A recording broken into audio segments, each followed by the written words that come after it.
This is 25 to Life with Uncle Yahshuah. Rolling down 109 in a truck. Pull my ride up to the light, that's what's up. Look to my right and it's a ride rolling up. It's Lucci telling me tonight we in the club.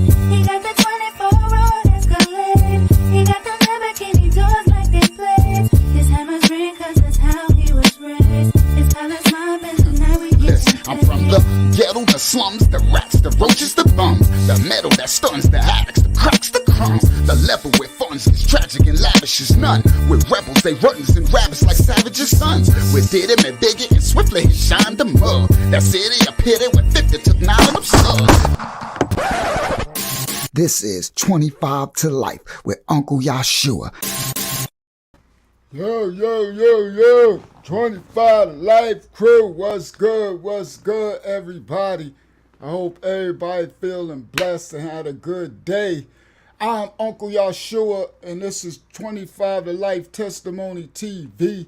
We welcome everybody. Now, I'm going to do a little disclaimer. Uncle Yahshuah is a man of the Most High, and I do not commit any crimes. I am not affiliated with any gangs. I have never been inside of a gang. When I was young, I was part of the nation of gods and earth. I was God body to God Yahshuah. So if you're trying to tie anything to me, I was trying to be a righteous man of the Most High in the nation of gods and earths. Right now, I am not tied to any past, anybody that's in the crime life, anybody that's any type of gangs, anything. I am not tied to none of that. These are stories of my life, trials, tribulations, and the testimony of the mistakes that I made in life that end up getting me sentenced to 15 years to life and going to the United States Supreme Court to trial and end up getting me a sentence of 25 to life. And all praise to the Most High, I got a second chance at my life. And that's what this channel is about. It's about the trials and tribulations of a lost young man who tried to find his way in spirit and the truth and made mistakes in his youth. And this channel is for me to teach the trials and tribulations, the errors and the mistakes I made so that the youth don't go through the same mistakes, because a wise man learns from the mistakes of others.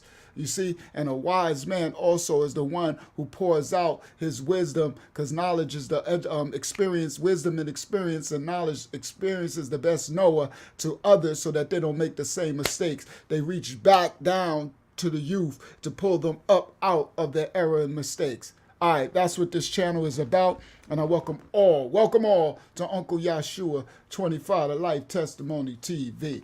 Blessings to all. Let me give some shout out. Shout out to Faye Yah, Yashara La, Alina daughter Yah, Delava Shah, Taj Balaya, Yah Yazan, Oakland, California in the building. Out to Yah, Delava Shah, Lava Yah, Yanak, everybody, Zayana, Yahakanan. Shout out to everybody that's in the building.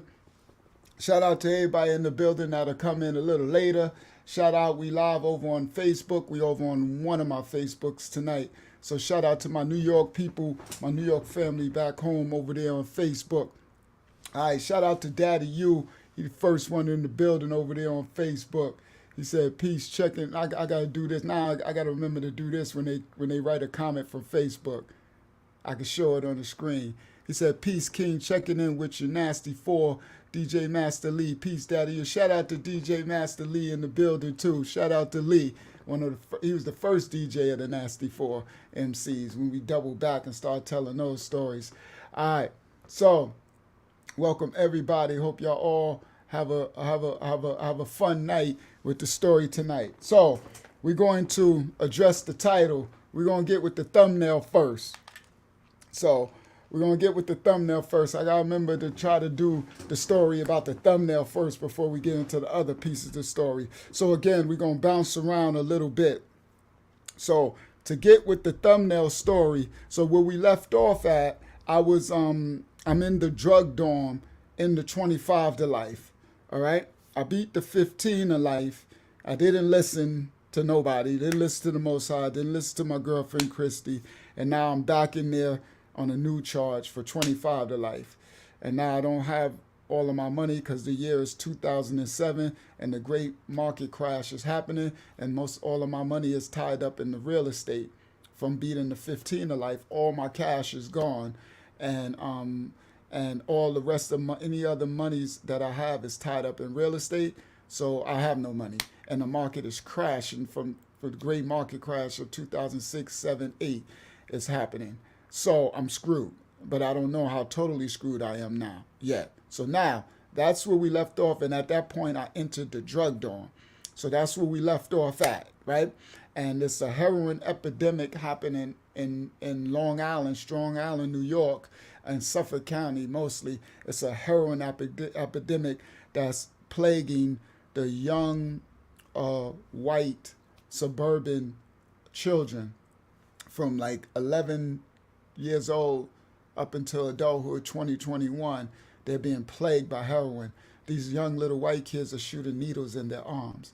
So when we double back up to that part of the story, we're going to continue on there where I'm in that drug program, and this is also where I finally met this Jesus character in the Bible from a book called Prison of Praise. But now, the first thing I gotta do to tell the story of the thumbnail, I have to double back. So let's go backwards. All right, now we're going back. Now we're going to travel back. It's probably like about almost a year earlier. We are going to trial for the 15 of life. Me and Christy. This is when the nightclub I had in Henderson, North Carolina, the 252 International Platinum Palace, my nightclub got shot up. The nightclub is closed. The first lawyer sold me out. Now me and Christy have to go up to New York, and we have to go to trial. Right? I'm taking Nassau County to trial to the United States Supreme Court. I got a superstar lawyer team. That's when I hired Bruce Barquette. Now, I'm tying it in. For those who don't know these pieces, you have to go back in some of the old lives, the old live streams. It's a timeline that you just go and you'll hear this whole story just goes in a timeline. So you have to double back. So now, for everybody who's been following the timeline, this is where we at. The people from Brooklyn, the brother and the sister who I had to buy the nightclub with from Brooklyn because of being scammed out of my money from the other old people who scammed me out of my money in my houses when I was in jail trying to get out for the 15 in life, trying to bail out. Now, I bailed out, and now I got these two partners, and they kind of jammed me with my big New York house. So they were supposed to buy my New York house. They were fronting like they have all this money. That's why be careful what people say to you. You know what I mean? Know them by the fruit, actions. Don't believe what people say. So they was fronting to me like they was these multi-millionaires, right? And they was just going to buy my big house in New York. I'm about to show y'all it. And at that time, it was probably valued at close to $600,000, but the market was crashing. So it was dropping. Okay, so by then it was probably $400,000, the value of that house. And it was dropping, right? Because it's the great market crash. So they told me that they was going to buy my big house just buy it out. So, not with cash, but they was going to, get a mortgage. So I was supposed to make $100,000 cash off of that. I was supposed to leave the closing with 100 G's, give Pam, my baby mother, and Benito and my kids some money for the house for North Carolina, and take the rest and pay off all the stuff that I owe, and fight the rest and go to trial, because I was going to trial. So I'm thinking I'm probably going to, get 20, 30 years in jail. So I was trying to take care of my affairs and take care of everybody. So while I go away to do, I didn't think I was going to beat this trial. Even though I had the superstar team, I didn't think I was going to beat this trial. I was scared. You know what I mean? It's kind of Walking Dead. That's my story of the Walking Dead, right? So now the people who said they was going to buy the house, my business partners who bought the club with me, the fanny pack crew from Brooklyn, the ones who was scared. Y'all gotta see that story. Who had the little gun in the fanny pack, and when the dude was shooting up the club, they were scared on the ground, spooning one another. Right? Them two, they were fronting, so they wasn't able to get one loan to buy my house. They had to take two loans. So when I got to the closing for my house, they never told me. If they would have told me, I would have backed out. I wouldn't have did it. So when I get to the closing and I'm in a jam because I'm going to trial and all my money, everything's jammed up. I get to the closing and they're like, they doing the numbers, and I'm getting, they chopped me down to getting like $50,000 or something like that. 35,000, I forgot which one it was. 50, shout out to Jaguar in the building. $15,000 to $35,000. I was supposed to get 100,000. I think it was 50,000 I got, something like that. Now, it's because they did a double closing, so they had two loans that they took out. So now I got to pay closing costs for this loan and fees, and then closing costs for this loan. So I had to pay twice. So where I was going to get 100,000, now I'm only getting, I had to pay double the closing costs. And they jammed me because it was at the last moment. So I had a decision to make. So I'm sitting there at the closing. Anybody who bought a house and know how the closing works, you, the lawyers, the real estate people, you're in the office, and we sitting there and they got the checks and everybody's sitting there and everybody's like, so what you going to do? Are you going to take the money or not? And my hands were crossed. But now later I know this is the Most High doing all this, right? Shout out to Mashiana and Abra Yah, and shout out to Adrana Yah. So my hands are crossed. So now I'm screwed because I need them. I got no choice now. So now I'm leaving there. I'm really screwed. So now when I leave the closing, my business partners, Miss E and her husband, they own my big New York house now. So now I don't own my New York house no more. And I don't think I own my houses down south. I think that those old people who scammed me, I don't know they're scamming me yet. So I'm thinking that I don't own my houses down south. But I think I got the bail. I think I got 100G bail. No, was it 100G bail? I think I have the bail, but they scamming me too. Now I'm at this point, guys, this point of the story, I don't know that I'm being scammed by those old people with whatever who's supposed to have bought my houses, right? I don't know that. So I think I got 100G coming.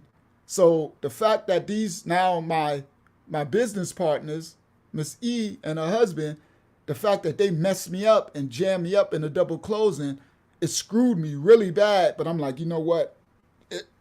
I got 100Gs coming once this is over. Once they give me my sentence, either I beat it and go home and got 100Gs coming, or I get whatever time they give me, 20 years to life, 50 years, 55. The max is 50. Well, the max they say is 55 years if I blow trial.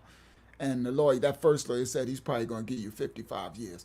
But with this new superstar lawyer team, I know that superstar, if I lose, they won't give me 55. They'll probably get 25 or 35 or 40 years, which to me is, you might as well give me 1,000 years. Like, it don't, none of that matters. That's all I hear is wah, wah, wah, wah, wah, wah, wah. You talking about 55 years, 35 years, 25.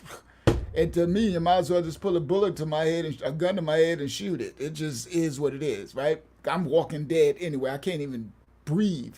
Like, I'm steaming blunts like I'm a crackhead, right? I'm stressed out walking around and nobody know. I'm fighting, like I'm stressed out, living dead. I'm a walking corpse, like literally.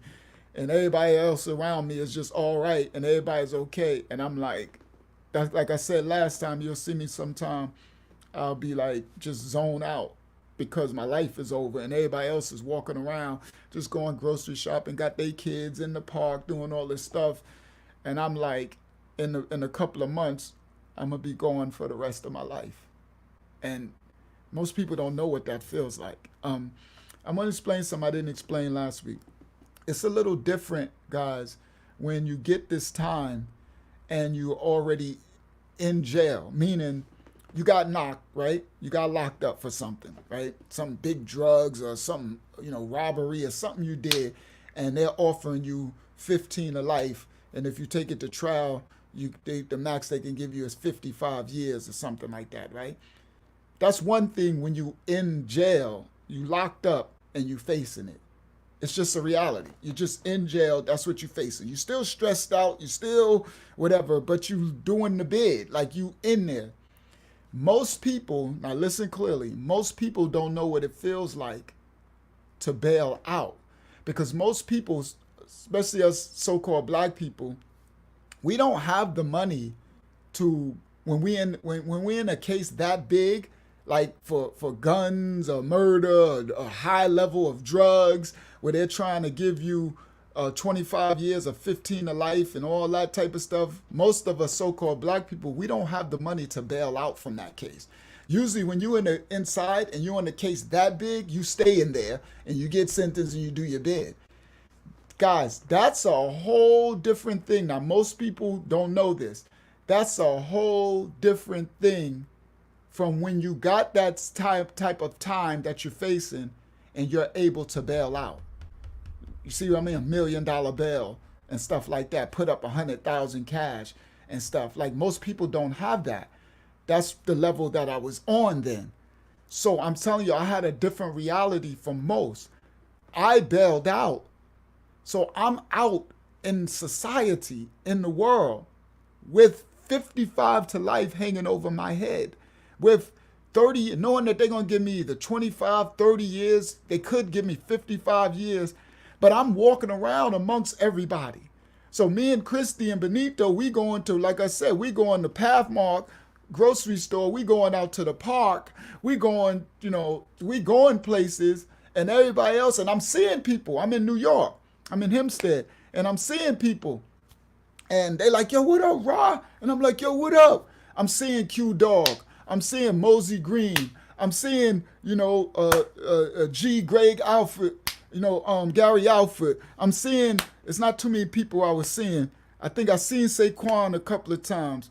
I think I did see Daddy U. Yeah, definitely. I was seeing Daddy U because that's when that was when Daddy U was doing his thing. Unique was doing his thing with the God understanding in them. So I'm seeing them and my brother Kevin, but they don't know. Unique didn't even know. They don't know, so all that time, Unique, when I was seeing you, when we, with the Black Beans, we was making these songs, right? When we was making those songs. I got my dope, I got no hope, I'm hungry, poor little ghetto, poor little child. The war never settled, that's why the war never dies. See, that whole time, I don't even think Unique, I think they knew I was going to trial. I don't even know if they knew I was going to trial or not. Guys, it's a different thing when you behind the wall, you inside in jail and you facing it. It's you in jail with everybody else who facing all their time. But when you're able to come home and be amongst people in the world, and they're just, shout out to Harry Wynn, salute King, and shout out to shout out to Ahavaya and Yahshuah out there in the UK. Shout out to, Canada. Shout out to them out there in Canada. All right, Dolores Yah. All right, so, and somebody gave a heart on Facebook. Who was that? Shout out to Bug Brown. Love you, Junebug. So, guys,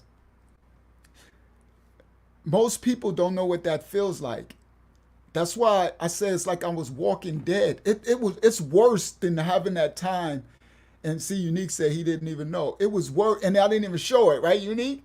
Right? We was just going along. I looked like regular me, right? That's what Mia said last time. She said even when I was young, I didn't show no trauma. They didn't even know. Now, I'm going to show y'all something right now. I'm going to show you. I'm going to give y'all receipts to all this. I got receipts tonight. I come bearing receipts tonight. Now, guys, it's like you're free, you're in the world, and everything is going on around everybody. But Bug Brown said, love you more, my brother. Real talk. Y'all shaped and molded me. Shout out to Junebug. Love is love. I can't wait till I double back, Bug, when I go back to the 80s, where you and Science and Sincere and all y'all, Knowledge Bomb, All y'all all in it. I can't wait till I double back. Even I go even further back with your big brother Ellie. I go back to Kenneth, your cousins, and all them. 98 posse, all that. Oh, we going back, Bug. I'm just taking care of this right now, and then we gonna double back. Facts. I'm going back. When we used to be in the projects. Remember, y'all used to be gambling. Everybody used to leave out my door and it's all the CeeLo games. Bug, like, here, right? I put a blunt, right? I used to walk out the door. They handed me blunts right there. I can't even get to the steps. They up on the third floor playing CeeLo, whatever. Facts. We had a life back then. It was no joke, but we definitely had a crazy life back then. So anyway, shout out to Junebug. Love you, Bug. So, God, that reality of facing, it's like you have a death sentence over your head, but nobody knows it, and everybody is just going on with their regular life. And so I would hide it all the time, but it would hit me sometime, and I would smoke a blunt or be in my car, and I would just be like, I would do this, I would rock. And my reality is like my life is over, and I got to live amongst everybody whose life is regular. Like society. Guys, when you lose your freedom, it's like slavery. It's like I'm being sent into slavery, and I'm out in the world and I could breathe the fresh air and I'm never gonna see this again. Like I'm laying in the bed with Christy and even making love to her, and I know I'm never gonna be able to touch her skin again almost. For like, but I know she's not gonna do this 50 years with me. I'm not stupid. You know what I mean? It's just, and then I got Benito, and I'm not gonna see him grow up because they're gonna send me way in the mountains. And Pam and them is gonna be in North Carolina. They're not gonna have the money to be coming to see me and the stuff they put you through. I might see him once a year if I see him at all. Guys, that reality will you're a walking corpse. Like I don't know how I survived it. I was going like literally crazy. I would smoke and I would be stressed and I would be. Let me show y'all something. I'm gonna show y'all a receipt, and I'm gonna show y'all this is when all of this was happening. Unique said, you hide a lot. I wish I did. Love you, bro. Look at this. I want to show y'all pictures. I'm gonna show y'all pictures of this time, and I'm gonna show y'all my face so that y'all can see. It's literally on my face. When I looked and I added the pictures, I said, wow, I could see it. Share screen, window, this one. All right. So I'm gonna go forward because I'm gonna double back. Let me share, right? And then I'm gonna make it full screen because y'all don't have to see me on the side. Full screen. Well, it's the same. I might as well just leave me on the side. I thought it'd be bigger. All right. So now that's Benito, by the way. This is me. Reason why I got on the suit is because this is when we're going to trial. All right. Shout out to Buddy. Say sent knowledge the link. This is when I'm going to trial. All right. Now and this relevant to the story. All right. So let me go forward. Let me pull this right here and then go move it. I need to show y'all this. All right. So this is when we're going to trial. So I told Christy she wanted some pictures of me in a suit. Because she's like, I want some pictures of you just in case, you go to jail. We thinking I'm probably going to jail for the rest of my life. Right? So this is my living room. So I said, okay. So I'm posing for the pictures. Now look, I want y'all to see this.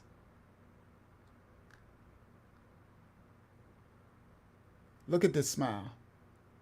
That's a fake smile. For those who know me from Uncle Yahshuah 25, y'all see me laugh and smile all the time. That smile right there is fake. I'm forcing the smile. I'm dying in this picture. Christy and Benito is with me. They got the rest of their life to live. This was my reality. This was that time. When I saw this picture to get it ready for here, I was like, that smile is so fake. It's so fake. I'm trying to do a good job covering it up. This one, hold on. That's me again. Trying to put a smile on. They're giving me 55. They're trying to give me 55 to life. And I'm trying to live life like this is not happening. That's another fake smile. I'm just opening my mouth like,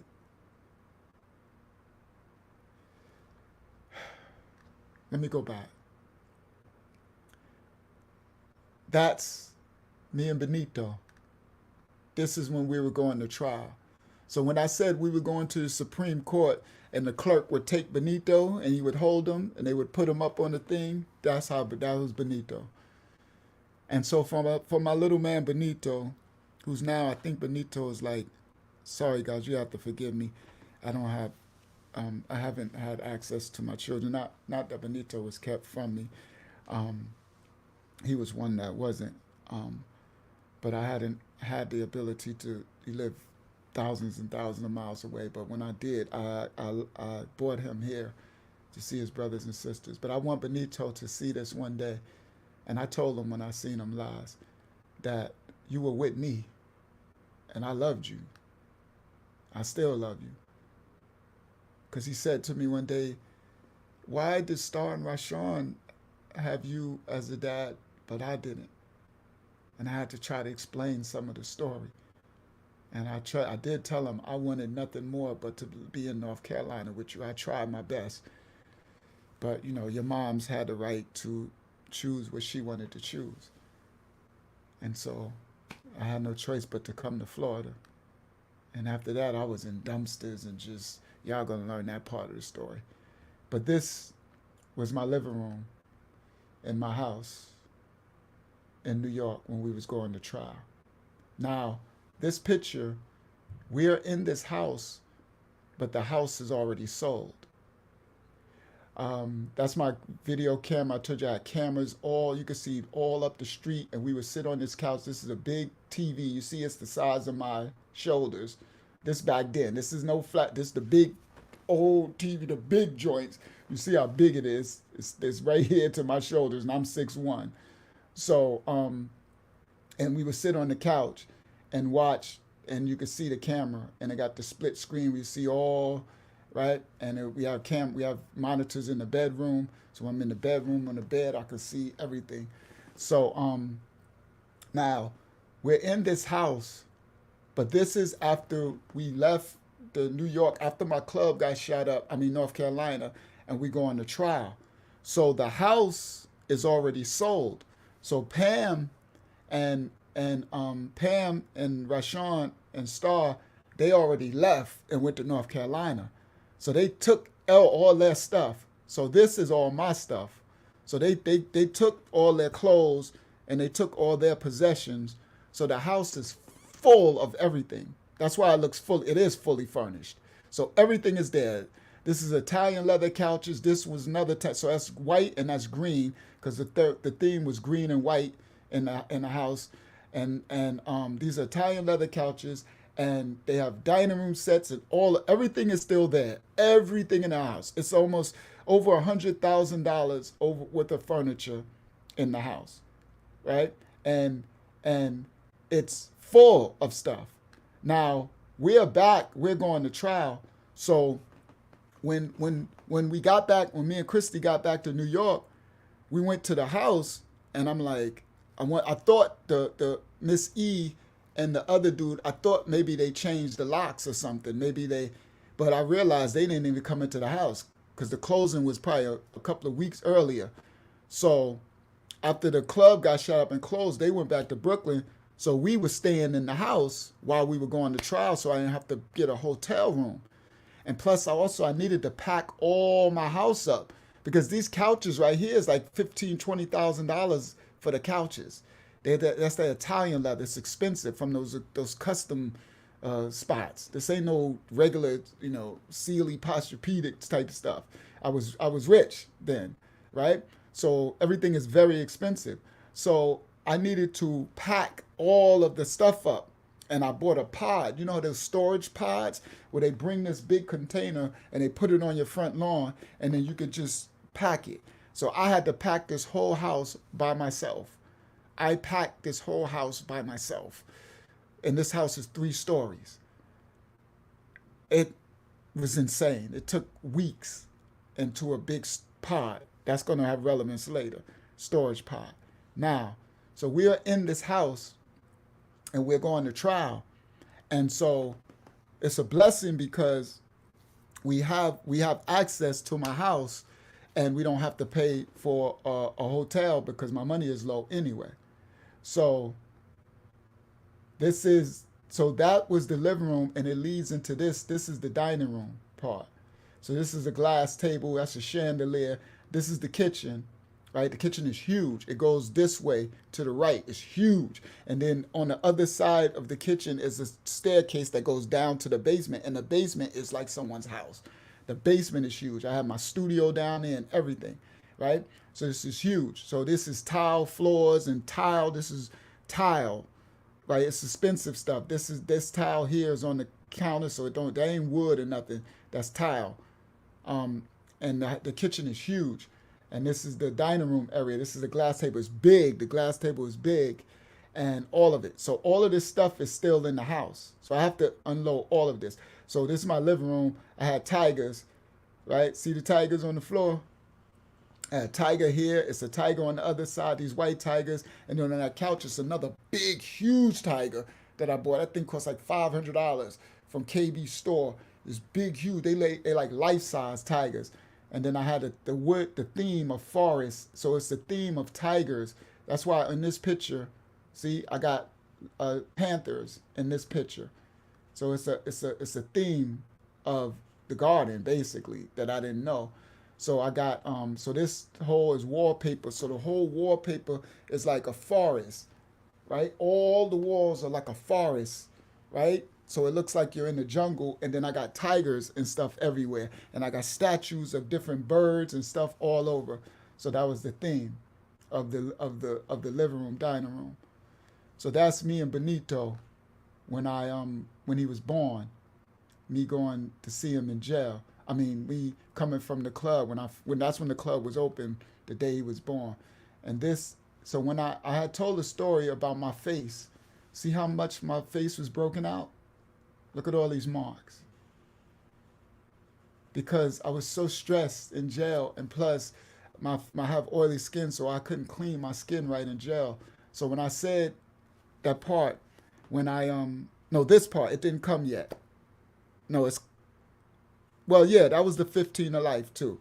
When I went to trial, I don't think it came yet. So I looked crazy. I had lots and marks. My face was all bumps all over my face.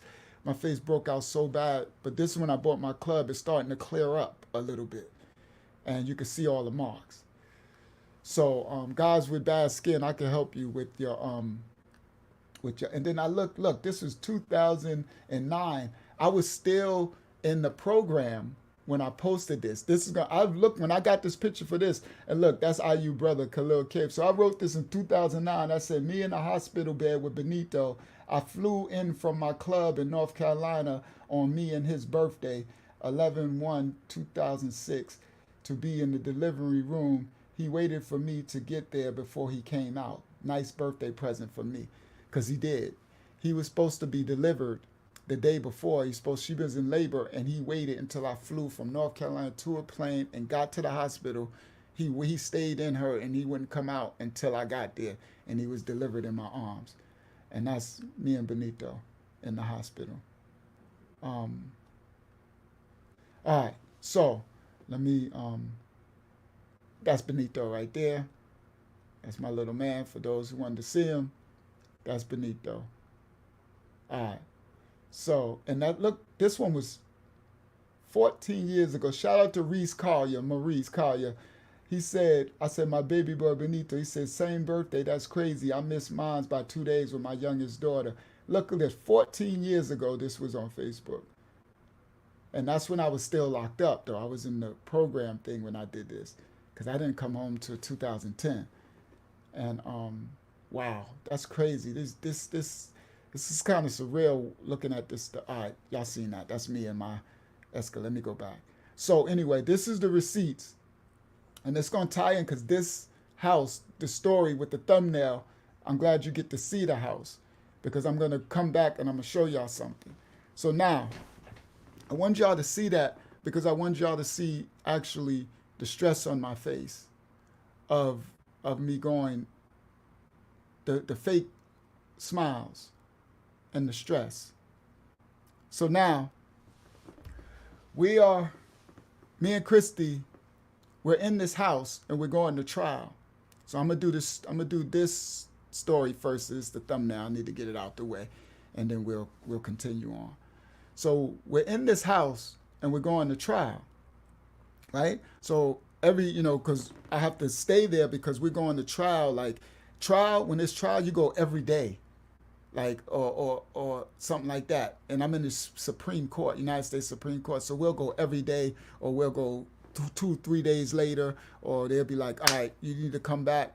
We need to be back in 4 days, or it's like, it's no joke. I'm going to trial. I got a lawyer team. They're trying to make me be calm, like I'm gonna beat it, but I can't.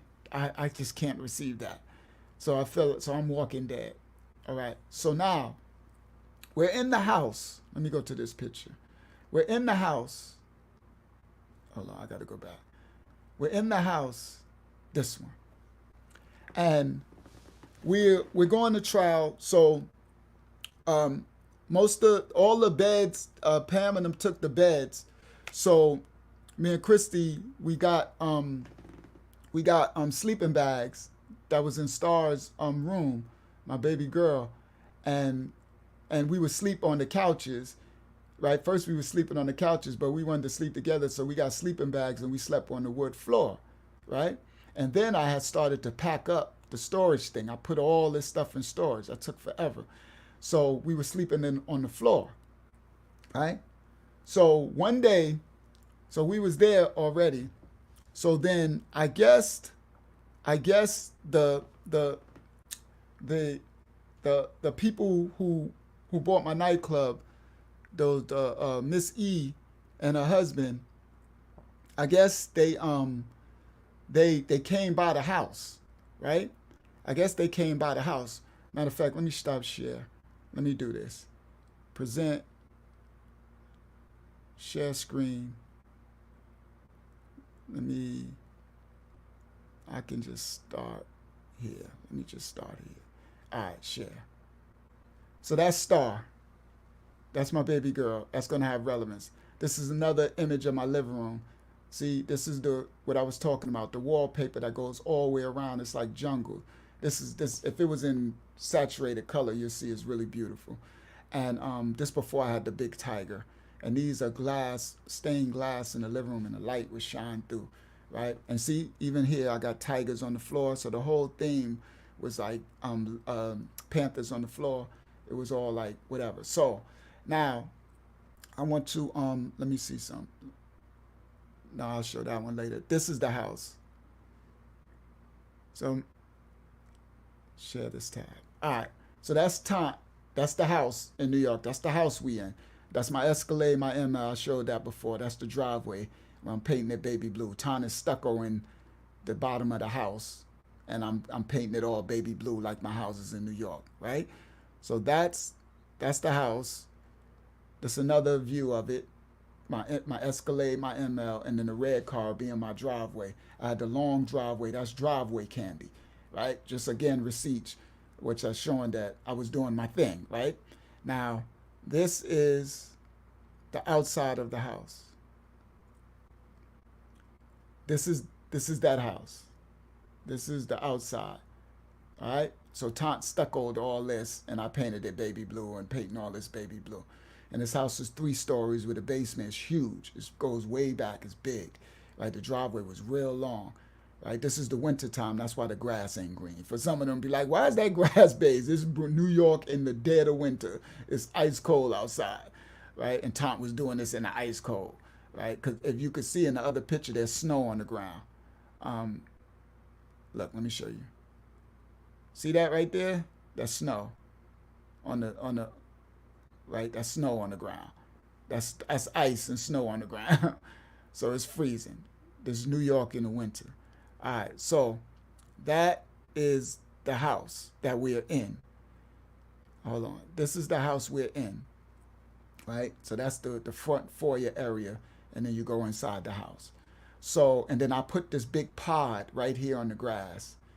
Then I was loading the pod, emptying the house. And so Miss E and them came. They must have came, and they must have saw that the lights was on in the house or something. So they had called my phone. And when they called my phone, they had, they asked me, was I in the house? So I said, yes. I said, I'm in the house because these are them people. That's them two. That's her and that's him and that's Ray. These are when we bought my nightclub. They were my partners to buy my nightclub. So these two, they're from Brooklyn. And they're supposed to be Buddhists, right? They Buddhists. They're supposed to be good people.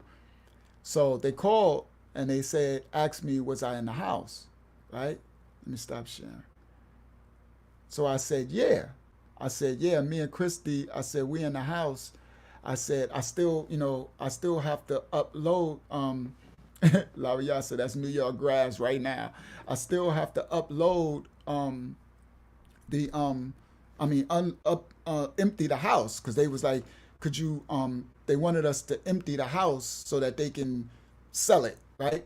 But I had a time frame from the closing to when I had to have it empty, right? And so I'm going to trial. So I was like, yeah. I said, y'all know I'm going to trial. I said, so we're staying in it as I empty the house. So I said, I'm going to be putting a pod on the grass, right? And I'll be emptying it.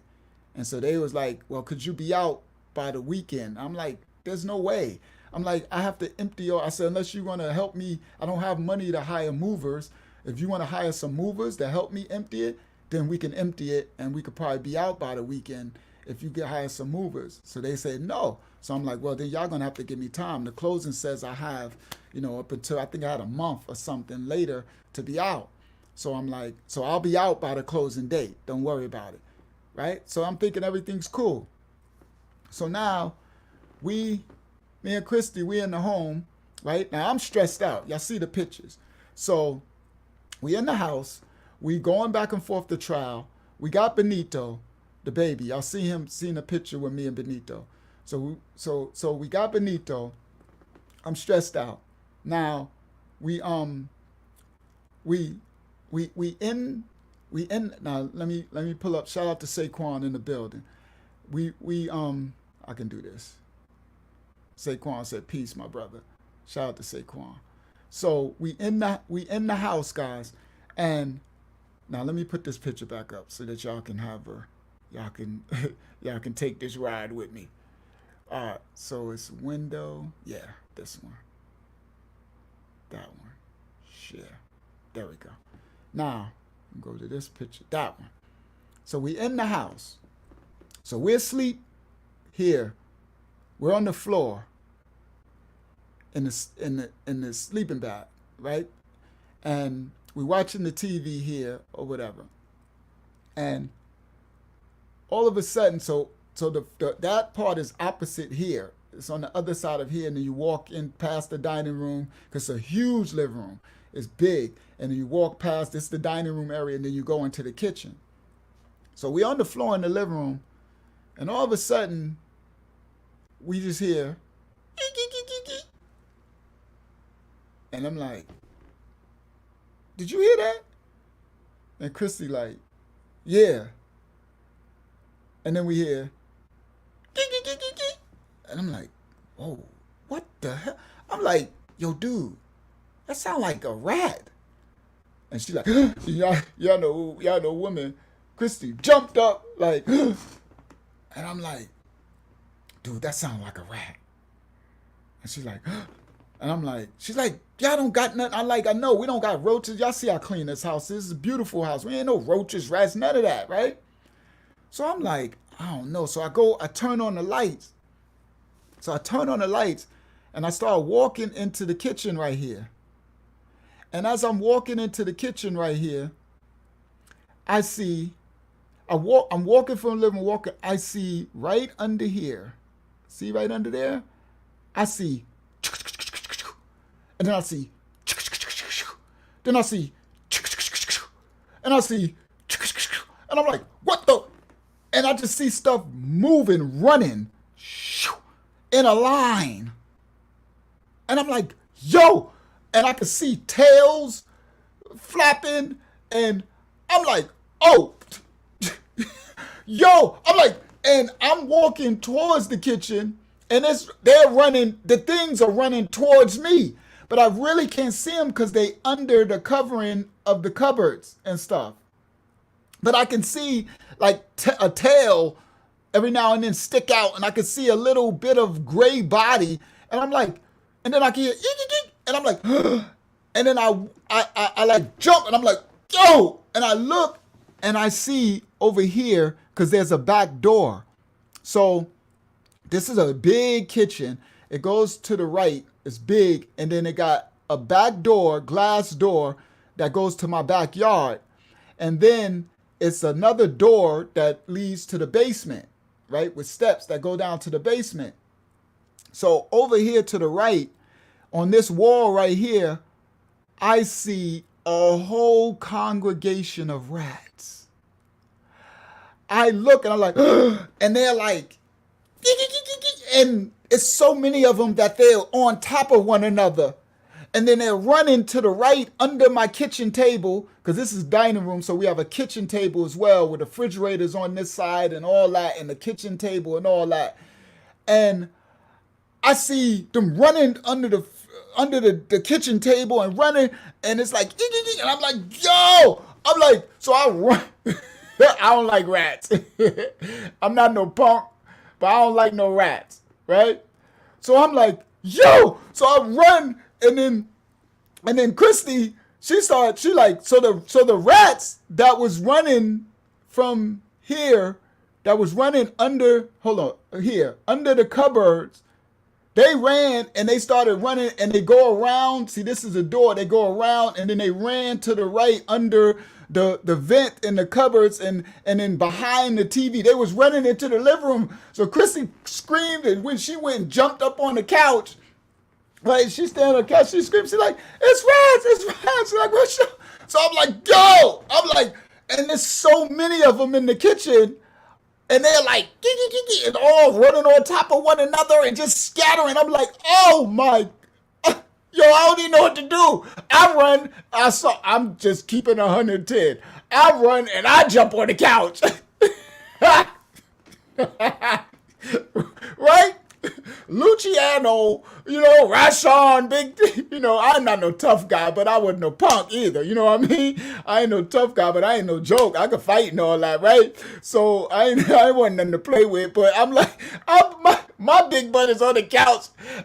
I ain't do it, but me and Christy might as well have been on the couch hugging each other, right? But I didn't do that. I still got to keep I still got to play it cool, but I'm on the couch. We both standing on the couch.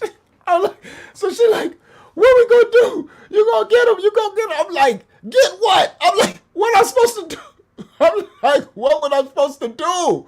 I'm like, I don't know what to do. So I'm like, I don't know. So they just running rapid, right? So I'm like, oh man. So I'm like, you know what? I need to run and close the doors, right? So I'm like, I need to go close the bathroom door. I need to go close the door to the big bedroom, the door to Star bedroom, and then Star bedroom leads to the upstairs where Rashawn bedroom was, because it's a 3-story house and it's a whole house up there. I could have rented the whole top as a 2-bedroom apartment downstairs and the basement. I could have been getting paid, stupio, but I didn't need it. I was a multimillionaire, but I could have got a lot of money out of that house. I probably would have did it eventually if the Most High wasn't about to change my whole life around and just take everything from me. So anyway, I So I got up, I went and I closed Star door, and I went and I closed the bedroom door and closed the bathroom door because I didn't want. We still got to use the bathroom to wash up and stuff. I didn't want them going in there, right? So I closed it.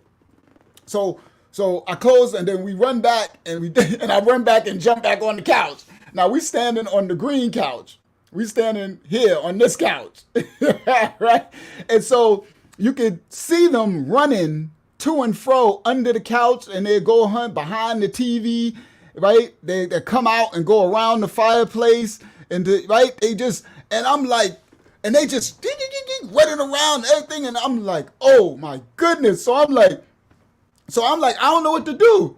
So I'm like, so I'm like, we can't go to sleep. We were laying on the floor. So we like, okay, we gotta go. So we grabbed our coats. So this right here is a whole front porch foyer. It's carpeted. It's beautiful. This whole thing. And so it has those big bay windows that you saw in the front, and they open up. And so all the light is coming through, and these are the stained glass. It's 3 strips that brings light, natural light, into the living room too. It's a beautiful house, and it's big. It looks bigger than what it looks right here.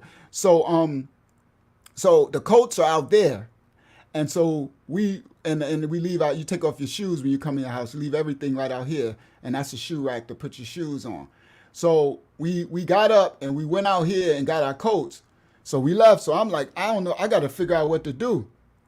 So the only thing I could think is, because I don't know about, now one thing, my grandmother in the projects, she didn't really have roaches because my grandmother was clean. Now, there's roaches in the projects, but my grandmother kept her house clean. We really didn't have roaches, you know what I mean? Like that, at all, period. It'd been a time maybe a roach would come in from somewhere else, but my house in the projects was clean. We definitely had no rats. One thing about parts of the projects, I ain't really been in nobody's house and seen no rats. Now, I seen some roach infestations in people's house in the projects. I know Lisa Turner and them know what I'm talking about. You know what I mean? Lisa ain't have no roaches either. Their parents, their house was clean. But there was some houses in the projects that had a lot of roaches, right? Infestation. We in the hood. We in the project. That's just New York thing. I get other people don't know. Do y'all know I met people in my ministry that don't know, that never seen a roach before? That blew my mind. Listen to that one. I'm like, what do you mean you never seen a roach before? They never seen roaches before, because people in our ministry from all over the world. So I'm like, some people in Middle America, I'm like, so, well, I seen a roach before. I guarantee you I seen a roach before, right? So, yeah, that's what facts. Lisa said, we ain't have no mice or no rats. Shout out to Lisa. Hold on, I forgot I can do this. Shout out to the Facebook. She said, no mice or no rats. And Mia Max said, shout out to Mia. She said, mice run, but buck up gangster style. Lisa said, I would have had a heart attack. Too many. Yeah, it was bad. And I'm not, I'm not scared of stuff, but that's just too much stuff. That's just way too much. I ain't doing all that. When they start, they all, Abiyah said, unfortunately, I had to squash one yesterday. She talking about roaches. Shout out to people who's still in the hood. Shout out to people who still got, you know what I mean? Still got to deal with that, So anyway, so only thing I could do, guys, was leave and try to figure out, like what am I going to do? I don't know what to do. So we left and we got in the car. And so I'm like, only thing I could think of doing, let me stop sharing now. I'm like, only thing I could think of doing is going to get some mouse traps. That's like, I don't know what else to do. So I'm like, well, we're going to go to Pathmark and buy a bunch of mouse traps. So we went and I bought, pardon me, they have these. They had, I don't know if they still sell them. This is 2007. They had these mouse traps. Now, I know this because I didn't have roaches in my house in the projects for my grandmother. But when I moved to Queens, my first house in Queens in Cambria Heights, it was some a Jamaican family that I was renting a basement, 2-bedroom, me and Pam. and that's when Star was a baby and Rashawn was a real baby. And they had a infestation of roaches and they had rats. That's my first time living with mice. So and when I went to rent the house, it was beautiful. Nice wood panels, all clean. We moved in, and then late at night, I'm out hustling in Hempstead and Pam in Queens, and she called me freaking out. I'm like, what? There's roaches everywhere. I'm like, what do you mean roaches? They got roaches. I'm like, oh my goodness, we don't do roaches. I don't do roaches. I still don't do roaches to this day. I'm the roach killer, right? I like when I rent an apartment or something, I go in and it's wartime. Me and roaches, it's going down. I remember I was living in 100 Washington building. That's the rich, expensive buildings back then. And they had roaches will come in. If next door got roaches, they'll come in through any cracks or crevices, and you got to go to war. You got to let them know it's me and you, roaches, right? For real, you got to battle roaches. You got to let them know it's me and you going down, right? And I would go to war. I get roach spray. I have traps. I have baits. I have everything. It's going to war. Like I'm going to war to the point the roaches realize it ain't safe, right? They be like, it ain't safe for us in there. They be like, avoid 3D.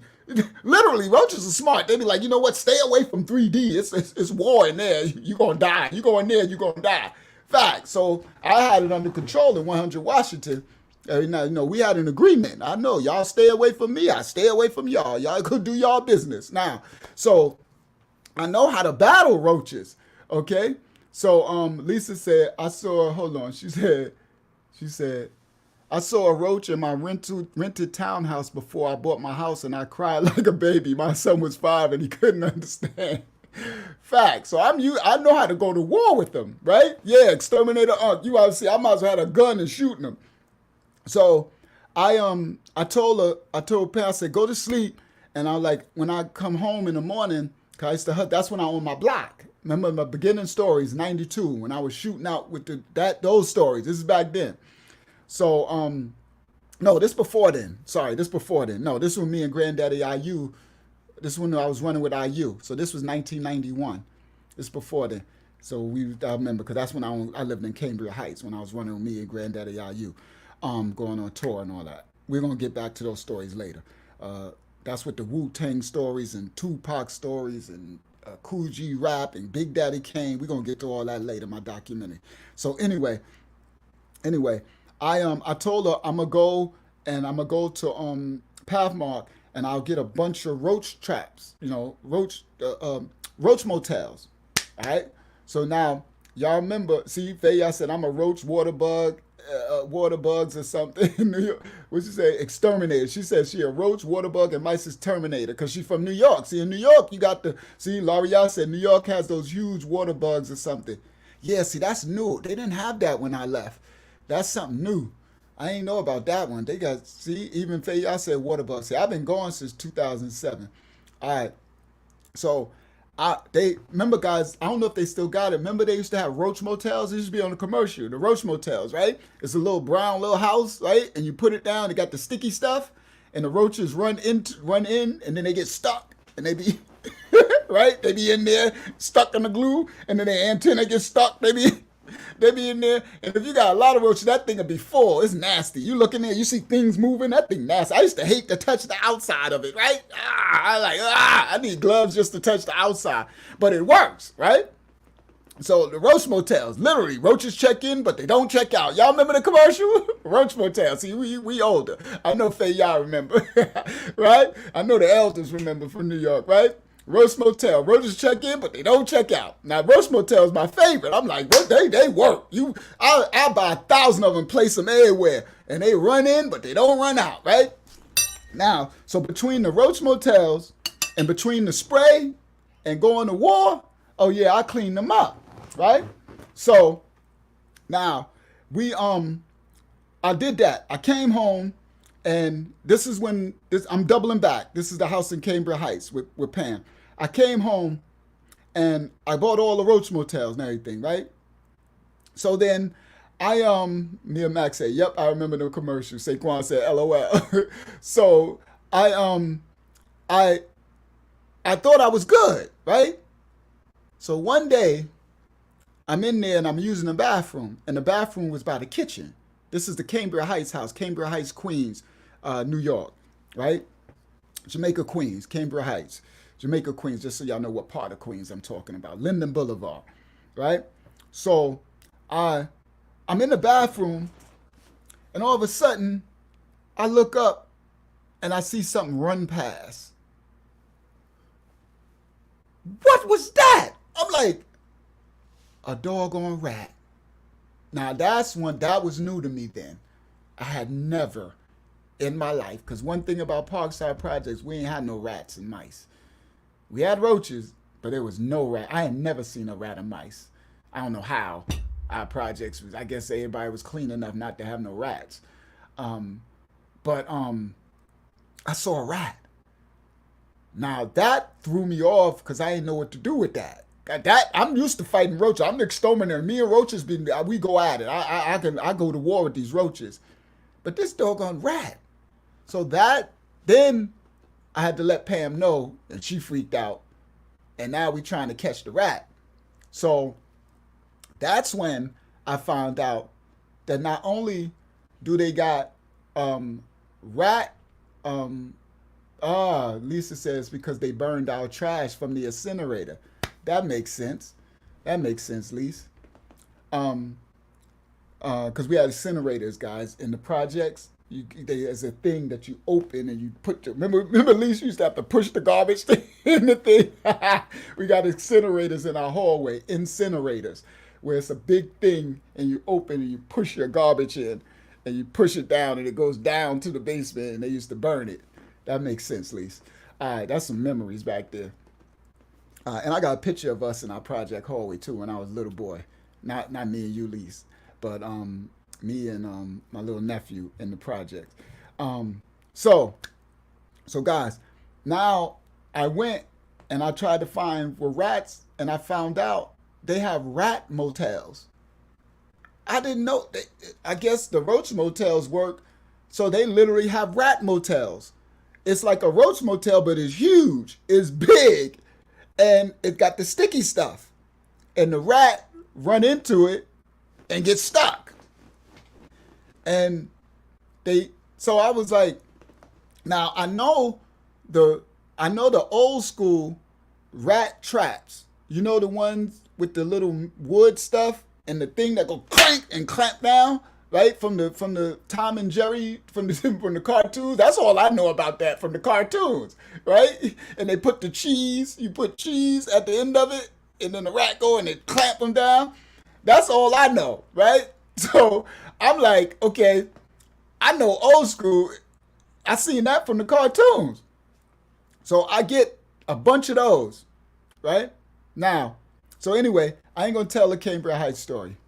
Let me double back now, current. I just wanted to let y'all know that's how in the news story of us in our house in 2007, I realized when I went to the Walmart, when me and Christy left out, when all them rats in the house, I'm like, okay, I need to get some rat traps. That's the only thing I could think. Rat traps. I ain't got no gun to shoot them. I'm like, what I'm gonna do? It's a million of them in the house. I'm like, I need to get rat traps.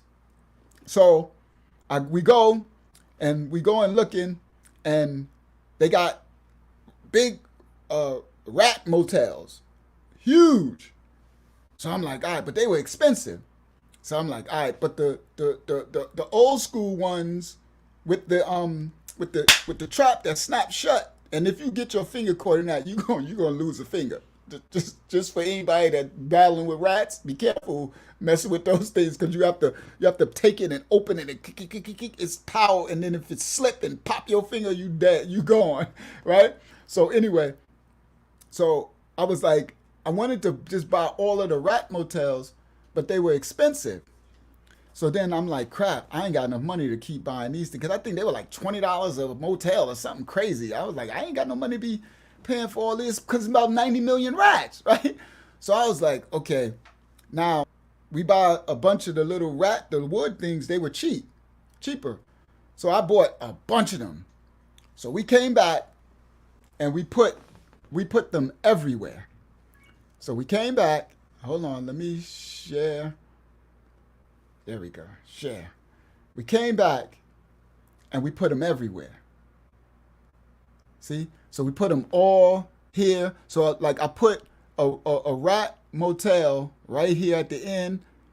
Now by the time, okay, so when we came back, they the thousand, like not a thousand, but the group of them that was all along this back wall, they were all dispersed. So that meant they didn't ran through my house, guys. So I come back, and so I'm like walking slowly up to the kitchen, and I'm looking, and you could hear faint, you can hear stuff. I'm like, oh, and then you can hear too. You hear feet. I'm like, oh, now my house, guys, my house was beautiful, clean. Pam would have lost. If Pam watched this is her first time even knowing this. Pam had no idea. She's gone, and this was our house. She'd probably be like, we had rats was in our house. She'd probably freak out just hearing this story. What in the world? What rats all over? Now, so when I got to the kitchen part, and I'm walking slowly like this. So Christy, she's standing on the couch. She come in, she on the couch immediately with a coat on and everything. So I'm walking up to the kitchen. I'm walking like this, right? So I got the bags with the things. Then I can hear, you can just hear rumbling around. You can hear far away. I'm like, oh my goodness. Like, so then I walk into the kitchen because I'm thinking, and I look and they're gone. But you can see some run around every now and then. You'll see one run past. You'll see one come out and then run back. And I'm like, oh boy. I'm like, they are all through my house. Now the basement is in the kitchen. I'm like, and I got all my Timberlands and my sneakers all in the basement. I'm like, oh my goodness. My whole basement is lined like this with every color Tim, every color Jordan, every color Air Force Nike. Remember, I was a multimillionaire. So you can imagine, I got every color Timberland. I mean, literally every. I got like 50 pair of Timberlands. Orange, blue, green, two-tone, red, whites. Then the Gucci, the Louis ones. Like every Jordan, so anyway. So I'm like, oh my goodness, they downstairs. They everywhere. So I go in the kitchen. I put the rat motel here, rat motel there. I try to put the big rat motels in the kitchen because that's where they was at, in the corner. And then I put some in the living room. And then I put the traps everywhere else. Now, I ain't going in those bedrooms. I especially ain't going upstairs in Rashawn's room. I ain't going nowhere else. I don't know where they at. And far as I'm concerned, they can have the rest of the house. Like, right? So, we in there. Okay, so now we don't know what to do. So I'm like, all right, let's just leave and we'll come back later and see what happened. So we leave. Let me stop sharing. We leave. And we come back later. So when we come back later, we walk in. She immediately goes stand on the couch. I start looking. I go to check the traps. So I walk in and I see one of the traps with the wood thing. I see the trap is moving. Like I can see it from the side of the TV. The trap is moving. And I'm like, whoa. I'm like, and I look and it's a rat. Shout out to Shamika in the building. It's a rat.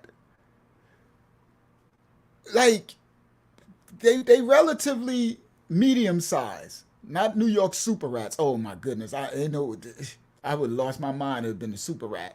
They're relatively medium, regular sized rats. But it's big enough, it's moving the trap.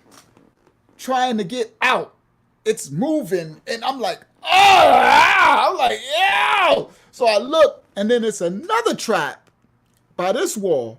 The snap ones. Now this one, the doggone rat, the tail, it's moving and it's going like this. The trap snapped his head. So his head is squished in the thing and half of it's like brains are out or something. It got stuff oozing and he's freaking out and I'm like, ow! And then I look over there and then by the entrance to the kitchen, the rat motel. The dog on the rat motel was going like this. And I'm like, I look, and it's a big rat, and he's sitting up there stuck. He's stuck. And his head is stuck in the glue, and he's like moving. I'm like, ow! Yo, dude. I'm like, I don't even know what to do. I don't do that nasty stuff. That stuff is too nasty. That stuff is beyond my nasty pay grade.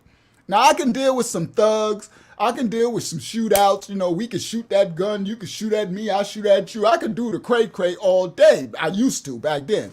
I ain't doing that now. I'm a man of the Most High now. But I used to shoot out. It ain't no problem. We could go gun for gun all day. Y'all know the stories. Hey, you know, people who know who was there. I was shooting out.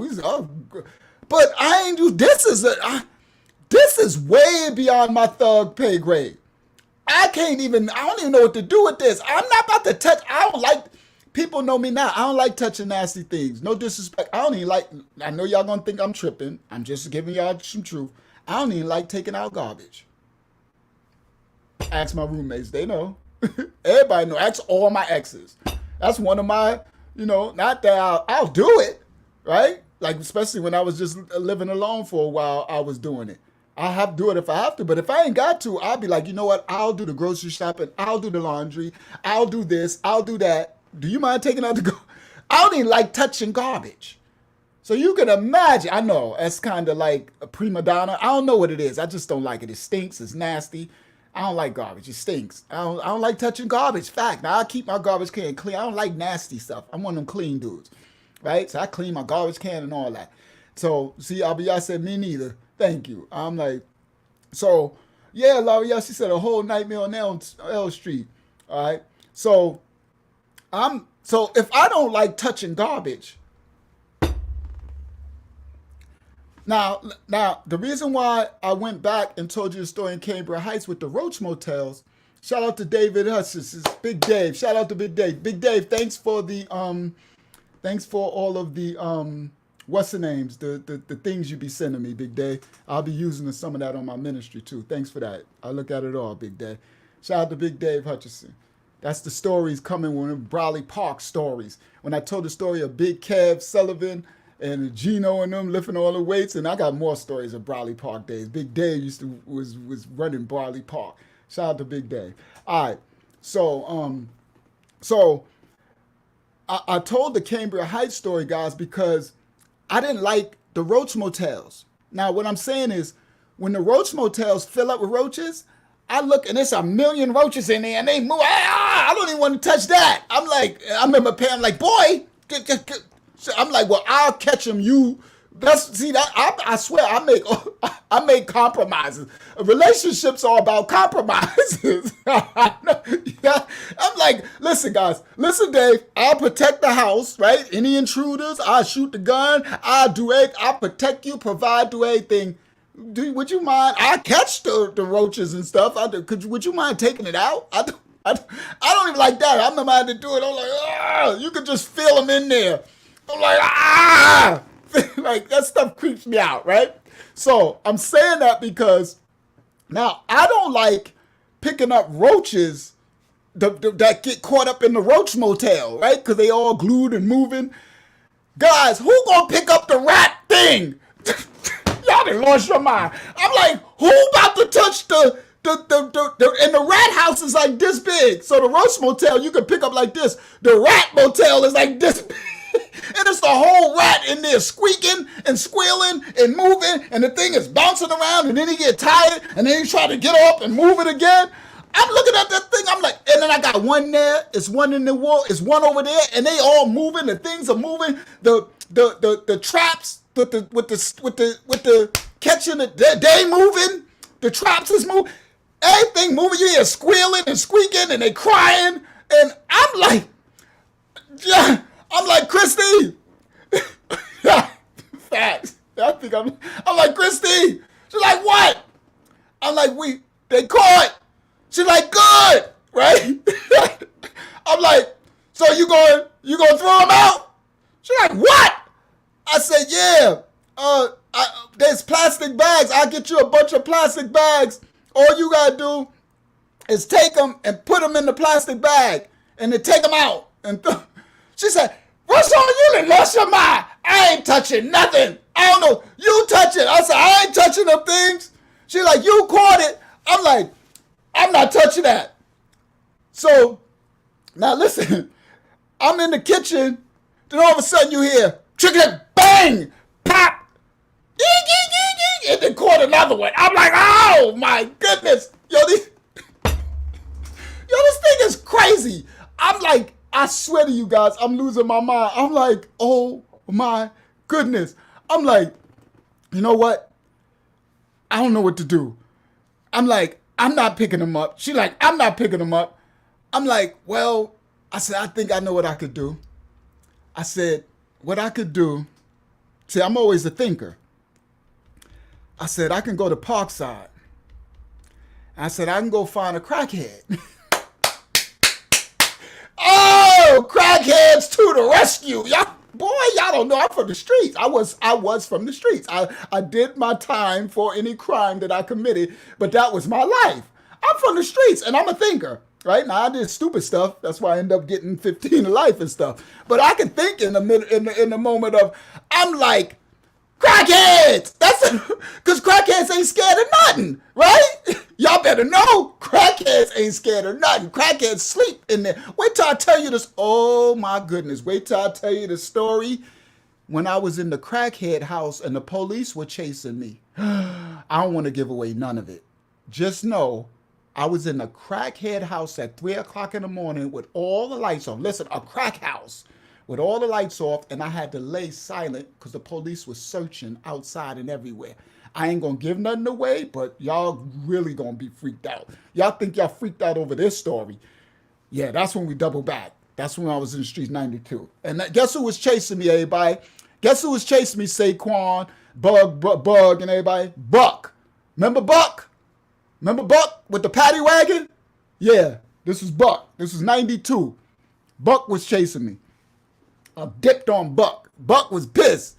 Right? He had the whole force in it. I'm going to say that story when I double back. Now, I'm thinking, guys, I'm like, crackheads. Right? I swear that's what I was thinking. Crackheads. So I'm like, all right. So Chrissy like, huh? I said, we going, come on, let's go. So I got in the car, I went to Parkside. I know crackheads because I've been raised with them, right? So Mia said she remember Buck. I know Dave Hutchinson remember Buck too. I know they all remember Buck, right? Bug said he shot at me. Yeah, Buck was the wildest. Wait till I go back. Buck was the wildest because he tried to take over Puma and Hackett and them. So Buck wanted to own Hempstead. He owned a lot of houses too. I got some stuff coming. When we double back in 92, it's gonna be some good stuff coming, real stuff. So they did some foul stuff too. Buck owned they owned prostitutes, the crack houses and everything. Buck owned a lot of real estate.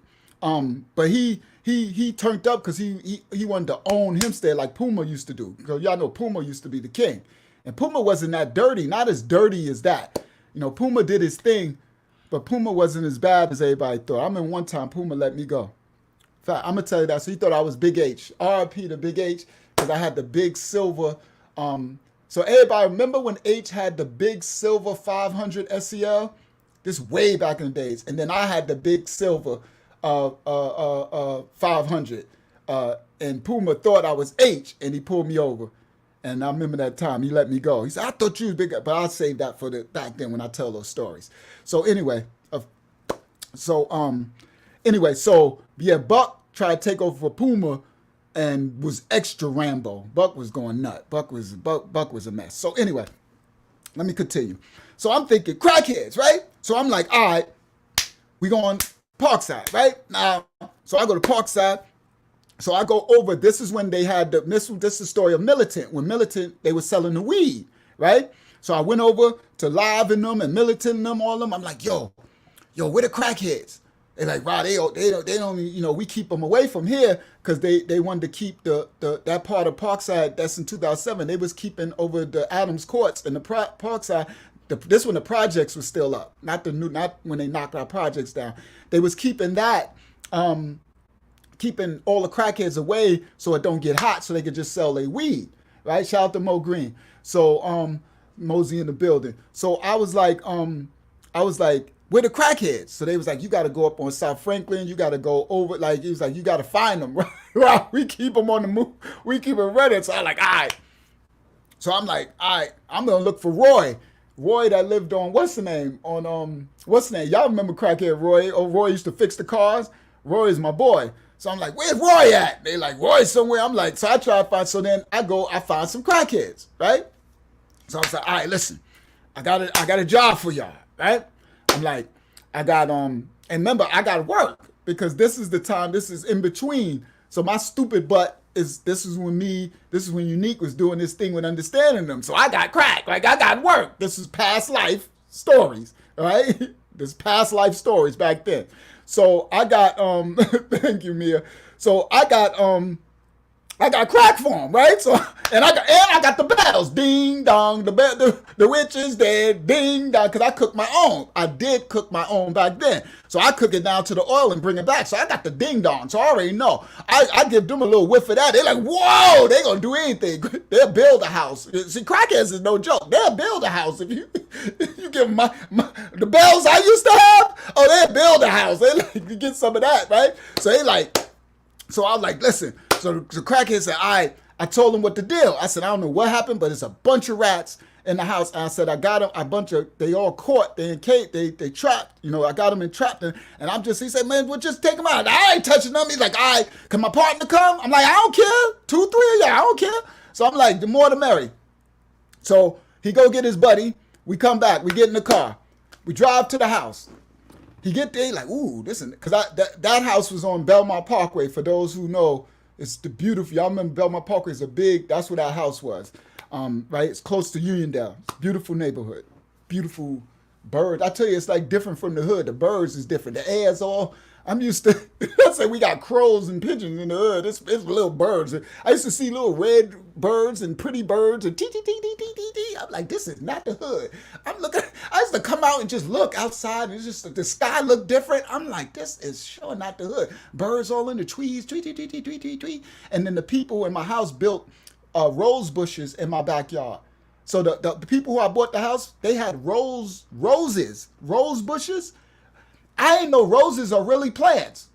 So listen guys, they had rose bushes in Lisa Beverly Road. Yep, you know what I'm talking about. And that's where I remember you used to live over there. And they had rose bushes in my backyard that would grow. So when you would open my back door, you smell roses. You think I'm lying? This is the life that regular people live. This the life. Now, see, I'm from the hood. I'm from the projects, right? This is the life that people who got a good life be living. When I open my back door, it's roses. Now listen, the people who own my house planted the roses at the location that when you open the window in the kitchen, that back window, the smell, when the wind blow, it blows the smell of the roses into the house. You think I'm lying? If I'm lying, I'm flying.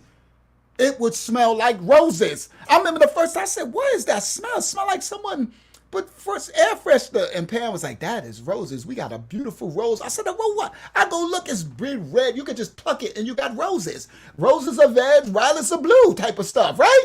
I'm like, shoot, we can sell those and times get rough. We can patch up 5 or 6 of them, right? So now listen, that ain't it. This is good stuff. This one you got money. Now listen, not only did they have roses in the backyard, aligned by the window so it could come in, but in the bathroom, listen to this one, guys, in the bathroom. So I'm in the bathroom, and your bathroom. So you got bathroom spray. Someone do number 2, you might smell. You got a window. Open the window, let it air out. You want to air your bathroom out, spray or whatever.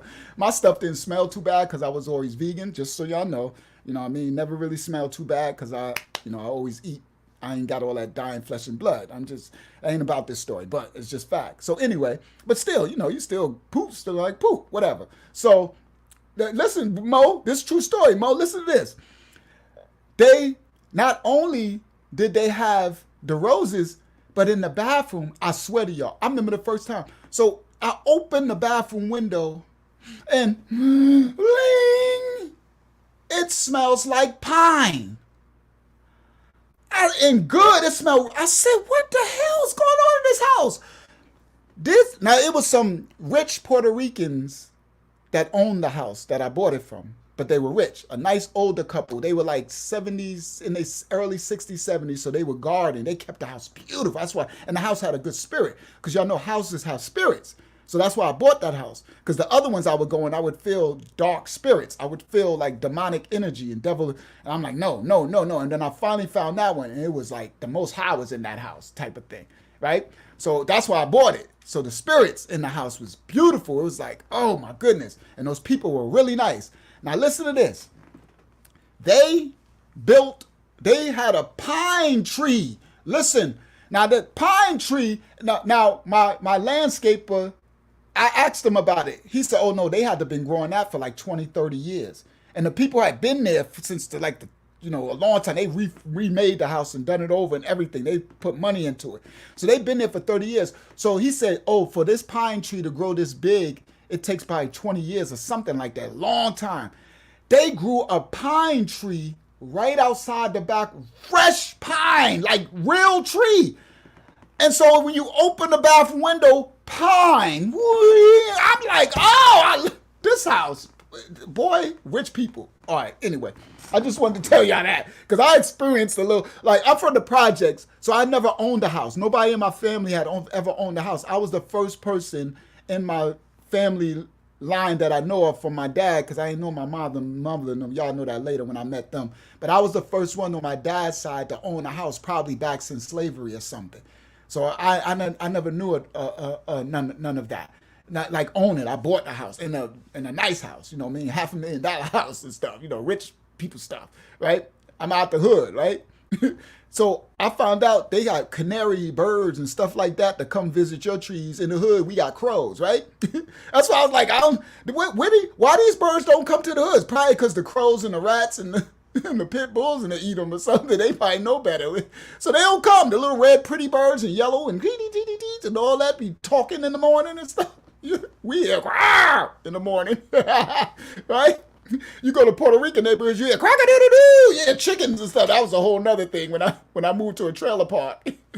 That was another thing. Chickens. The Most High put me through everything. I lived in a trailer park too. That was hilarious. Me and my ex used to snap on the trailer park. I used to say to her, we ride the car, be like, you gonna live there. That's where you gonna live. You think I'm lying? Listen, guys, shout out to Mike Garcia. You think I'm lying, guys? I used to make jokes to my ex like, that's where you gonna live, right? We used to laugh. Guess who ended up living in there? We did. Yo, you can't make it up. But we had the best trailer in there. We had a double wide. It was beautiful. I had a jacuzzi and everything. My bedroom, that thing was like a mansion, but it was in the trailer park. But it was a clean trailer park. It was really clean. But you hear crack-a-doo-doo-doo. They got chickens and stuff. Ducks walk around. That's Hispanic stuff. All right. So anyway, and Caribbeans, y'all know. So I'm from New York. All we have is pit bulls, roaches, and rats. And then later we had raccoons and crows and stuff and pigeons. That's our animals in New York. New York City, we don't got all that other stuff, right? So anyway, I'm just keeping facts. So let me get back to the story. So I go get the crackheads, right? So me and the crackheads, we come back, and we get to the house. So I'm like, all right, guys. I said, I got a bunch of plastic bags. I'll give you all plastic bags. I said, matter of fact, he was like, no, you got a garbage bag. I said, that's even better. I don't know why. Because I put everything in Walmart bags. Just I'm the Walmart bag king. Like, Pathmark, the bags, the plastic bags that they give you in the grocery stores. I'm the type, I got a cabinet full of them. So everything I go and do and tied up, so everything to me go in those. I'm like, I ain't even thinking do a garbage bag, duh, right? So the crackhead dude, he was like, shout out Mark Garcia. He said, big bro, peace is knowledge. Big bro, Knowledge Born? Shout out to my little brother, Knowledge Born, and Mike Garcia in the building. Shout out to Knowledge. See, Lisa said me too. Then they go into the trash bag. Yeah, that's how I am, right? So I'm like, Larry Yah said, gangster roosters at the auto shops out here in New York. Oh, yeah, that's that New York. She in the Bronx. Larry Yah's out in the Bronx, guys. Oh, yeah, she out there with the Bronx and little Puerto Rico. She out there in little, right? So the crackhead dude was like, nah, just get a garbage bag, right? So I'm like, all right, cool. So we go in. So Chrissy like, I'm gonna stay in the car. I'm like, all right, cool. We go in. It's me and my two crackhead exterminators, right? I love it. And then, crackheads, they want to hit before, and you ain't getting nothing before we go in. Stop it. You go in, do the job, and then you get, come on, man. If crackheads gonna try to game you, right? Come on, man. If you give me a hit, I find them even faster. If you give me a hit, I find more. I'm like, no, dude, y'all ain't getting nothing until after you do the work, after you find it. So we go in. So first thing when we get there, like, oh, this house is nice. I'm glad I don't live here no more. Now I spent that whole time with my cameras, nobody never knew where my house was. That's why I think Q Dog might have, but nobody ever knew. Mosey, sorry, I kept everybody away because I couldn't have none of the stick-up kids ever find out. People talk like, yo, Rob, they don't mean they're trying to harm me, but let's say if I let my boy Mosey know, and then one day, like, yo, my man Rock got a nice house on Belmont Parkway. Beautiful, baby blue, right? And then later, somebody else, a stick-up kid, been to hear that. Next thing you know, see? And I got Pam and my kids there in the camera. I already got them watching, already got everything, but nah. So I had to let nobody knew where my house was. Nobody. Now, I think we lived there for since 2000, and I bought it in 2001. And it's 2007. So we've been there almost 7 years, right? Now, after 7 years, I ain't let nobody know where I live. My little Rod was mad because I couldn't let his little friends know where I live. You know what I mean? Because I had to tell him he wanted to bring all this. I'm like, I can't. I'll take you to their house. And here I am. I'm bringing crackheads to my. That was surreal to me. But now I don't live there no more. So I'm like, well, because I know crackheads. They looking like, ooh, look at this house. I'm like, y'all lucky I live here. I've been to crack y'all crackhead neck. But I wouldn't have bought them there. So anyway, and I take that back. I wouldn't have cracked their neck. I'm just speaking black people stuff. I got to watch, these people be trying to, I'm just talking black people euphemism stuff, slang. All right, I ain't cracking nobody's neck. All right, now, so, all right, let me get back to the story. Let me focus. So we get to the house, right? They talking about, ooh, the house nice. No, I'm like, whatever. So we walk in. We get in. When we get in, it's so funny. We walk through the front part, and then when you walk through the front foyer part, and then it's a glass door that you open to go into the living room. So as soon as we open the glass door of the living room, as soon as we open the glass door of the living room, you see stuff moving. There's traps moving. These rats is trapped. They're running. They pulling the traps, and some of them are stuck by their neck, some of them stuck by their legs, some of them stuck by their tail, so they moving the traps. Some of them stuck, like, wherever the trap catch them at, that's where they stuck by. So they moving, some of them are sideways. I'm like, this, and it's all, and then the big house rat motels, they all over the living room, because the ones in there, they moving the rat. So we walk in, and the crackheads, they both go like this, whoa! And they're like, damn! It remind me of the Fridays movie. Damn! I wish I had that to put in there. Damn! Right? So they're like, damn! I'm like, and they're like, what is, it looked like a nightmare in there. Stuff just moving, the rest. So they're like, Dad, bro! Listen, the crackhead said, how you living? Now you know it's bad when a crackhead asks you how you living. I looked at us and said, boy, I'll pop you in your head. Boy, I don't know what's going on in there. Like, this house is too nice. He was like, and then the other crackhead said, I see you brought that ghetto stuff to this neighborhood. I said, listen, guys, I did not bring them rats in here. We don't have rats in here. I said, look around, dude. It was like, I don't know what's happening. It was like, so anyway, I'm like, listen, guys, let's get the, so They like, all right, where the garbage bags? I said, go in the kitchen under the, cause I ain't going in there. I'm standing right at the thing. I said, go in the kitchen. See all those cabinets? The one right under the sink, open it up. It's a whole thing of garbage bags. Just take your garbage bags. So they walk in. Now they walk in, crackheads don't care, right? Because they focus, they want crack. So they walk in, they kicking, they walk in and just kick the trap, the thing slide and kick another. I said, these crackheads superheroes, crack superheroes, right? Crackheads are crazy. So that's why, I take that back. I was about to say, that's why you need a good crackhead every now and then. No, I take that back. No, we don't need no crackheads. That crack is a demon, it's a devil, and it destroyed our people in our community. I'm making jokes, but in the midst of making a joke, I don't want to say nothing wrong, because that's wrong, right? But, as joking is like you need a good crackhead every now and then. That's joking, but we don't need that. That's genocide on our people. All right, sorry to bring the mood down, but I got to stay accountable for even, because it's a real story. So, and I just like, I'm funny, so I like to tell jokes. But, so anyway, we know growing up in the hood, we use crackheads for anything, right?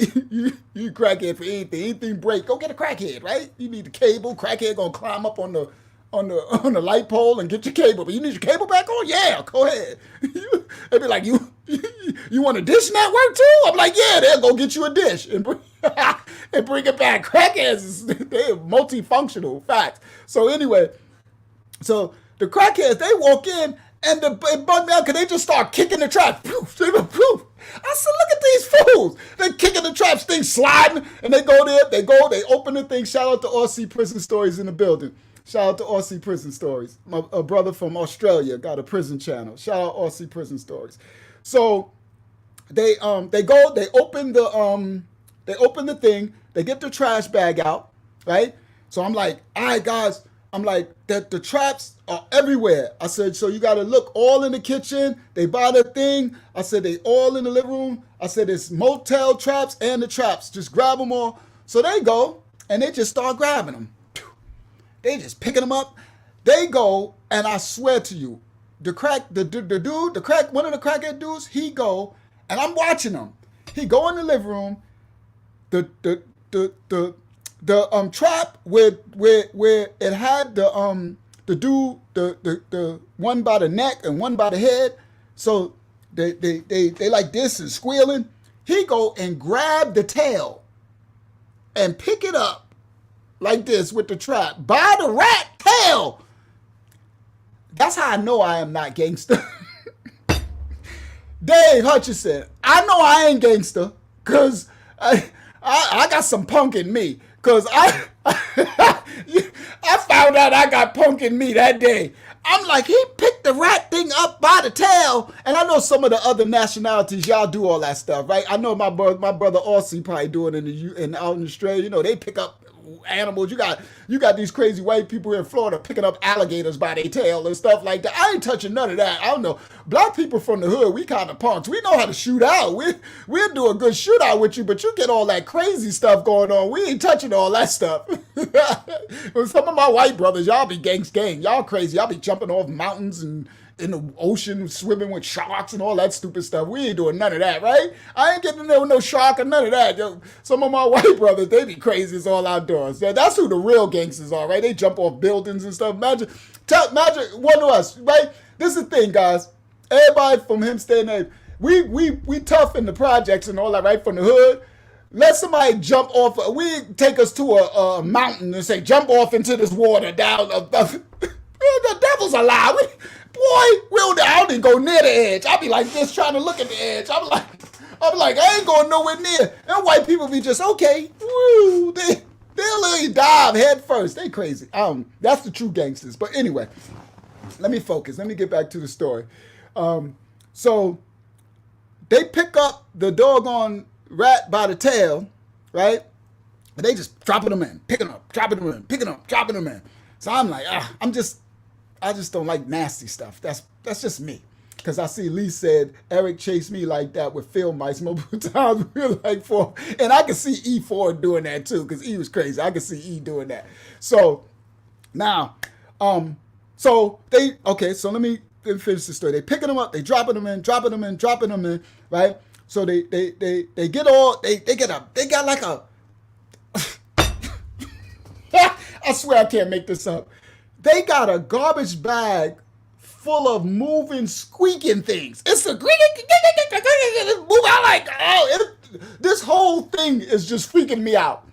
I'm looking, and that's the, so now this one got a garbage bag and this one got a garbage bag, and they walking around and they dumping stuff in the bag, and the bags is just moving and squeaking. I'm like, oh, this thing is so nasty, right?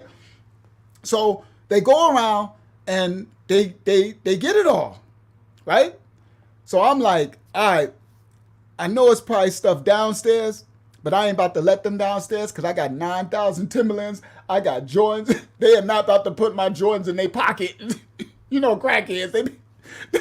They've been and boofed one of my Jordans. I don't know what boof is. Boof is a jail thing when they put drugs in their booty. They call it boofing. I know that's nasty, but that's a jail thing, right? So I'm like, I'm not about to, and I got my studio equipment is down there and stuff. I got expensive stuff. I'm like, y'all ain't about to take y'all in my basement. You're not about to go to my basement. The rats just gonna have to stay down there, right?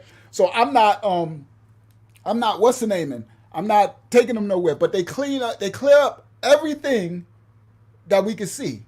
So everything is quiet. I don't hear no squeaking, ain't no moving, right? So I'm like, the crackheads to the rescue, right? So we come out and they got the bags, they tied in the thing. So I come out. Now these fools think I'm about to put them in my car with these bags of rats. I don't know what crackhead bust in and bumped their head on, but they done lost their rabbit mind. If you think y'all are tripping, they tell me, come on, man, let's go. We can take you to go. I said, where you think y'all going? You bugging. I'm like, listen, dude, the job is over right here. I said, shout out to Wayne Mitchell in the building. Shout out to Wayne Mitchell. Love you, Wayne. Sly Kid, Micah Tears. When I double back Sly Kid, I'm going to go back to the beginning of hip hop. You know you in there. You Shamello, R.P. Shamello Durant, the one who made Put Your Hand Where My Eyes Can See, guys. For Busta Rhymes. That's my brother who made the famous song Put Your Hands Where My Eyes Can See. All right, that joint. He was in the crew with Wayne right here, Micah Tears and the Nasty Four and all that. All right, y'all see that when we double back and go to the beginning of hip hop. So anyway, now, so I'm telling the crackhead dudes, the story is up now. All right, whoa, this is the 25 to life, brother Aussie. Do me a favor. Watch the F word. Only reason why I say that, brother Aussie, first of all, I'm a man of the Most High, right? And then you have a lot of people that are children of the Most High. So if you're going to do the F word, just put F, like F you up. All right, just don't spell it out, brother Aussie. Don't spell it out. Thank you, King. I know you have respect, so I know you respect that. All right, that's what's up. All right, so now, guys, so I told the crackheads, I'm like, all right, it's over right here, right? I'm like, it's okay, brother Aussie. I know you didn't know. So I'm like, dude, that's it. So they're like, what, you got. I said, listen, I give y'all extra dime a piece if y'all walk back. I'm like, okay, yeah, I know they be okay. So I hit them off, right? Now, this is past life. I did my time for this crime. I don't sell drugs or nothing anymore. I haven't did any of this stuff since I got free from this. So I gave them what I was supposed to give them. I gave them extra. And then I gave them extra on top of that. I did because that's how I was and that's how I am. I really needed them. They really looked out. They did a good job. So I didn't just give them that extra. I gave them extra for that. Good looking, bro. If you ever need anything, if they come back, I'm like, nah, we good. So then they left. They walked. They walked up Belmont Parkway towards Jerusalem Avenue. Everybody know what I'm talking about. It's a, what's the name up there? It was not a CVS or Walgreens. Something was up there. I forgot now. But that store was up there. So they walked that way. Oh, where the Carvel was at on Jerusalem Avenue. Belmont Parkway. Guys know where I'm talking about from Hempstead. So they walked up. I watched them walk up with a big garbage bag of rats. And I said, do not let that bag loose in this neighborhood. And I told you, I know you got to give crackheads instructions. Yeah, 7-Eleven. Thank you, Lise. You know you got to give crackheads instructions because if you don't, they would just let the bag loose in the dog poor neighborhood and have a bunch of rats in the bag. And this is a nice neighborhood. It's upper middle class, right? So I told them, I gave them instructions. I said, walk up to Jerusalem. I said, go behind the Carvel or behind the 7-Eleven or behind and they got dumpsters. I said, and I said, I'm going to check. Don't have me come on Parkside. And that's when you gotta turn street, right? You gotta lay it down. I turn, I look, I'm nice and laughy, but I can be serious. And I look, I said, listen, I put it in. Don't play with me. I said, if I'm coming and don't let me come on Parkside, I'm gonna find y'all. He said, no, bro, we gonna do it. Listen, because you got to say it. You got to mark it in their heads because they just think crack. I'm sorry, this is just the real. They don't take you seriously. You got to scare them for them to realize, like, okay, let's really do it. Because they'll just drop it and go about their business. I'm like, I said, listen, dude, I'm coming after you. You hear me? And I said, everybody over there, right? And they're like, oh, we know who you are. I'm like, all right, I'm coming. They're like, no, we going. I said, all right. So they left. They said, no, we're going to do it, bro. You looked out. You gave us extra, whatever. So they left. They left. So I come back and I get Christy, she in the car, like, all right, come on. So we walk in. Now we freaked out because we done had rats everywhere. So Christy like, do you got a mop? I'm like, yeah. So we get the mop and we get the cleaner. So she saw us cleaning. So we mopping the floor and mopping everything and because rats been running everywhere, right? It's nasty. So we finished cleaning up everything. We sitting down and we listening. We don't really hear nothing. Now I know rats, so I know it's still more somewhere, but the doors are closed. So I'm like, well, I don't know. Long as they mind their business, I mind my business, right? So I'm like, now, because we still going to trial and we don't got money to pay for a hotel, right? And I got to be there. I'm going to trial. So every court date I have to go. I can't miss. I'm going to trial for my life. So we stay the first night. Now, we slept on the couch together. We ain't going on the floor, right? We freaked out about the floor. So now we sleeping on the couch again. We just squeezing together on one couch till we get tired and we go separate on the other couches and go to sleep. So we slept the first night on the floor. Then I think we went to trial, went to court, came back. We slept the next night on the floor. Then I think we went to trial, came back. And then the third night. Now it's the third night. So now we kind of chilling. Like it's kind of back normal. Because at first she was scared to go in the kitchen to cook something. You know what I mean? We like freaked out.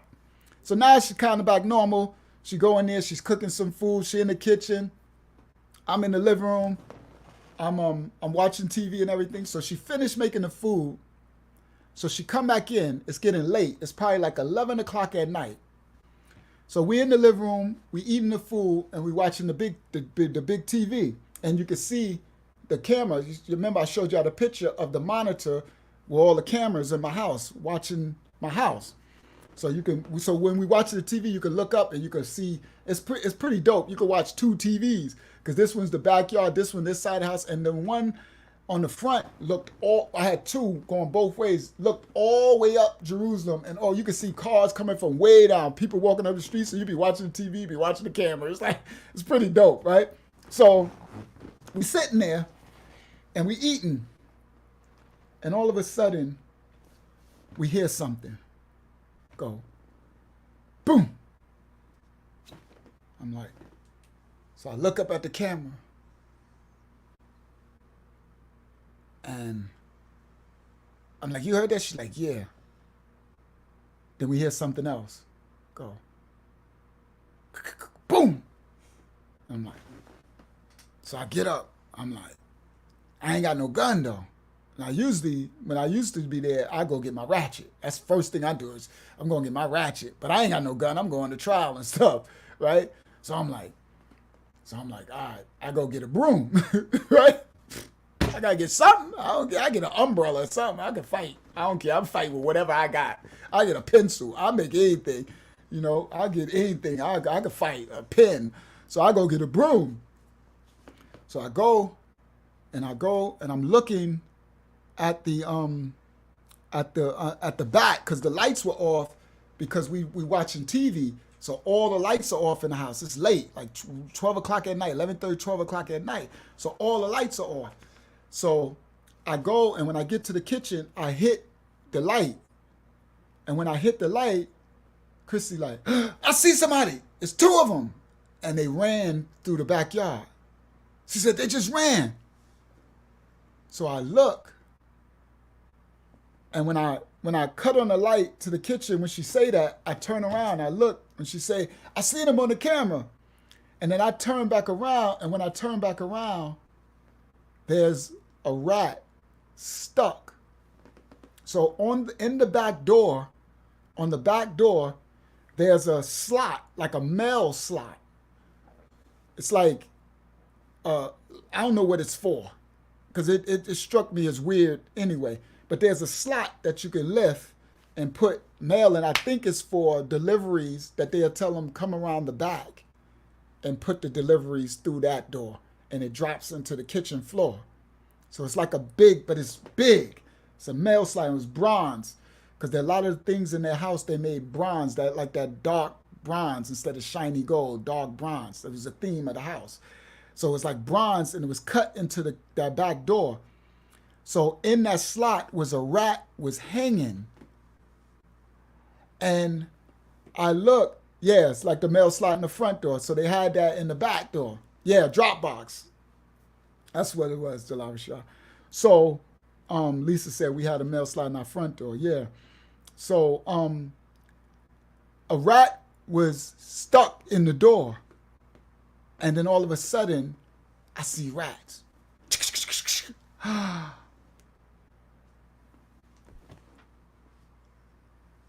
I knew. I said, that's them. They was dropping rats. And so I literally got on the phone and I called. And it rung. And nobody answered. And I called back again. DC. That's his name. Her name was Miss E, and his name was DC. That's their name. E and DC. So I called Miss E phone a couple of times. She didn't answer. Then I called DC phone. I kept calling Miss E phone. She never answered. Then I called DC phone. And then nobody said anything. I said, DC. And he said, hello? I said, y'all dropping rats in my house? He said, oh, what are you talking about? What are you talking? I said, yo, don't play stupid with me, DC. I said, how you gonna drop rats in my house, man? He's like, oh, someone has dropped rats in our house. It's not your house anymore. Are there rats in the house? I'm like, listen, DC, don't play with me. He said, so there's rats. So that means you need to evacuate so we can call the exterminator. I said, let me play some. I said, DC, I said, y'all playing with me? I said, y'all know I'm going to trial? I'm like, you are lucky that I can't do nothing because I'm facing life going to trial. I said, y'all a piece of ish. And y'all call yourself Buddhists. Y'all supposed to, I said, I told you I just needed more time. And you know I'm going to trial. I'm loading the thing. We didn't put any rats. So that means if there's a house, you have to exterminate. We have to bring the exterminator immediately. So you have to vacate. I said, come to this house if you want to. Facts. I said, I don't care about no trial. I'm probably about to get life anyway. Come to this house if you want to. I said, matter of fact, you keep it up, I'm coming to Brooklyn. I said, y'all think this is a joke, a game? And then he hung up the phone.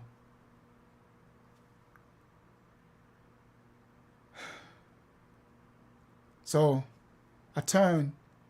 I'm really pissed. Because I'm fighting for my life already. I'm stressed out. And now they unloading all these rats in the house. I go back, because I was in the kitchen part. I go back in there with Christy. She's standing on the couch. She like, they back. It's rats running around. I'm like, you know what? We out. So we we packed up. We didn't have our, we just packed our little stuff, and we went and we stayed in the hotel, the one over by Eisenhower Park, the cheap one. I didn't afford the money. A nasty hotel. I forgot what it's called. It's one over by Eisenhower Park. Back then, 2007. And so the rest of the trial, we stayed in that hotel. Me, her, and Benito. So all three of us, we had to try to cook our little food. We bought a little burner. We like lived in that hotel. That thing making me itch. I'm itching now. It's making me itch. We lived in that hotel while I was going to trial. And then I would have to go back and unload the house and loaded all my stuff into the front pod storage unit thing on my front lawn. So while I was in the house, I would go every day when we didn't have to go to trial, every day, and I would load the washing machines, the upstairs, the dressers, the couches, the TV. Like I loaded a whole 3-story house, over 100,000 by myself, back hurting, sore, because Christy had Benito. So she would help when she could, but she had the baby. So I did most of it by myself. Late at night, they would sit in the car, and I would have the lights on in the house, and I would be unloading the house into the storage unit, and the rats would be running around.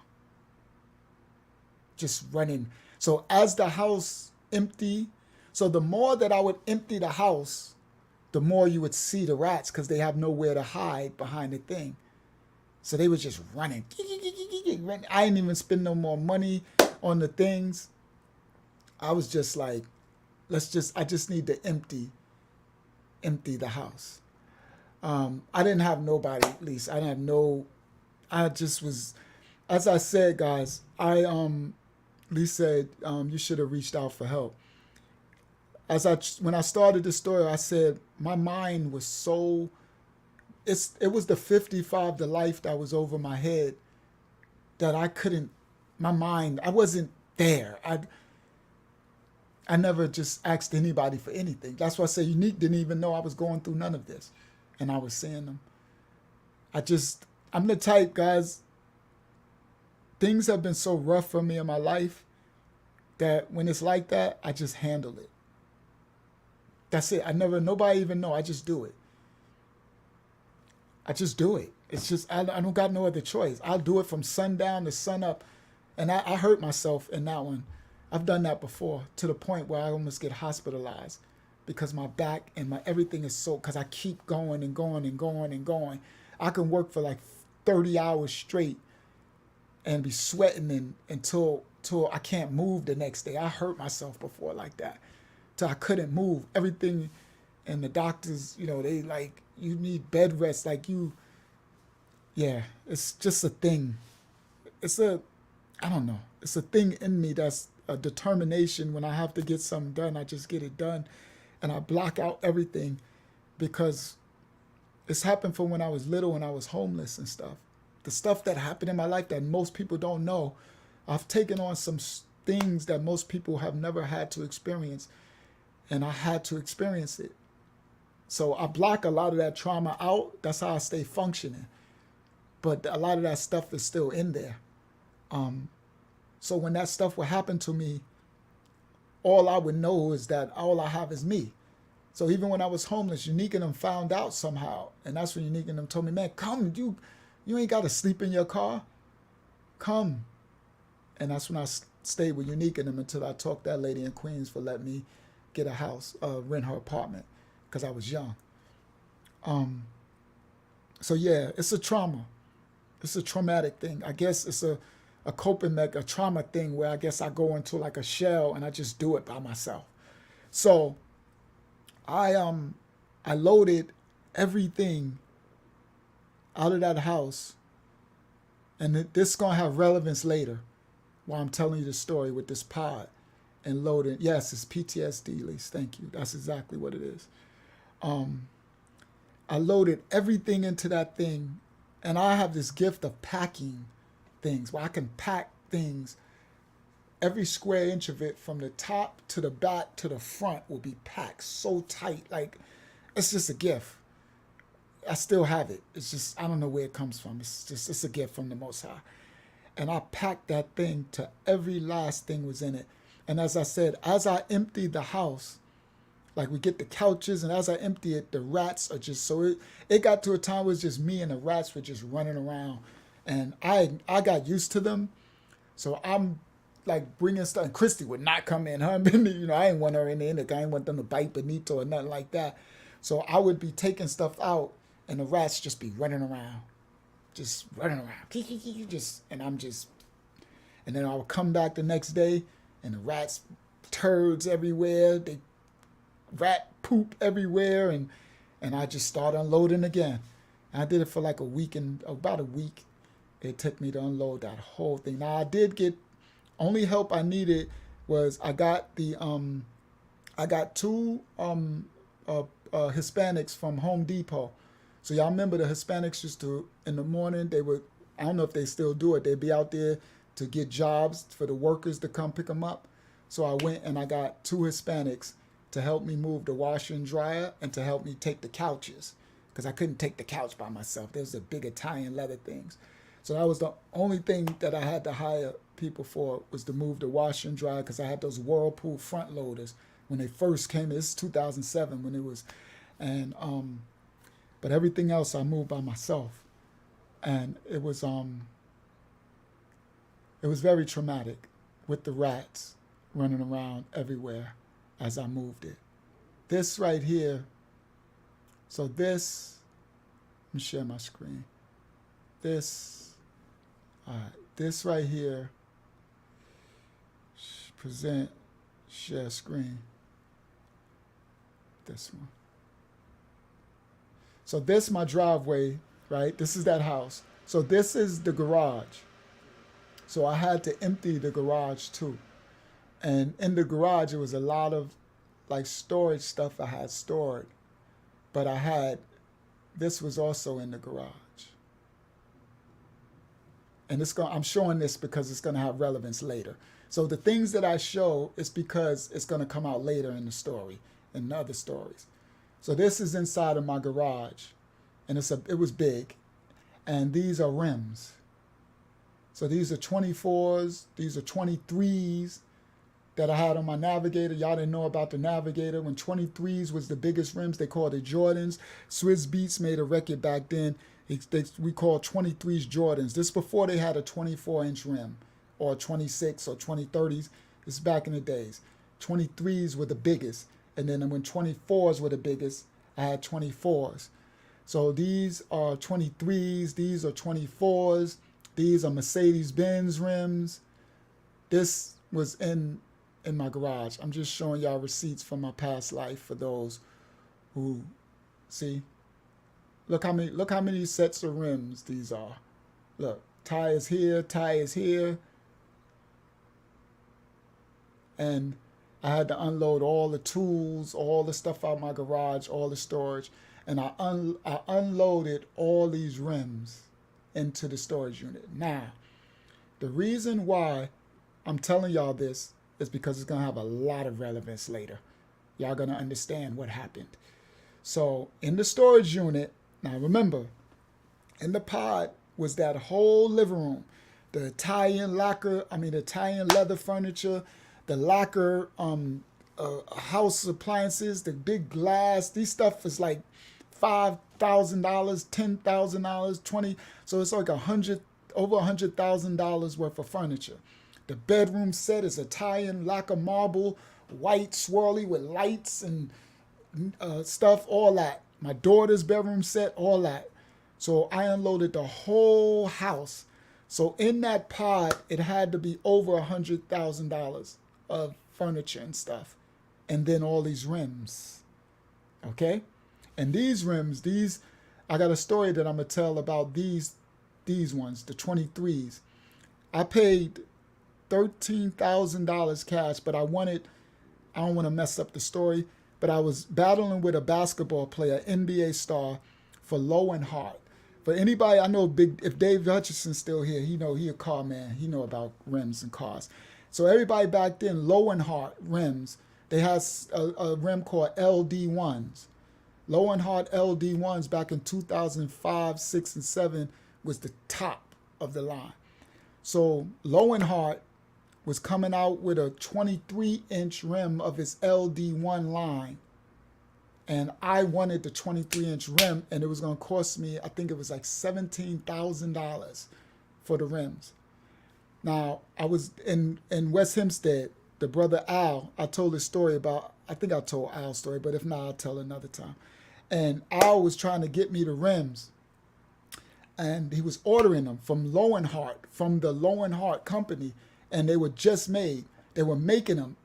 I was going to be the first one in the world to have them. It was between me and an NBA basketball player, and I was on the phone going back and forth, and we were doing a bidding war for the rims, and it got up to $17,000. Now the rims probably would have only cost like $12,000, but we kept bidding. He was like, "I'll give $11," and we kept going back and forth. So what happened was, the Lowenhart Corporation, the company. Let me stop sharing. The company, while I was on the phone with Al, and they was on the phone with the NBA star. They didn't tell me who the NBA star was at the time. It was 2007. Dave said you're speaking all facts. So the NBA star, they were going back and forth. So the Lowenhart company said they stopped the bidding war, and they was going to decide who was going to get the rim, because it was the first one ever made in America being shipped. And they wanted me to send information of where I got my money from. They wanted, like, what company do he own? Like, he must be a CEO of some major, CEO company. And then I was like, they want proof of your income, of where you get it. And that's when I said, you know what? I'm like, I gracefully bow out. And that I was like, so the NBA dude, whoever that was, he got the first Lowenhart LD1 23-inch rims. And this is before Swiss Beat made that song and said they called them Jordans back then. First ones. So the brother Al was like, well, we can't get the LD1s, but I forgot the name of the ones that I had. And I'm about to show y'all the Navigator that I put them on. Those might remember that Navigator. Dave and them, I know y'all seen it. That Navigator was going through the hood for a minute. I'm about to show it. So I looked at them. I was like, and they was dope though, but I wanted the LD1s, Dave. I wanted to have the first LD1 Lowenhart 23. You know how we want to stunt. I wanted to stunt, Dave, right? And I know Dave got a nice big 550 or whatever. He probably driving a 700. Dave kept going with the car thing. Salute to you, Dave. Salute to you and your wife. I'm proud of you, Big Dave. I'm proud of you. I'm like, so then he showed me the rim, but I was like, oh, this rim is hot. I'm like, so he was like, I can get you those rims. I think it was like $11,000.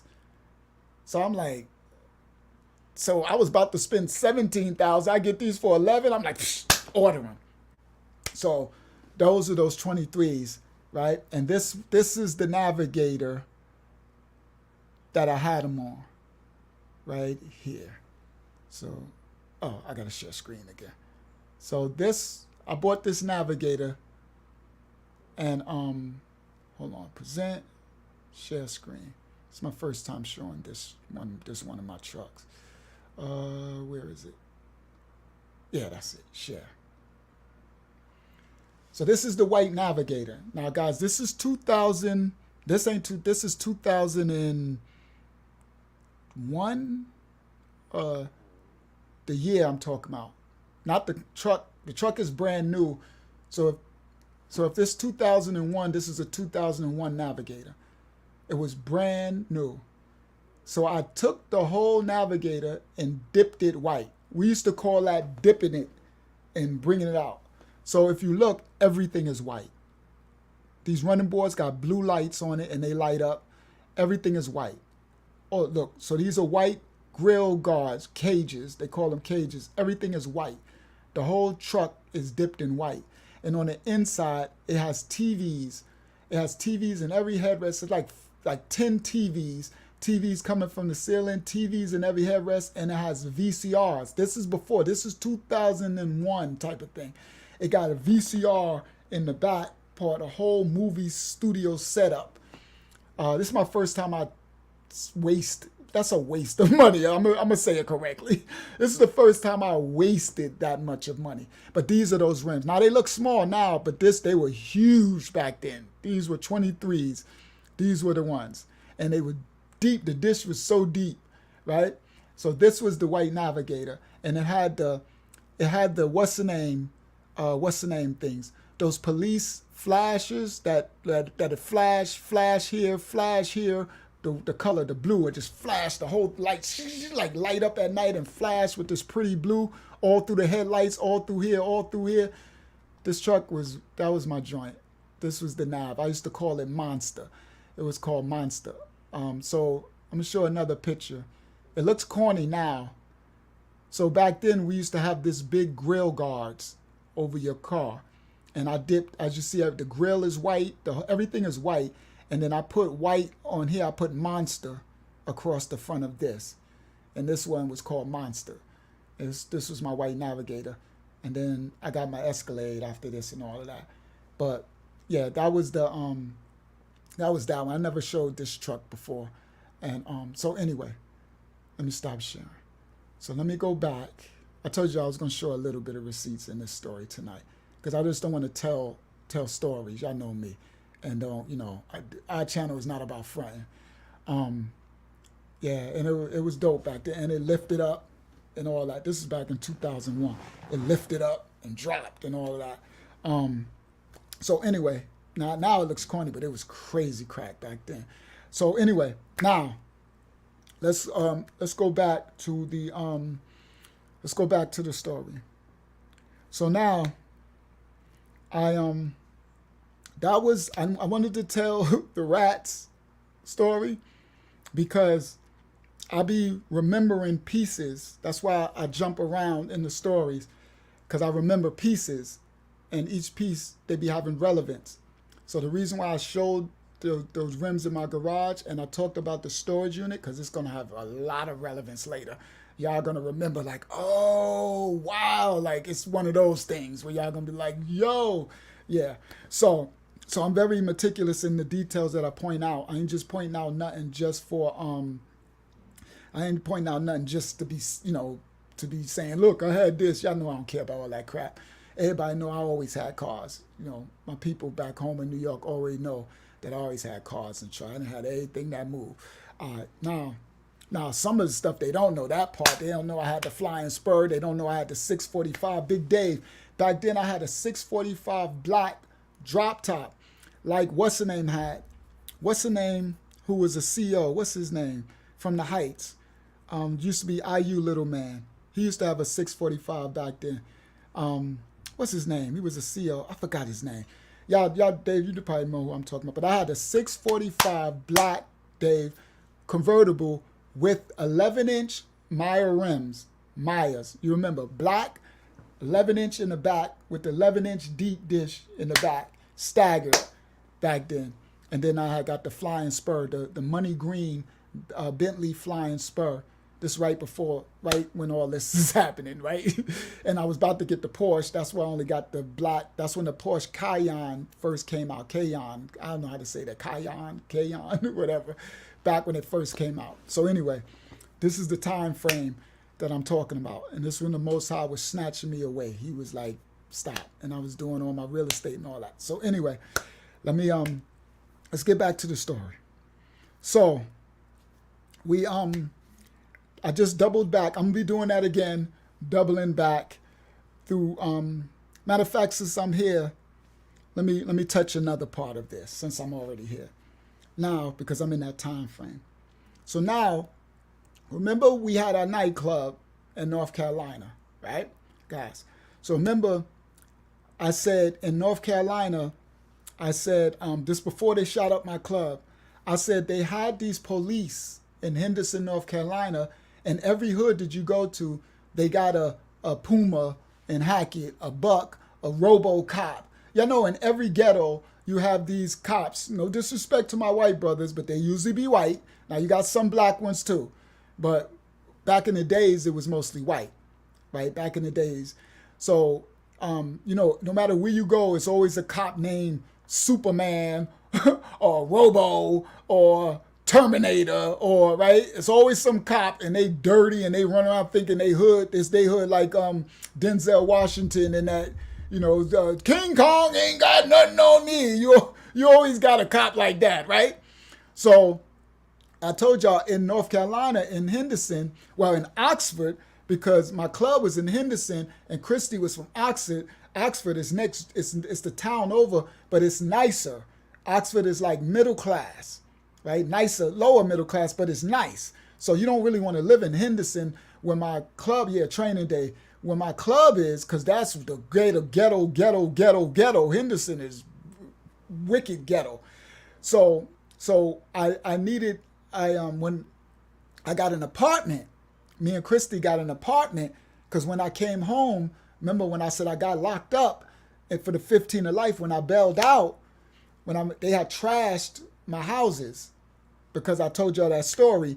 The dude, I let the people live in my house, and then the dude came home from jail and his girl wasn't paying the rent. And so me and him, we had a standoff. And then when I got locked up, everybody thought in North Carolina I was never coming home, because the word was they giving me 15 of life and I'm going to get 55. He's taking the try. He ain't never coming home. So they trashed my houses in North Carolina. All the people who was living in them, they didn't pay the rent and they started destroying, you know. So they crashed up my fastback Mustang. It was on the front lawn. They crashed my Mustang and Tant took that. He took it. He's like, yo, they crashed it up. So it's in my yard. And I was going to life. I was facing 55 to life if I blow trial. So I told Tom, just keep the fastback Mustang. You know what I mean? Just keep it. You know what I mean? So I lost the fastback Mustang. Yo, the Most High was taking everything from me, guys. Everything that I ever had. So my big house in North Carolina, they stole all the windows. So remember, guys, I showed you I put brand new Pella windows. They were custom. They were huge window. That big house, the palace, it had like 40 windows. I think it cost me like $20,000, $30,000 to put all those windows in. They were taking the windows out the house. I come back and the windows is just empty spaces. And I'm like, these fools just stripped the house like it was a car. They was trashing, so I couldn't stay in my houses. So when I came home for the 15 of life, when I went back to North Cac, right? I had to go to the hood and let them know, Sean, because they call me Sean in North Carolina. Sean is home. Like, I beat it. That kind of make your reputation even more, like, you know how when Tupac got shot and then he didn't die, where it make your reputation even more like a mythical figure. So when I came back to the CAC, I had to because they trashed all my stuff, so I had to come back like a gorilla, I ain't gonna say gorilla, like a monster, right? Because they got some gorilla blood stuff going on in New York, so I'm trying to stay as far away from. I don't even know what that's about. I ain't trying to be connected with none of that. That's why I'm like, I ain't about to say no gorilla, like a monster. So I had to come back like a monster. Like before I was chilling, you know, I would put it down when I had to, but now I had to establish something because they violated my houses. So imagine, guys, if I'm back in the CAC, right? I'm back in North Carolina and they vandalize my houses and I don't do nothing. Think about that. That means I'm food. That means everybody just, it was all front. Sean was fronting. The New York dude, Sean, they violated him and he ain't do nothing. So I had to come back and I had to go into monster mode. So I came back and I went and got my mans. I went and got my workers and everything. And I had to set a precedent. So I had to find out who violated, who crashed into my fastback, who was something that hurt my heart, guys, was I found out that Linwood, my big construction worker, the one said, hey, Sean, man, the one I show you the picture of me, him, and E. Banger at my houses on my block that I own on Lamb Street, Linwood was the one responsible for stealing all the windows out my houses. And it hurt me because he was the one who put in the windows. I paid them to put the windows in. That hurt me, Linwood, if you're still alive. That hurt me a lot because he was like my brother. I brought him with me to New York. Let me tell this story. Don't let me forget, guys. Don't let me forget to come back to where I was just talking about. North Carolina, Carolyn Dixon. I'm writing it right here. So, Carolyn. All right. So, just say, you wrote it on the paper. I want to say this part because this is funny. So, guys, this 2007, 6. This is when we popping. Before I bought the nightclub, we got the houses, everything. We Palace Mall, right? E-Banger, we doing it. They had Greek Fest. All right? Listen, Big Dave, everybody in New York who's still, shout out to Charles Coleman. He said he in the building. He said, yo, I'm late. What up, church? In the building. That's what's up. What's up? Shout out Charles Coleman, right? So, and I got a song for you. I'm about to play Charles Coleman. I got a new one tonight. Yeah, I'm about to release a new one for y'all tonight. You're going to enjoy this one, Charles Coleman. Y'all know I got these bangers coming.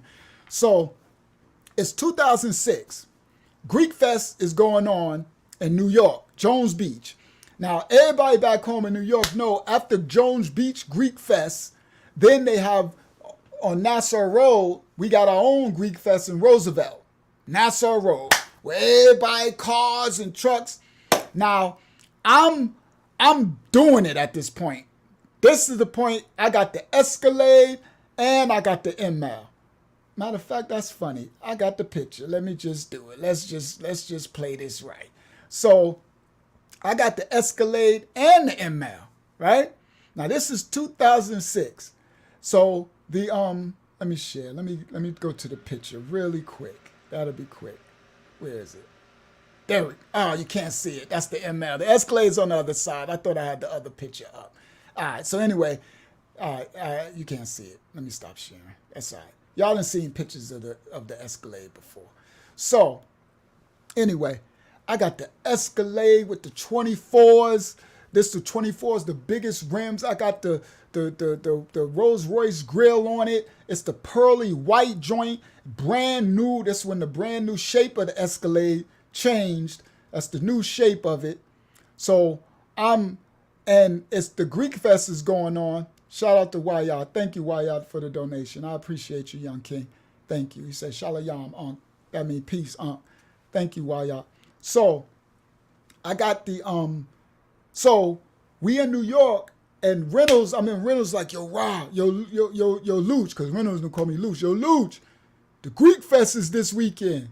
I know we going back to New York. I was like, oh, yeah, we going back. We going to the Greek Fest. So, we set it up. So Linwood, the big Linwood, 6 foot, probably 5'6", 300 and some pounds, big country boy, hands like steel, big country. That boy can lift a car. You get him mad. Big Linwood. Hey, Sean, man. That's my number one right-hand man, construction worker, right? Linwood, head of my construction crew. So we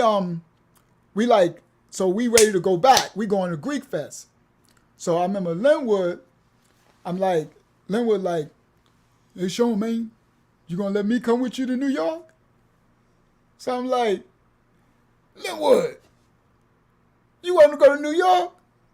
Yeah, man, I want to go. He said, yeah, man, I want to go to New York, man. I want to see what everybody talking about. Cause E-Banger, E is from where Linwood from. He from Henderson, North Carolina. So E, every time we bring him back, guys, E would tell them stories about New York. So now, guys, remember, this is when we signed to Dipset. Well, we read signed Dipset, Taliban, Luca Brasi. So I got E-Bangers going through the Bronx. We in Brooklyn. We in Long Island. We all over. We everywhere. So E, every time we come back, E got stories for them. Okay? He got story after story after story. So Linwood been hearing all these stories. So he like, yeah, Charmaine, I wanna he said, I wanna I wanna come, man. I wanna I wanna see New York, man. I wanna see what it's like, man. All I hear is E telling all these stories about New York. I wanna come see. So I'm like, all right, cool, you could come. I said, well, you picking the right time. I said, because we going to Greek Fest. I said, so you about to see women with bikinis on. You about to see the time. You about to have the time of your life. You about to see something you ain't never seen before, right? So I'm like, dude, you picking the right time to go, right? I'm looking for something. That's why I'm talking like this. I'm looking for something to show y'all. So so we like, all right, cool. So we gonna go. Y'all know Greek Fest always be on a Saturday. So we driving down. So Big Linwood's in the car. So Big Linwood, like, the Escalade ain't like the Navigator. That one. The Navigator was so big on the inside, it was like a living room. So it had captain's chairs, and it was like a living room in the back with the big VCR, but the Escalade had a bench seat. So Linwood's so big, it was kind of tight. So Linwood's like, I want to get in the front. So they let Linwood get in the front. And I'm like, this is first time coming to New York ever. He a big country boy from North Carolina, ain't never been nowhere.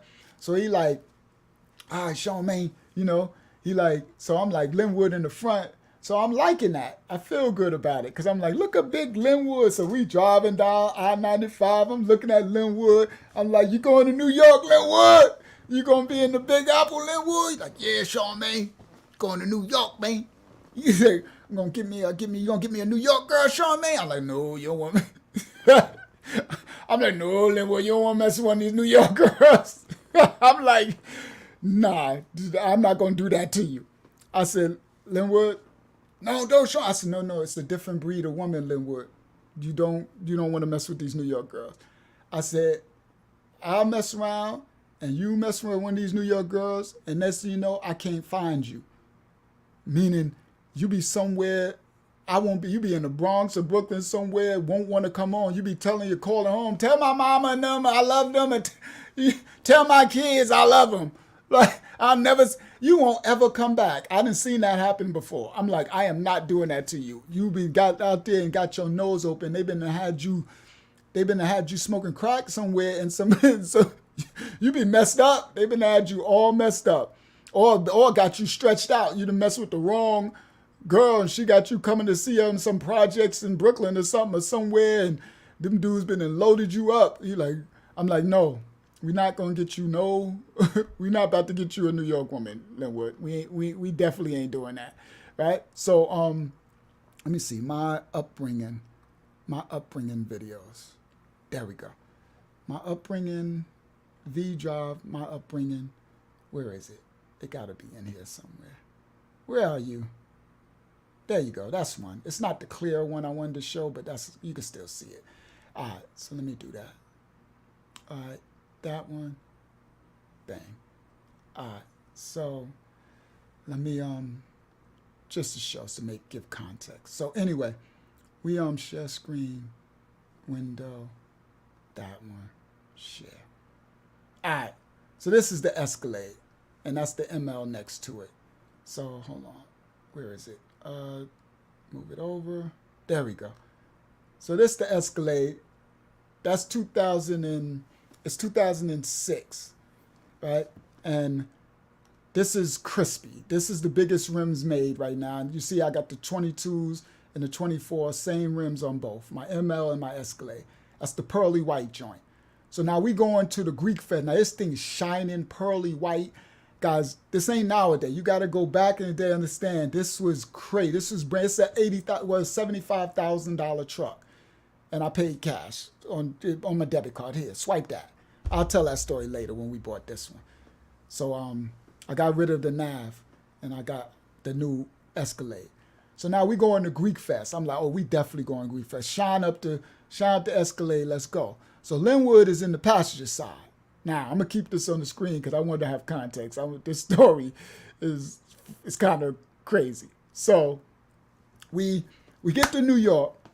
So now we staying in the big house. I just showed y'all the big house where they let the rats out. Now, this is before all of that. This before the fall. This before I got locked up for the first 15 of life. I'm doing my thing. So Pam is living in the big house and my kids. So the big house is functioning. So we get to the big house. Linwood see the pretty light blue.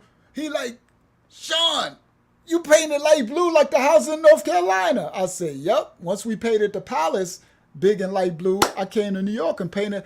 He like, this house pretty. So we walk in and he see all the wood and the animals and, he like, he look around like, this is beautiful, And Pam, he see Pam, and, Pam was gorgeous. He like, dang. So he's finally getting this. All he knows is Sean from North Carolina. He never been seen me home. He never been to New York. So he come in, Pam greeting him. Then she made some food. She made a big home cooked meal. So Linwood, he's sitting on the leather couch. He looking at the big screen TV and then the monitor over this TV. He looking, he like, so y'all just sit here and you can see up the street. And, he's having the time of his life, right? He's like, man, you know what I mean? He like, so anyway, so now I'm just painting the whole picture. So with we stay that night and everything. The next day, Greek Fest. And y'all know Greek Fest Day. It's a big day. They go the morning. So my thing is, I ain't about to go to the beach. Those days are over. I'm about to do Nassau Road. I ain't trying to go to the beach. I ain't trying to get stuck in all that traffic, leaving the beach and all that. We used to do that back in the days. Y'all learned that from the earlier stories with my big 500 silver Mercedes back in the days, in the early 90s and all that. Y'all gonna learn that when we double back, right? So now at this point, it's 2006. I think this is 2006. I'm not going to this is 2005. I'm not going to no beach. I'm doing Nassau Road, Roosevelt Strong Island, that part. And it's a whole world in itself. Motorcycles and hundreds of thousands of people along the street. Police got everything blocked off like a parade of black people, right? So partying. So we go, I shine up. I remember, I never forget, it was a nice shiny day. We hit the Nassau Road. We hit the strip. We in the Escalade. It's me, Big Linwood's on the passenger side, Reynolds and E. Banger, and then Reynolds' man Miller from Freeport. He was a little blood dude, Miller Gang. Reynolds talked about him in one of our songs from Palace Mob. So we got the windows down, re-rolling. So I remember as you rolling, it's a car show going up Nassau Road. I need to move this because I want to see if someone say something in the comments. All right. So it's a car show. So we rolling up and I'm popular, so a lot of people know me. So you're a girl, so people be walking here like, oh yeah, it's like, yo, Rashawn. And I'm like, baby, we hanging out the window. It's like it's a car show. I'm driving. I'm like, yo, Linwood, grab the wheel, hold the wheel. And I'm driving. I'm out the car like, yo, what is it? The dude like, yo, Rob. I'm like, yo. And people just seeing the Escalade because a lot of people didn't know I had it. It was brand crispy. They like, yo, Rob, that's you. That's your new joint. And they don't know I already had it. They used to see me in the ML, the small truck. But they didn't know I had that one, the red one. I had a couple. I used to switch. But then, again, I'm not letting everybody know what I got, right? So that's what I was, So they just really, a lot of people was just really seeing the Escalade for the first time. Those in my inner circle seen it, you know what I mean? So, but most people didn't know I had it. They knew I had the white joint, and some people knew I had the red little race car. So it's just girls everywhere, and we just, we having a good time, right? So we drive up, and we go, and then you got to go around and double back because the police have it cut off, right?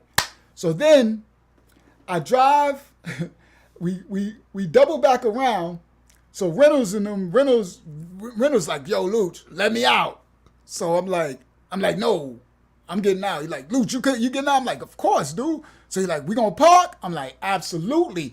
I'm like, you think we about to park? It's girls everywhere. We about to enjoy this. I'm not trying to just drive around. So I'm like, so we go and we pull up, and now I'm trying to, it's hard. There's nowhere to park because the police got everything blocked off and locked up, right? So I'm like, I ain't got nowhere to park, right? So I'm like, I ain't got nowhere to park. Shout out to Aussie. He said he just subscribed to our second channel. I think he's talking about our ministry. You enjoy that, Brother Aussie. It's a very powerful channel, our ministry channel. Salute, King. So I'm like, Yahshuah said, we fly high. No, and that's when that song was out, too. This is those years. Facts. That's when we knock it. And, of course, I got the crazy system in that Escalade. You know, I got the 215s in the back, loud with the $3,000 watt amp, all that. You know, I got it knocking, boom. And we playing Palace Mall. Boom, boom, boom, boom, boom. You can find me in the 4.6 with an ish spoken of God, bitch. And my dad rich left me to face this madness. Now I'm a bastard that's gonna blast the ratchet, steal the plastic. Igga played in the back. Iggas was bad. I was going out of hating the fact that I'm back. Money stacked up. The budget is good. You know, we got Palace Mob. You know what y'all want to do. We boom, boom, boom, boom, boom. Y'all know it's coming down the street like boom. Everybody like boom, boom, boom, boom. We knocking Palace Mob. You know, doggone well.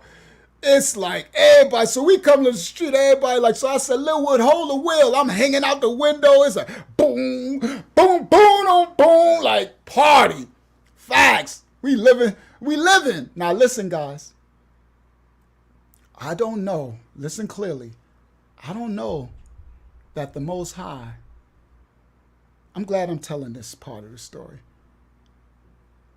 I don't know the Most High is literally like, you better enjoy every piece of this because your life is about to change and it will never be the same. This was the apex of it. This story, I'm glad I'm telling this story. This story right here is with the pinnacle. I had this before. Did I buy it? No, we didn't buy the club yet. We had the clothing store. We had all 15 houses. I had the big house. I was worth 1.4 at this point. This before I met Corey, before Jody. Well, I knew Jody all the time, but before I got back with Jody and met Corey, before the 15 of life, before the 25 of life, I'm at my apex. I'm right at this point, I'm about to buy the Flying Spur Bentley. Right here.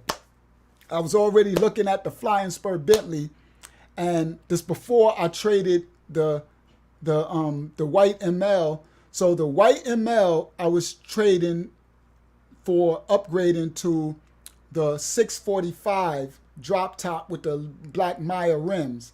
And then the Escalade, I was upgrading to the money green Bentley Flying Spur. You hear?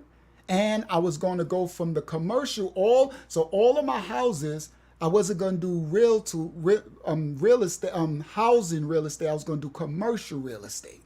Listen, guys. So I was going to go from flipping the houses to flipping strip malls. Okay? You know those little strip malls where you got a little T-Mobile and all that stuff and the pizza shop and the pool hall? I was doing strip malls. So I was going to flip strip malls, commercial real estate, and then I was going to graduate to subdivisions. Listen to me. This was Unc. This was me. This was the guy Rashawn back then. I was going to go. So the first move I was going to do was strip malls. And if you do it with the strip malls, I could do 2 of them a year and could make about 2 million, like 1.7 a year just doing 2. And it only take about 4 months to go in there, and you really don't have to do no renovations and everything, depending on the condition of the strip mall when you get it. So I was going to do the strip malls was first. So I was already in the works of buying one. That's why my money was, let me explain something to you. My money was really tied up because when the Most High locked me down for the 15 of life, the first one, my money was tied up because I didn't really have liquid because I was already in the middle with my lawyers of buying the strip mall. So I had already put down payments and stuff was locked up, and then the rest was in my assets, right? So in the houses. So that jammed me too. So when we get to the other stuff, I'll break that down for you. So I was gonna do the strip malls first, and I was working on my first one. I was gonna make about 1.7 million when we finished it in net, after, not gross, net 1.7 million after everything, doing this strip mall joint. So I was going from residential to commercial. Then after I did 1 or 2 strip malls, then I was gonna buy subdivisions. I was gonna be owning the hood, the projects. That was my goal, and then I can give better housing to our people throughout the country. Like have a nice where you take care of the property, and that's what I was doing. But the Most High said, that's what you think. See, that was my plan, but the Most High had a plan. And it didn't involve me becoming a multimillionaire in Babylon. Almost, I'll be at $1 billion now. If the Most High would have let me go, either I would be dead, right? Because we was doing all that, or I would be a billionaire right now. Because I would own half of Florida, North Carolina. Boy, y'all better know who I was. No joke. Facts. That's why I say I'm going to show some receipts on this one to say I'm not just talking that talk. All right? So now, at this point in this picture, in this story right here, that's where I was at. They called it my fleet. I never called it that before. It was Demetrius Gore and Magoo and them. Shout out to Demetrius. They called it a fleet. Because I remember one time Demetrius, they thought I liked white cars because my whole fleet was white. It was one time I had all 3 cars, I think I had 4, and they were all white. And I didn't even realize it. And then Demetrius one time, he said, yeah, they was talking about your fleet. And I'm like, fleet? I'm like, what? Yeah, your fleet of cars. I never thought of it. That was just my life. I'm like, dag, I got a fleet? And then he said, all white. So I said, oh, that just happened to be all white. Just so y'all know. That wasn't planned. They just happened to be all white at that time. I'm like, no, I don't like white. I'm like, oh, wow. So anyway, so I was now, at this point, I know I have a fleet. That's what I'm saying is. So I was literally flipping my fleet. So I was going to get the black, I got the black 645. Jody just made me take it back. And then I got the flying spur too, but I didn't get a chance to enjoy it. I didn't get it. It was over. I didn't get a chance. The 645 drove it a couple of times. Then we took it back, and then I was supposed to get the Porsche truck, but they was waiting to try to find me one. So I got the black Benz, the black one that I showed me in the picture, black 500. That was temporary, that black one. And then I got the flying spur for this. But I was hiding the flying spur because you would get hot. Like if I show somebody that I got $180,000 Bentley, I'm really hot. So that was just OT. We would just, that was just when we stunting time. So I never really got a chance to even show it. It was a wrap. The Most High shut it down. And the funny thing, he timed it, guys. He timed it where I stretched my assets. Now, I'm going to show y'all something. When the Most High is going to do a work, he's going to time everything perfectly, right? So he timed the great market crash. Listen, guys, this is how my empire fell. My empire wasn't so weak that it would fall by one thing happening, like me just getting locked up. No. Or the market just crashing. No. It was a culmination of perfect events to make to where I can't climb out of it. Because the Most High smart. The Most High knows everything. He knows I'm so resilient. He watched me go. So he timed the great market crash since the Great Depression, the one that started in '06, the great and he timed me to have all my assets in real estate when it crashed. Then he timed it to me going from residential to commercial. So all of my liquidity was, the last liquid dollars was tied up into the transaction with the lawyers and buying this property, and the rest was in the real estate. Then the money from my vehicles, because I owned all of them. Yes, the perfect storm. I owned all of them. Now I'm going into, now listen guys, I was at a point where I just buy my cars outright. I paid $75,000 cash for that. I paid almost $30,000 cash for the ML. Meaning on my card. Here, swipe it. Let go. Right? That's a life. I got to experience a life most never get to. So I'm grateful that I got to know what that feels like. That's also why you can't impress me with no money or nothing, right? Because I didn't have it where I could buy anything that I ever wanted. Facts, I can go buy a house. I can literally go see a house and be like, ooh, I like that. Let's go buy it, and go buy it, right? That's how I bought all my houses, with cash. All those houses in North Carolina, I paid for them with a debit card. Here, swipe that. Except for the big palace one. That was the only one that had a mortgage, but I did that to build up Pam's credit. You hear me? Again, businessman. I did that, and I put that in Pam so we could give her a credit line, build her up so she could start flipping. That's how I am. I'm not the type that make everything for myself. I want the people around me. Everybody need to be making money. I got to set everybody up. Right, now. So what the Most High, he timed this perfect storm to now something that I would never do. I took my cars, which I had to clear title for, right? I got like almost like $100,000 in equity in cars, basically, but you lose, so it probably come out about $75,000 because you lose in cars, right? In equity in my vehicles that I own, and I went into the Bentley Flying Spur. It was $180,000. I financed, and then the black 645, I did the same thing. Now, I know some of y'all like, what are you doing? First of all, I was tripping because I'm living that life, but I knew that the deal that I'm doing is going to make me 1.7.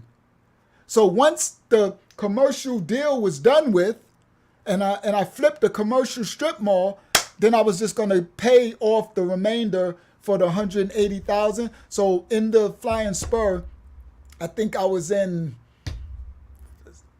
like $60,000. So I probably owed $120,000, right? So that made the car note like $5,000 a month, but that was nothing to me, right? Because it was just for a short time, because I'm flipping the strip mall. Now, smart person, I could have just waited, but I was tired of my fleet. Like the Escalade and the ML, I've been driving it for a year. The more you get, the more you get spoiled. That's why money changes people. You'll see people who never had money, who used to live in frugal, give them money for about 2 years. Next thing you know, their tastes go up. Next thing you know, they using $100 bills to wipe their booty. Right? You see it with the rappers all the time. Next thing you know, they got 14-karat gold toilets in their bathroom. Now, I wasn't that stupid, right? Because I've always had money, but I've never had this much money. I've never been a multimillionaire, like literally multimillionaire, right? So I did get a little bit spoiled because I can have anything I wanted. Now, now listen clearly, I wasn't stupid. I wouldn't have got into the Flying Spur and got the 645 if I didn't have 1.7 coming and I can pay it out cash. Oh no, I would have just stayed with my trucks until I can get up. But I was doing the deal and nothing could go wrong. Y'all hear that? Oh, nothing could go wrong. This is what I do.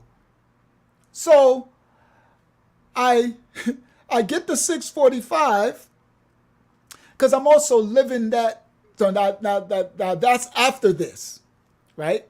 So because now I'm with Corey. with the 645. So I got the bad Hawaiian girlfriend. So I'm stunting a little, and we going around. I got the baddest girl in the world. So we need to get the flying spur. Cause I remember the reason why, because she saw the flying spur and she was liking it. I was like, oh yeah, I need to cop. I was copping it for me too, but also, to stunt too. So now, the Most High, He timed it where I got rid of my cars and got into a debt of a car, but which would have been paid off. Now all my liquid money is in the commercial deal, and all the rest of my assets is in real estate, but I don't know the great market crash is happening. Oh, the timing. Oh, when the Most High wants you, He gonna get you. You hear me? He gonna get you. So, your Don said they buy a golden gun that they don't even shoot. It's just hanging on the wall right over their golden toilet. Facts. But this dude just had roaches in the project. Yeah, that's how you can't give people stuff, right? So all praise to the Most High. I know He allowed me to have all these assets and know what this lives. So now when I get the finances that I have to get to help His children to prepare for the collapse and our investment group and stuff, they can't nobody, you can't wow me with nothing. I didn't have everything. Like, we had money. I had money my whole life, but I didn't even made it to the top. To the top. Not wealthy, but rich. Wealthy is when I would have turned those millions into billions and had it set up where it had been assets for my generations. That's wealth. But rich is when you got money. I had enough money that I really couldn't even spend in the rest of this lifetime. Well, you could if you're stupid, but I had money to set me up. I could have took my 1.7 and just put it into the market and diversified it across and lived off my dividends for the rest of my life. Lived off 30,000, 20,000 a month dividends and been comfortable. See, I know money. I know investment. I know finances. I'm not stupid. I just was dealt a rough hand. So anyway, now the Most High timed the perfect storm. Okay? So I'm glad I got to point that part out because all this stuff is going to play back later as we go through the story. So all these are pieces that y'all will remember. All right? So now let me fast forward back up to the Greek Fest. So now we at the right here. We at the apex Palace Mob. This is when we I think this is when the first time Star Crimes met us and the first record deal we was trying to get with Dipset with Palace Mob. We got the International Platinum Palace record label and we just doing our thing. So now we at the Greek Fest. All right, bang, I gave you all that. So we at the Greek Fest. We looped around, all the girls screaming, everything. We like, so Reynolds like, yo, let me out. I'm like, no, we parking. So Reynolds like, oh, you coming? I'm like, you crazy? You think I'm about to stay in the car? We about to. So now we can't find nowhere to park. And you got to be careful because if you park in the wrong place, they tow you, right? So I'm like, I ain't about to come back and my truck gone. So we trying to find somewhere to park. So Lynn would say, hey, Sean, man. So I'm like, what? He like, you don't got to find nowhere to park, man. Just pull over. I'm like, no, I got to park. So we can say, I'm not going, man. I said, what do you mean you're not going? I'm not getting out this truck, Sean. So I said, huh? I ain't getting out this truck. He said, hey, they look wild. I'm like, what? No, they're too wild for me, Sean, man. I'm a country boy. It's too much noise. It's too much. Because, guys, it's like 10,000 people all over and they coming up to yelling and just motorcycles. And I never looked at it like that. He was like, I'm staying in the truck. I'm staying in the truck. So I said, but Linwood, you got to experience it. Oh, no. I had fun. I seen it. He said, I just want to go back. He said, you could take me back to the house with Pam and drop me off. He like, I just watch TV. He said, I liked it in the house just watching TV. So I'm like, all right. So he like, yeah. He said, so yeah, you could just pull over and I'm not getting out. So I was like, okay, well, you sure? He's like, yeah. So I'm like, okay, well, cool. So I pulled over, guys, on Nassau Road. and I pulled over by the stores.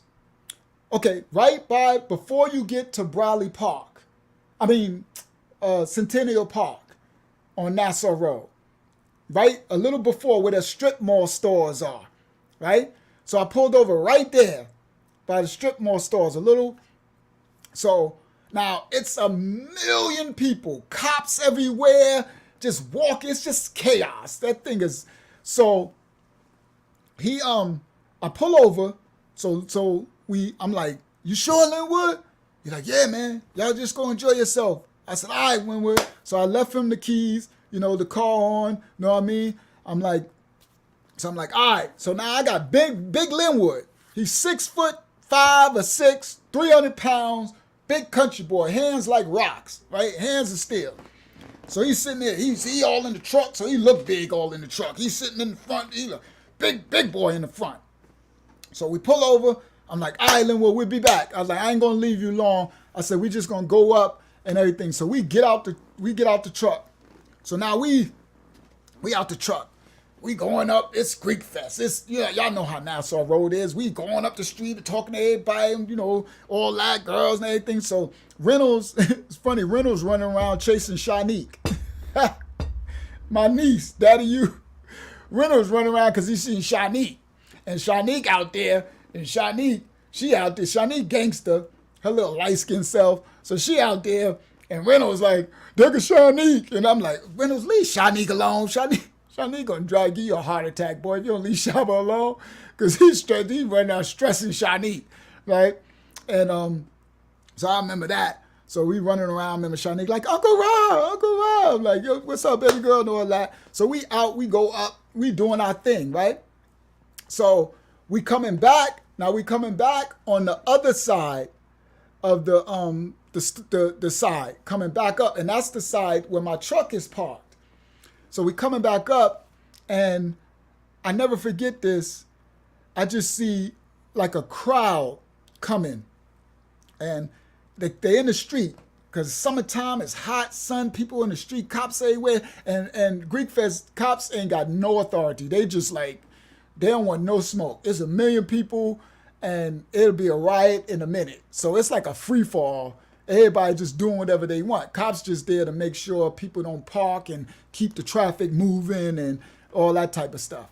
So it's a big ruckus coming up behind us. So I turn around and we banging. I'm like, all right, we got to see, because I got jewels on and stuff. I'm like, all right, we got to see, because it's like a crowd. It looked like somebody's fighting, like they're fighting and a rumble is coming up. So we like, I stand, I'm like, all right, yo, E.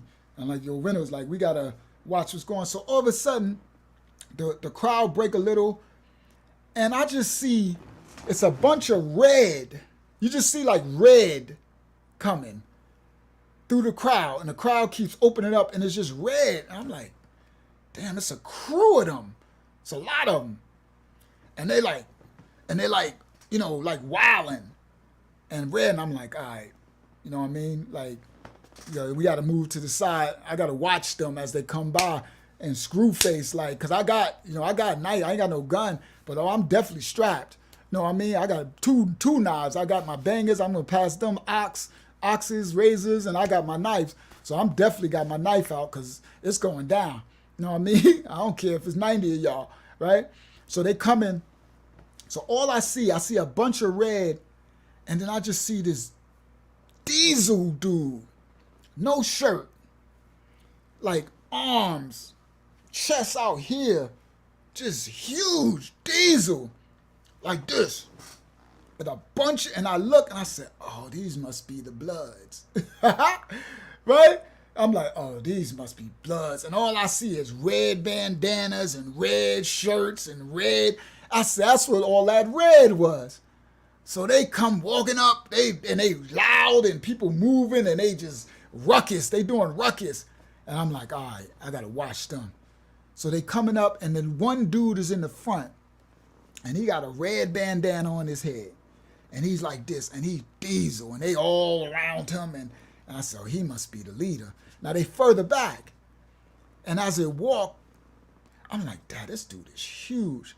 And they get closer and closer, and I look, and I'm like, is that Divine?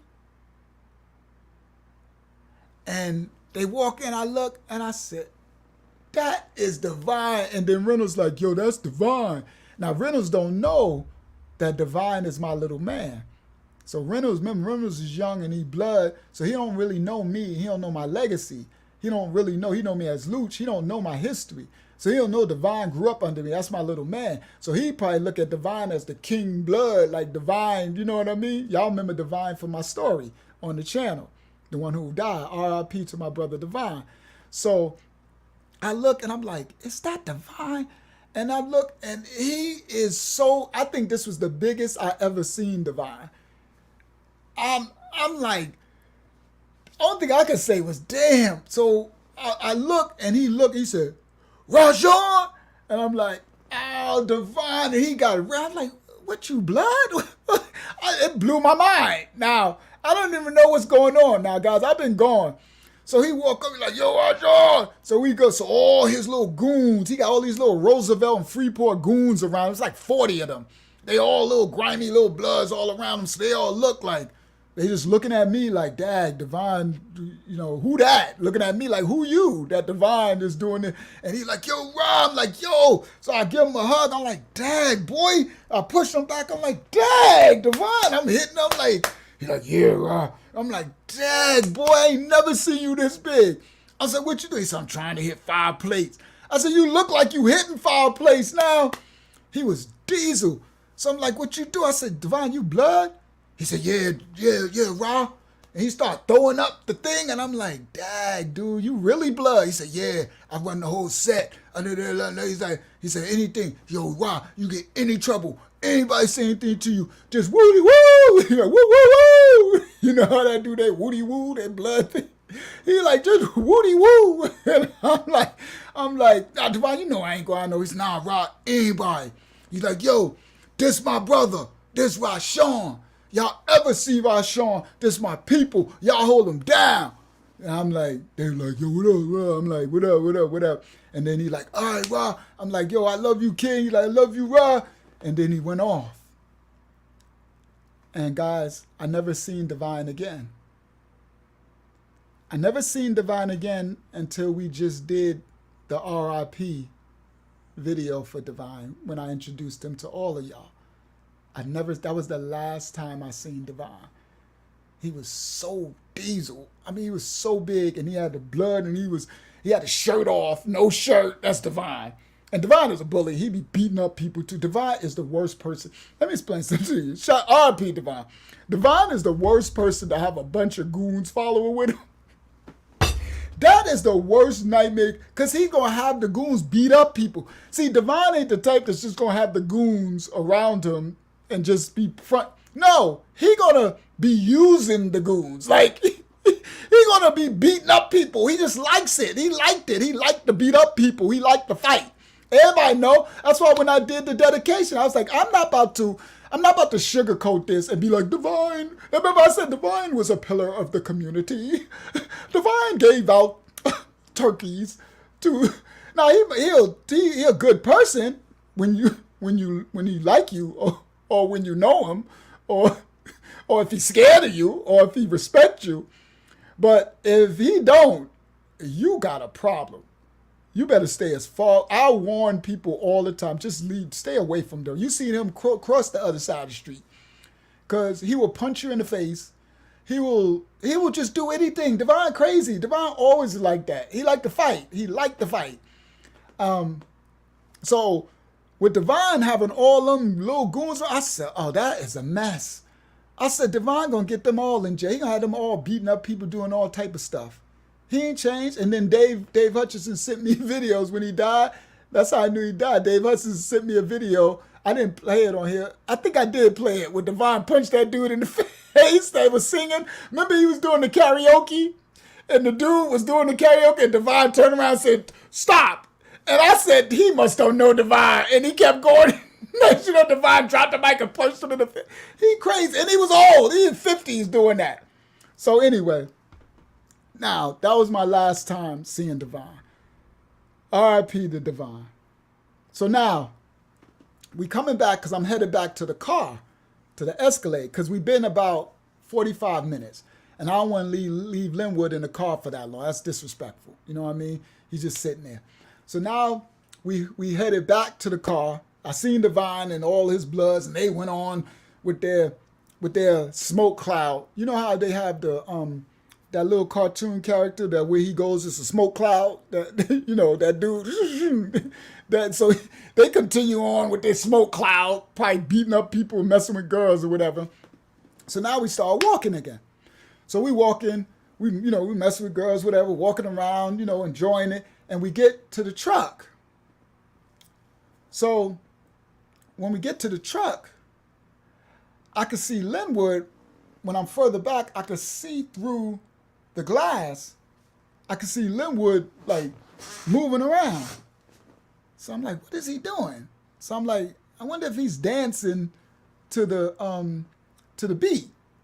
Larry, y'all said Peanuts from Charlie Brown. Yeah, that ain't who I was talking about, but that's funny. Yeah, that smoke cloud. Yeah, but I was talking about that other character. He goes, he's spinning, but she said Peanuts. That's hilarious.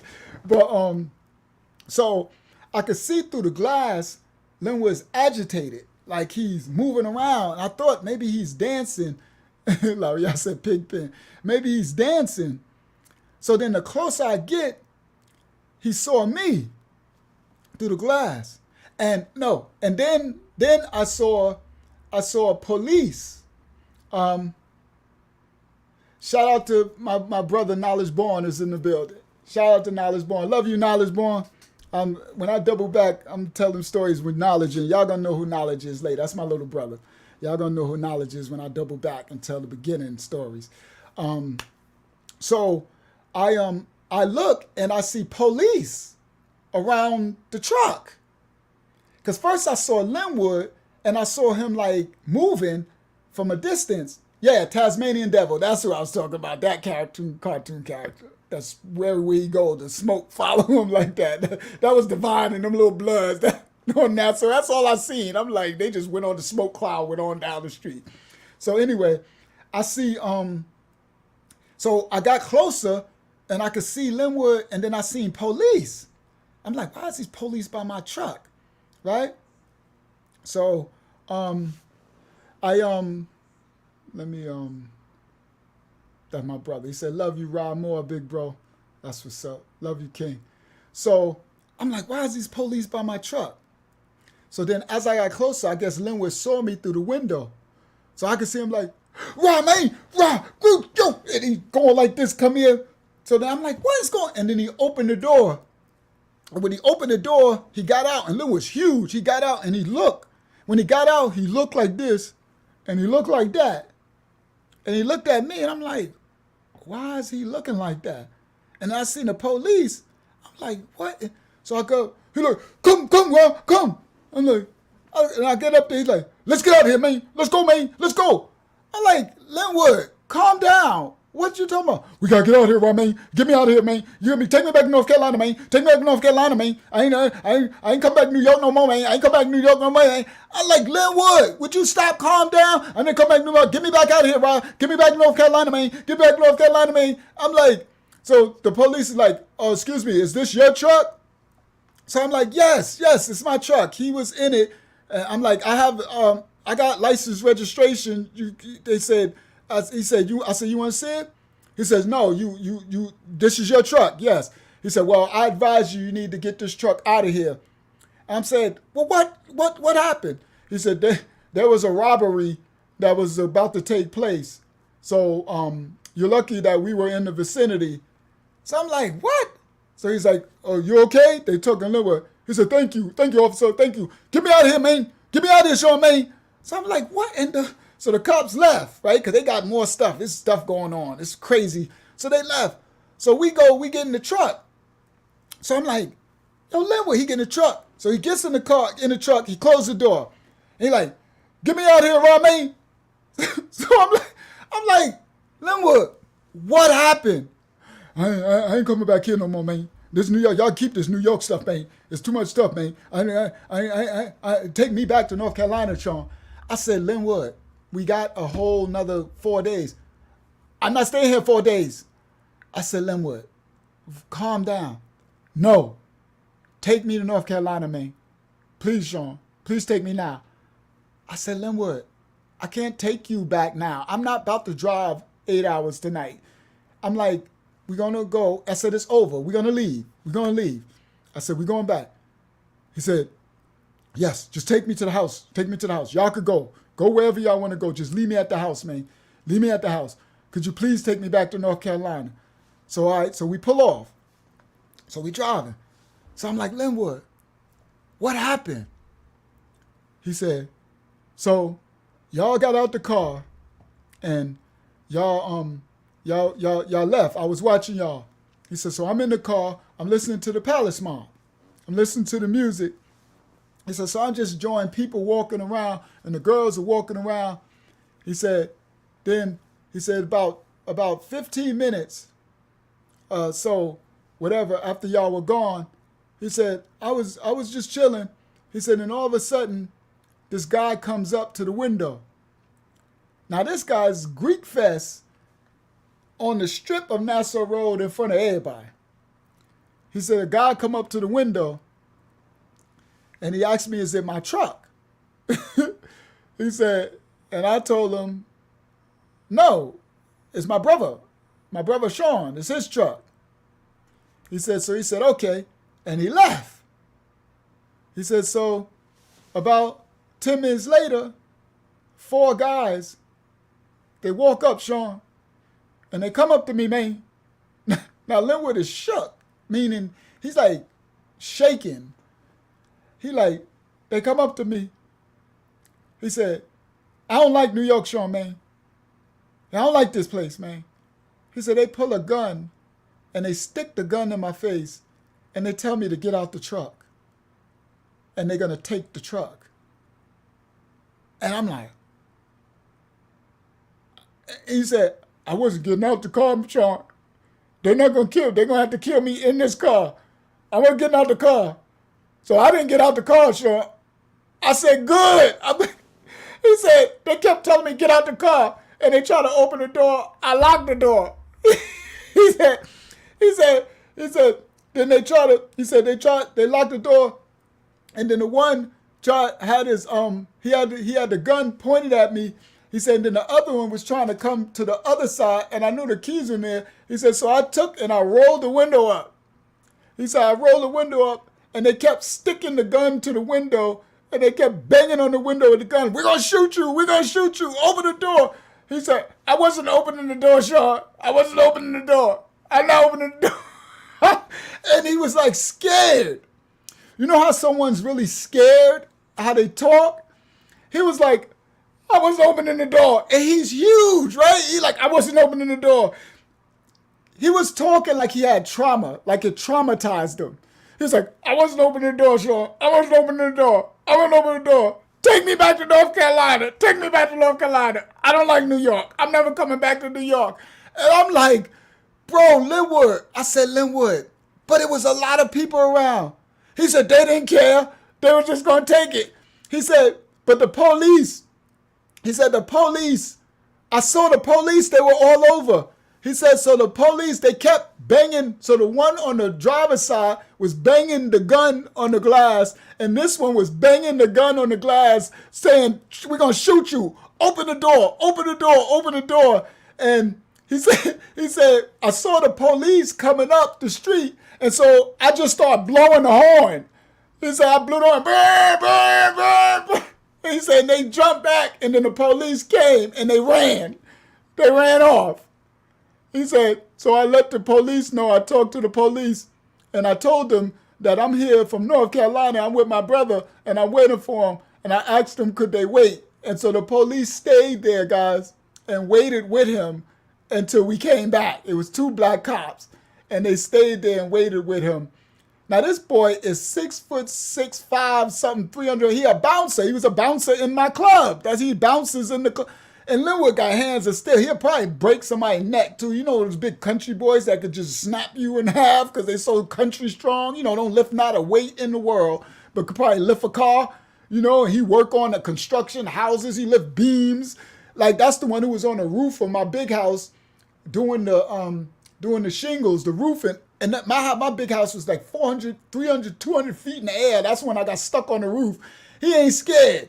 He walking. I'm scared to death. I'm stuck on the roof. I can't get off the roof. And but he was scared to death. Lisa said, that's what's up. Let me see. She said, that's what's up. I know how green some of those dudes are. My ex's friends from Youngsville would have been the same way. What's crazy is the people trying to take the truck probably knew you but didn't know it was your truck. I know, right? I know. And they would have had my truck too. Y'all said, wow, that's shocking that they waited with him. Yeah, the cops waited with him. I guess it was because he told them he was from North Carolina, I guess, and visiting. They must have seen how scared he was. I'm surprised they waited with him too, right?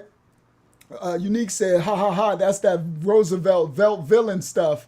He said, ha ha, that's that villain stuff. Your man wasn't ready for that. Well, he was ready. Yeah. Now listen, he was so scared that we had to take him back to my house because it was early. We left. Greek Fest was still the Roosevelt thing. Now remember, guys, that go on until the night. So we ain't done. It's people walking everywhere. That thing, and then they have parties after the Greek Fest. So Greek Fest is a whole weekend thing. So I'm like, bro, it's still daylight. It ain't start the night. The cars showing everything at night at the clubs. We going to Queens. He like, take me to the house with Pam. So we go back to the house on Belmont. I tell Pam, I explain to Pam, she laughing, right? I explain to Pam, she like, he can stay here. So he stayed at the house with my kids and Pam. So now this is the funny part. Later on, we didn't get back till 2 or 3 in the morning, right? We get back, the house dark. I open the door. Linwood's big butt sleep on the couch, the one I showed y'all. He on the green couch with the TV on. So he woke up when we came in. He sleep. So he got food. Pam and made him all type of food. So I'm like, Linwood, you all right? Now we high. We had a good time. Only me and Ebanga, because I ain't never let Reynolds know where my house is. See, Reynolds never knew. So he never been in my house because I can't trust it. You know, he out there in the streets. So Ebanga was with me because he from North Cac. So Ebanga was living with me when he be with me in New York. So me and Ebanga, we drop Reynolds off. We come in and Linwood sleep on the couch. So he wake up and we like, Linwood, man, you missed it. He like, no. So he like, Sean, I'm going to North Carolina in the morning. I'm like, what you mean? I'm like, Linwood, I can't leave. We're not leaving for a couple more days. He said, no. I called my girl. She coming to get me. I said, what? She coming to get me. She driving right now. She be here 7 o'clock in the morning. She on I-95 as we speak. I said, Linwood, you called that girl to drive from North Carolina to come and pick you up and bring you back? He said, I'm not staying here, Sean. I don't like New York. I ain't never coming back here again. I said, dag, Linwood, that wasn't even that much. Honestly, I was like, yeah, you really do need to go. Because if that little thing on Nassau Road scared you, that was not that much. You were really safe as all outdoors right there because police was everywhere, people everywhere. I'm like, now listen, the girl came and got him. Listen, guys, she drove all the way from North Carolina. She got to our house in the morning. Linwood, we woke up because we were sleepy. She got there. Linwood was up. Pam was up. I woke up. She like Linwood saying goodbye. I woke up. He all packed up. He happy. The girl came in. She like, Sean, now she rented one of my houses. She had the yellow and rust house at the end of the block.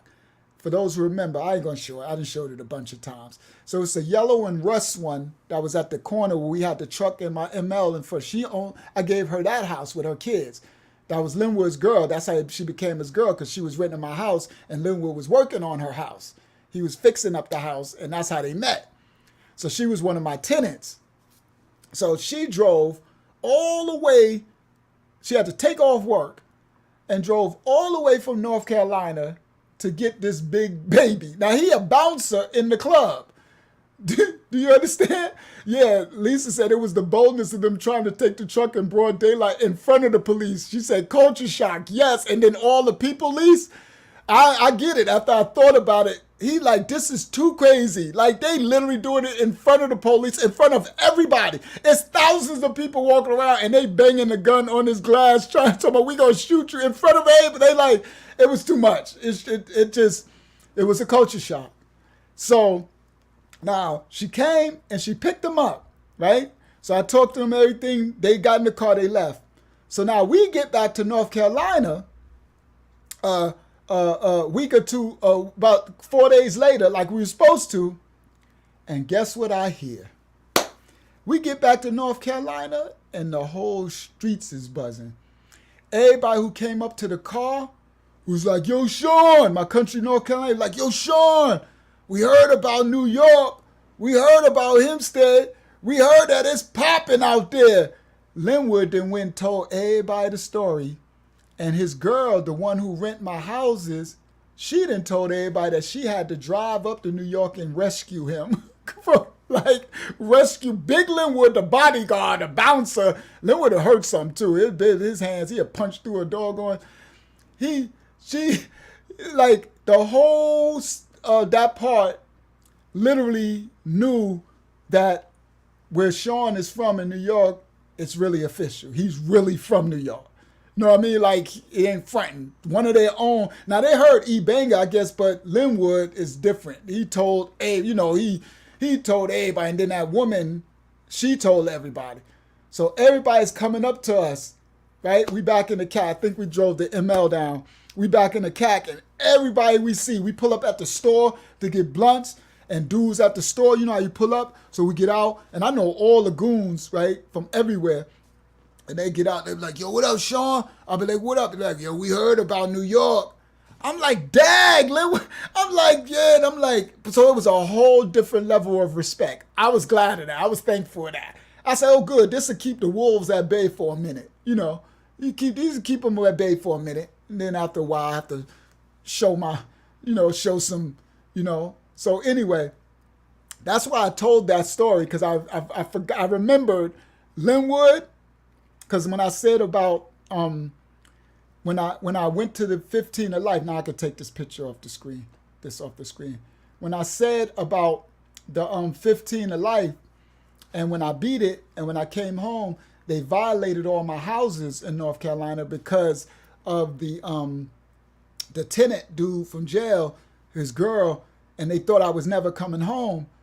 So they violated my houses. And that's why I said when I came home, I had to establish it all over again. Let them know ain't no joke, ain't no game. I'm back. And yeah, I know they violated, but wait till I find out who violated my houses.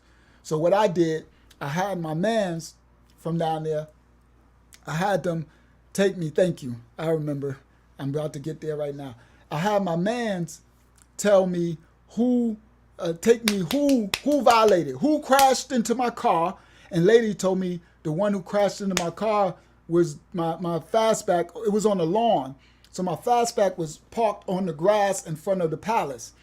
And it was there for a long time. Linwood was priming it. He primed it, put the gray prime, and I had ordered the spoiler kit for the fastback and the seats. And I was going to redo the end. I was just doing it from ground up. It's going to be brand new 65 Mustang fastback, right? So they told me the dude who I was arguing with, that big thug dude from jail, his girl who I let rent my house who ain't want to pay, he was the one that crashed my fastback. He got a crackhead's car. He rented a crackhead's car for crack, and they knew that he was doing it, him and his goons, because I was in jail for life. So they was violating me. They thought I was gone for life. So they say he drove, because my house was on the corner, the palace. So they said he drove the crackhead's car flying up Andrews, and then when he got right to, cause my car was parked on my lawn, he jumped out the car and let the car just crash into my fastback. And it smashed it all up. And then Tant said that he told it because they was violating. He told it to his house. Tant lived in Warrenton, North Carolina, and it was in his yard. And I told Tant, you could just keep it, because I'm getting life now. So they violated. Shout out to Brooklyn Red, Flatbush in the building. They violated my houses, so I had to go find out who did it, and then that's when I found out that Linwood was responsible for taking all the windows out of the palace. That hurt my heart, because Nosy Dave told me. These are part of my construction crew. So I found Nosy Dave, and Nosy Dave was happy. Like, everybody thought you was going for life. He said, yo, they violated the houses on Lamb Street. Nosy Dave said, I did the best I could. I boarded up the houses. He said, so the houses on Lamb Street got a lot of damage, but I boarded them all. I boarded it all up for you. And so it's all boarded up. So everybody thought you was gone. So he's like, I was like, well, in the morning, we're going to go to Lamb Street. I want to check out the houses and look at the condition, go and see how bad it is. And then the big house in the palace, when I got there, they had no windows. Like, it was open. That looked weird. It looked like holes in the side of the house. Holes, big holes. And I'm like, what in the world? So I'm like, yo, what happened to the windows? And so big, what's the name? Nosy Dave. He said Linwood did it. He said Linwood took the windows. Matter of fact, let me show y'all. Share screen. Present, share. This one. Be better if I just... Oh, that's the wrong one. Give me a second. Where is it? Oh, I'm sharing the wrong thing. Stop sharing. I'm sharing the wrong tab. All right, so it's this one. Go back here. Bang. Double click it. Bang. All right, this one. Go back here. Present. Share screen. And then window. And then this one. Share. All right, so this is the blue and white one. So see the windows? See, they still got the tag on it. See that? That says Pella. That says, see? It's brand new. And this house has like 50 windows. It's brand new. All these windows are brand new. That one is just one that stayed. But all of these with these white, they all got the Pella logo. I think I got another one. That's the big yellow one. That's when we first bought it. Look, so these front ones, I think that's before I put those new windows. So that's the front. Try to see, that's the other house. I'm trying to see a back. That's Terrace Avenue. That's Terra Ave. That's me and Lex Luger. That's the projects in Hempstead. Terrace Ave. We going down the street in Terrace Ave in the ML. That's TA. Anyway, I just showed y'all. Let me stop share. So it took all of the windows out. So it seemed like it was Unique said, Iril Hightower said, tell you peace, King. Shout out to Iril. Shout out to Iril. One love, King. Shout out to Iril. So thank you, Laria. Yeah, on the other ones I show a lot of the pictures of that house when I finish with it. So when I got there, it looked like holes all in the side of the house. It was like empty. There were just people. So then homeless people was in there. It was like vagrants in there. So I had to get Dave, a Nosy Dave, to board up the palace. Now I'm saying this for a reason. So he had to board up the palace. This is after I came on the 15 Lights. So I'm like, all right, I got to establish the respect again because they violated me and I need to be here now. I'm going to be here for a minute. You know what I mean? Because that's when we about to buy the nightclub, right? So I'm about to buy the nightclub. Now, before Dave told me that Linwood was the one responsible for taking all my windows, Linwood had found me the nightclub because he was a bouncer at the deck, and he like, Ray is selling the nightclub. So we had already doing that. So I know I'm about to be here for a while. You know what I mean? This about to be home base. I'm in the CAC now, right? So I'm like, I got to establish it. So I had my mans take me around, and we went to every hood, Flint Hill, Wheelchair, Stone Street. We went all around Vaughn Street, and every leader of the gang thing, I went there. I got the tools from my man, strapped up, and I'm in the dirty South then. It's dirty South. I can't, guys, you can't, when you out of town, you can't be going to them country towns talking about you from New York and think you just going to live off your New York reputation. Them country boys will lay you down. They will lay you down where you stay. That's a whole fact. Now, they might be scared to come to New York and the culture shock and all that, but yeah, get them in their element. Them country boys, and not all of them ain't scared. No disrespect to my country boys. Everybody wouldn't come to New York and do that. That was just Linwood and some others. But that would have been a culture shock. It was a lot. That was a bit much going on with that Greek Fest. That would scare people. It's too many people. Like, if you ain't used to that, you're going to be scared because it's too much going on. You don't, like, it's all over the place. Just noise. You're like, listen, man, get me out of here. Like, but New Yorkers, we crazy. We used to all that craziness, right? So I can understand that being culture shock. But them country boys are not soft. Them boys about that life down there. They about that life. So I had to go and establish that I'm back. I ain't got life, right? I'm on the trial. So that made the fact that I'm home and they know I'm getting, because you know how you take a story in the hood and they make it worse. You know how you tell a story, next you know by the time you get to 10 people, you Charles Manson. Oh, so it grew. It grew to, okay, so the story in North Carolina grew. Remember, so the 15 of Life was the music video with the Dipset. Now in New York, it grew that we had AK-47 and kilos at the music video. That's how it grew in New York, which was all a lie, right? But that's how it grew. So in North Carolina, it grew like that too because Reynolds and them was telling stories.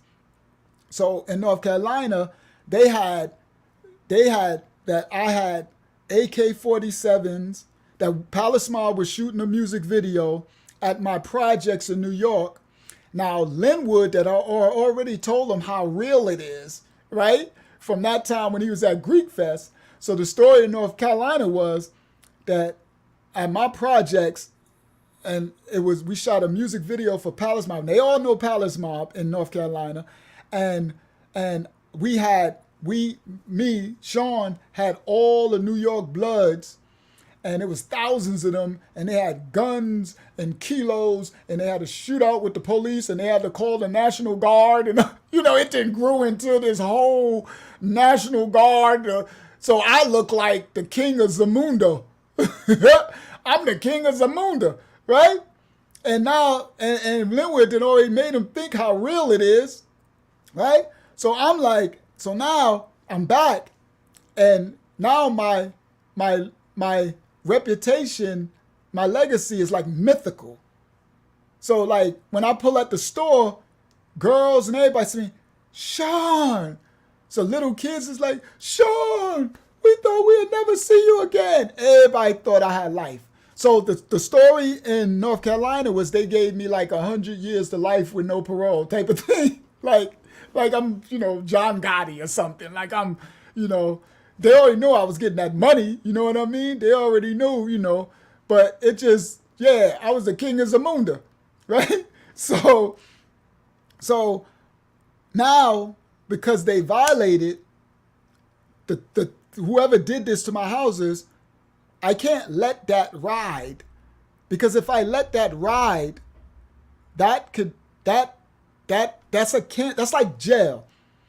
When you're in jail or prison, if someone steals from you or rob from you or do something, you cannot just let that go and don't do nothing. You better go pop off on. I don't care if you can't get the person who did it, just go pop off, period.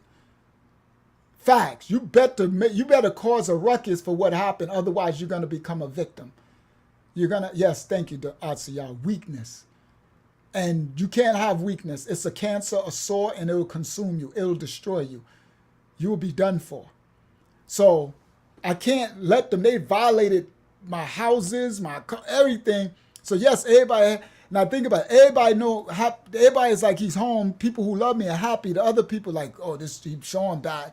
So everybody, the whole city, is want to see what he gonna do. See, I know. I'm smart. I already know what he gonna do. They violated him.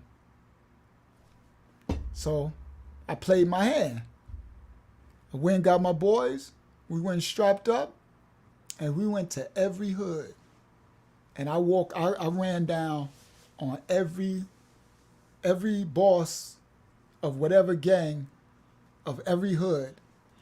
And I went there 1 o'clock, 2 o'clock in the morning, all blacked out, hoodied up, creeped up on them. You heard? Creeped up, strapped up, 3 of my boys, creeped up, parked down the street, all in the dark, parked, and walked up the sidewalks, or walked up by the bushes, because you got woods in the dirty South, and creep up on them without them see us coming. You heard? Creeped up on them like this, and pull out. Don't nobody move. Catch the drop on them. Anybody move, crop them. I don't live that life no more. I did my time. I'm just telling my true stories of what the life that I was living that traumatized me. I ain't glorifying none of it. I'm just telling this is what the life that I was living that got me 15 to life and 25 to life and could have had my whole life gone and could have got me killed. I'm not promoting it. So nobody move, nobody run. And I ran down and I'm like, yo, and I call out the boss. Who violated my houses? And like, oh, that's Sean? Yeah, Sean. Take my hoodie off. Yo, what up, Sean? Why you running down on us? You know we ain't doing, we getting money. Yeah, but y'all got ears. Everybody know got ears. The ones who really violated, they knew what they was doing. Facts. I ran down on every last one of them and got the drop on them. That's strategic as well. That's to let them know that, yeah, I can come out your bushes. Yeah, I could creep up on you. This real. I was living that for real. I respect the hoods that I was in the South, but I'm from a grimy hood too, in New York. I'm from the crack era. I'm from the 80s and the 90s in New York. Ooh-wee. I done seen stuff. Boy, I done seen some stuff. And I come from that era. So I know how to get grimy when I needed to get grimy. So I ran down and I found out everybody who did anything to my houses. And I'm not about to say nothing that can incriminate me or nobody else, but nobody got killed, but I handled it. A part of it. Nobody got killed, but I handled it. And I regained my respect. Everybody knew Sean ain't nothing to play with. And I was a good dude. So the love I got and out of respect. And that's why when I opened my club, everybody was there. I had the whole, every hood. Now that I just told that, now y'all go back, shout out to Brooklyn Red. He said you was outside. Yeah, and I'm not proud of it either. Now, and I know you're not glorifying it. I know what you mean, Brooklyn Red. Salute, King. Now, when y'all go back to the story of my club, now, remember all the gangs was coming and they all had a respect and they all was in my club? That's what. Because I had to establish. I can't be coming to nobody. Think about it, guys. You think I'm gonna be coming to some hood in North Carolina 2 o'clock in the morning with a 70, $80,000 truck with $10,000 rims with the system with ice on and all this? They know you got money. You on, man, they would have been clapped 2 to the head. Guys, come on, man. You can't. That's why I show receipts. That's why I show y'all the houses. I show y'all the trucks. I show y'all. This ain't no game. This ain't TV. This ain't made up YouTube with people telling these stories. They telling other people's stories. I'm showing you the receipts. You ain't go. This was 2006, dude. Now understand, in 2006, Katrina happened. Hurricane Katrina. Let me tell y'all another part. In 2006, Hurricane Katrina happened. And when Hurricane Katrina destroyed New Orleans, a huge influxion of New Orleans went to Texas, North Carolina. They came to the South. So you had an influxion of the New Orleans, from Magnolia and all that thugs all through the South. So we had a whole new breed of goon in the South. Let me explain something to you. I had my houses in 2006, 2007. I took on some of the New Orleans, the Katrina evacuees. I put them in some of my houses, guys. I'm telling y'all real stuff. We had a whole new set of goons that came to the CAC. They posse'd up. See, she said ATL and RDU hasn't been the same since. Facts. They destroyed a lot of Texas.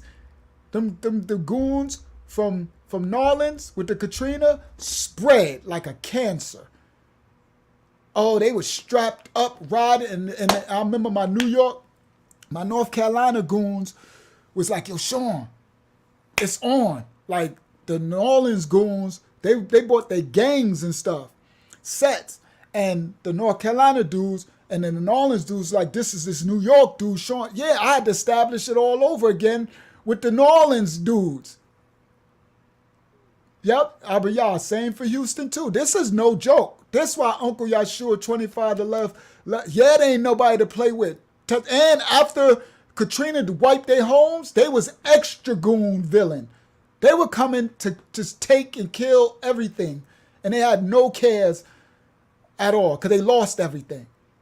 The worst of the worst was unleashed. Oh, they was in my hood. They was in the CAC. So understand, when I opened my club, oh, it was no joke. Now hence the story of that shootout in my club. This was the Wild Wild West. And that's what I'm telling y'all. I'm not trying to make myself look like I'm some Billy Tough. No, but when you survive, when survival mode kick in, you better survive. When it's time to turn into a lion, a tiger, or a bear, I'm gonna turn into a lion, a tiger, a bear, because I gotta survive. I'm from Hempstead, Strong Island, Parkside Projects. I lived in Bed-Stuy, Brooklyn. I lived in Southside Jamaica, Queens, and I lived in different parts of Queens. That's the places I'm from. And then I went to North Carolina, North CAC. Bull Durham, North Carolina in 2007 and 2006 was the murder capital of the United States. Another fact for y'all. They called it Bull Durham. Lisa know Raleigh, Durham, RDU. That's what she put, RDU. She put what they didn't widely communicate is inmates were released by default because the COs wanted to evacuate. Yes. She said all type of criminals set free in the storm, and they went, yes, up. They came up north. Okay? The beasts, goons. Bull Durham, North Carolina was a murder capital then. Okay? I'm just talking facts and not glorifying anything. Dolores Shaw said, okay, she said, ooh, Uncle Weed, them boys for trying to dismiss his integrity and dignity. Unique says it's a teaching lesson, not glorifying what you did, explaining what this life leads to, and many don't even come out like you did. Please do the knowledge, people. Salute, Uncle Yahshuah. Thank you, Unique. That's exactly, let me put that on the screen. That's that part. That. I'm not glorifying anything. I didn't have to survive none of this. I got a story that I'm going to tell y'all. Oh, my goodness. about this killer. His name was Gus in North Carolina. He owned a blood gang. He was in prison for killing like 15 people. Gus, he was just like a serial killer. He came home. Listen, guys, he came home. Now, the whole Henderson and they thought he was gone for life. They thought they finally had Gus gone for good. He was killing people. He had like 15 bodies under his belt already, right? Goon. So the city, Henderson, thought he was gone for life. He beat the thing because the people didn't come to testify because he threatened their families. He would have executed all their families. This type of goon. Guys, I'm going to save it. I'm going to tell this story in here. He came home, and guess what? When he came home, my houses on Vaughn Street, that was his block that he owned. And because when I got my house on Vaughn Street, me and Lex Luger from Harlem had to set it. And I'm going to tell that story on here. We had a confrontation with the Bloods because they thought we was moving in on the New York boys is coming in to set up on our block, Vaughn Street. And I had to go at it. I'm going to tell a story here where I had to go at it, me and Lex Luger. We strapped up again and we went at it with him to let him know we not trying to sell no drugs. We doing the real estate. This y'all block. We just here in the daytime fixing the houses. We gone at night. Y'all ain't got nothing to worry. Now listen, Gus owned it from jail. Later I found out he sent the little Bloods to us because he heard in jail, because he heard that these New York dudes is down here taking over your block on Vaughn Street. Guess what, guys? He came home. When he came home, all through the streets, all I heard, Gus is home. Gus is home. And I'm like, Gus. The one that killed the one that murders everybody, that just kill people in daylight and shoot them in the head in cold blood, and just the one the cops are scared of, he home. What? He home. And then my man told me he home, Sean, and he looking for you because you on his block on Vaughn Street. I mean, you can't make this up. You think I'm just letting y'all know the reality. I ain't have to survive all of this trauma, all of this crazy stuff. You don't want that in your life. It's not worth it. Get a job, get a girl, go to work, chill out. Who wants all that? It's not worth it. When I tell y'all that Gus story, y'all really going. That story had me shook. The Gus story had me about to have a heart attack. Guys, I was doing the Linwood. When it was over, I was sitting there, my heart was like, I needed a blood. I'm like, oh my. I needed rehab after the Gus story. I don't know when I'm going to tell it, Zion. I'm going to tell it, though, because it's coming. I needed therapy after what happened with Gus. Yeah. So, again, I'm not saying none of this to glorify anything. I just want y'all to know that there's a lot of trauma. That's why I'm not scared of anything. So everybody in the ministry, now, because of 25 to Life, y'all really learning who your brother, Uncle Yahshuah is, who your uncle is, really, who I was and how. Now, when y'all learn this, my life, right? Now think about, yes, Lee, she said you survived for a divine purpose. Let me put that on the screen. Praise the Most High. Now, everybody in the ministry, now, how do you think, now play it back, guys. when I was calling out Straightway Ministries and Teo Ministries and Pastor Dow and all these big ministries, right? With all their 100,000, 200,000 subscribers, and everybody scared of Pastor Dow because he got the NFL football players and he all big. And what now y'all see what? Remember, play those videos back and watch me say, ain't nobody scared of you. Watch. Now it hits different. When you play it back, you'll hear me telling them on the screen, I'm not built of this. Remember I told the people in the awakening, these Israelites and stuff? I said, I ain't built to this. I'm a different man of Yah. Now y'all can understand more of what I was saying now. That's why this 24 to life space is so important. Because going forward in ministry, you understand who your brother is. You understand why I don't play no games with nobody and why I'm sold out to the Most High. And I don't take no disrespect for nobody disrespecting the Most High. I speak truth to power. And I'm there for all of I take care of those being bullied, those being, no, I'm not scared. Why you think I'm like, I said it on the Pastor Dow thing. I said, bro, I don't give a crap that you went to the military because, you know, Pastor Dow was an Army whatever he went to. I'm like, I went to the military too. The streets of United States was my military.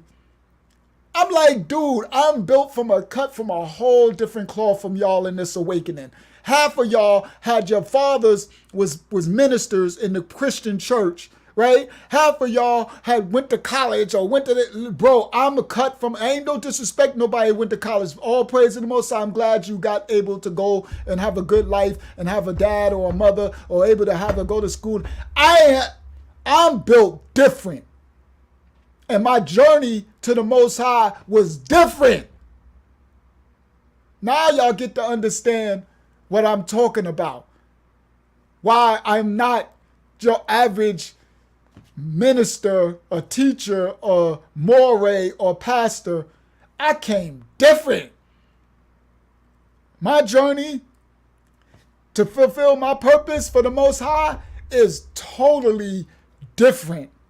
Y'all need to go back to the scriptures and look at Paul, look at Yahshuah the Baptist, look at Stephen, look at, do y'all know, was it Isaiah? Who was the one that they split in half?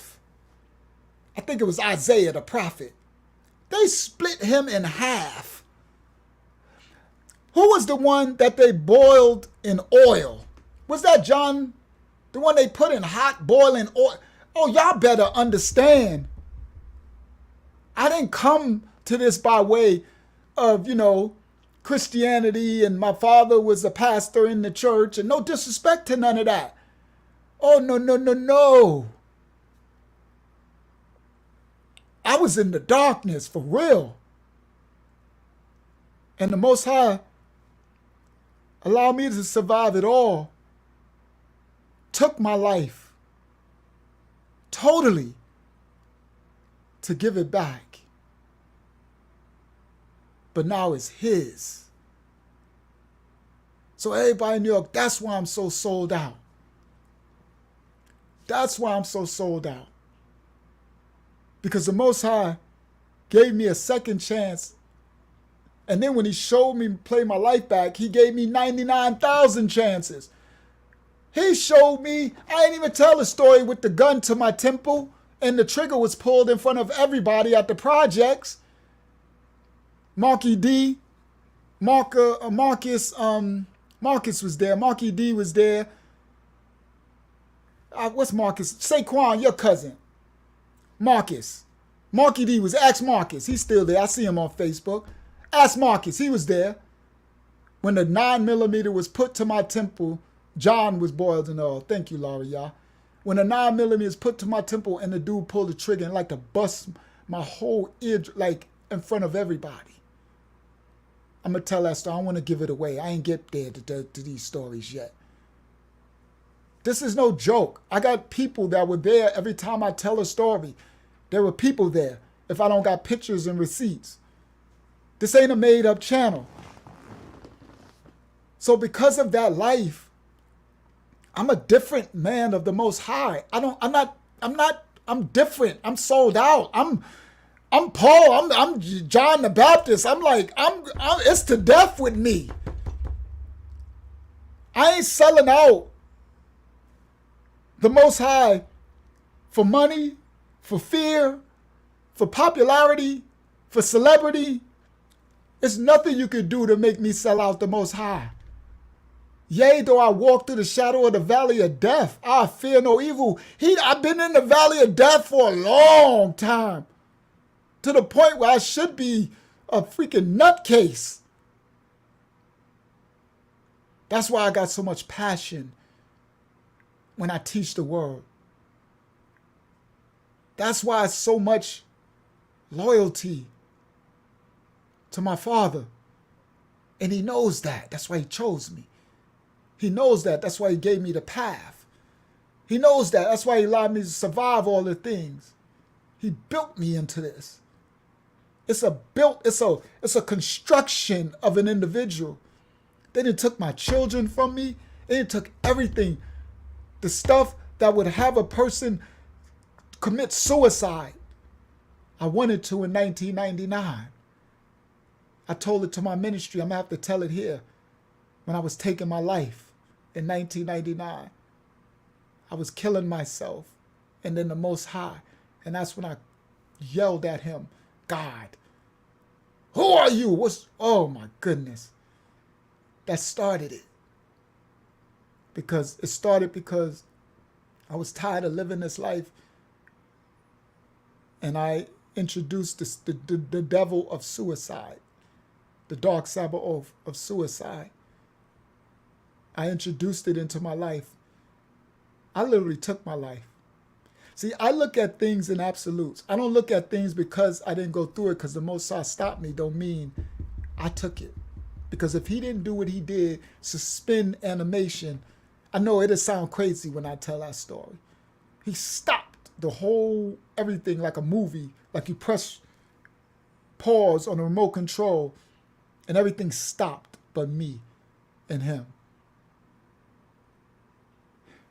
I'll save it. So my life is not my own in more ways than one.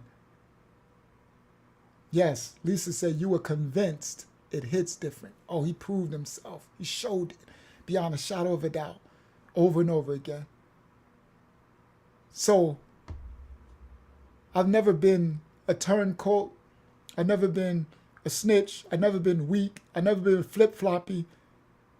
If you're true and you're honorable and you're a man or woman of your word, then you have me for life. And that's who the Most High is. He is true honor of his word. Shout out to Lise. I can't wait as well, Lise. So that's why he had me do this 25 to Life Testimony TV page. Because our ministry is doing well. Yeah, we shadow banned, but we're doing well. But he said they need to know who you are. They really need to know who you are. They need to know you. Because the places that I'm going to lead you to guide them, they have to know, they have to see me in you without question to be led, because these serpents and these wolves in sheep's clothing and these people who weren't called to lead are leading them into a burning fire, like Martin Luther King said, to a burning house, leading them into the lake of fire. There's no true. What that scripture say? There's none among them righteous. No, not one. Almost. So my children, who I lead to you, they're going to have to know who I am in you. And the only way for them to really know it is they have to see it and hear it and feel it.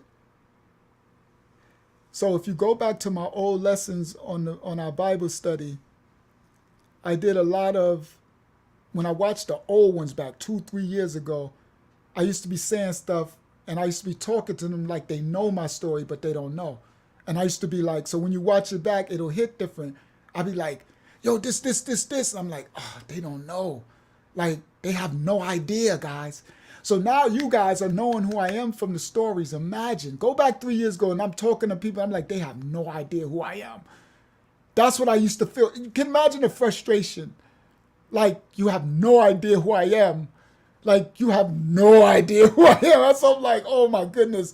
And I used to always say, one day, I'm gonna be telling the testimonies. If you watch the old lessons from 2 years ago, I used to always say, I'm gonna be telling the testimonies. The testimonies are gonna come. You're gonna know who I am. You're gonna know who I am. And he did it with this channel. That's why it was so dark when I first started the channel. But now I got a grip on it. I got it now. Now it's the perfect mix of telling the story, the testimony, without having to use the cuss words, the words that we're using, and showing the truth, the power, the testimony in it. All praise to the Most High. All right. Now let me do this so we can wrap this up. This is interesting. I thought we was gonna tell the jail stuff. I guess we ain't doing that part tonight. Let me tell this part, and then I'll find where he wants me to wrap it up. So this is the part that I wrote down. So now we in North Carolina. This after I established, I'm back for the 15 of life. We out on bail. I'm out on bail.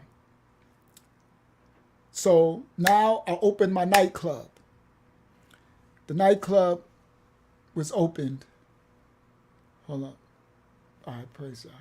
The nightclub is opened, and now I met Christy.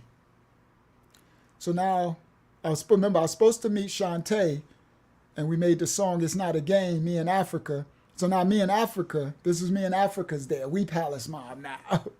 Africa. Those who don't know, you'll learn that later.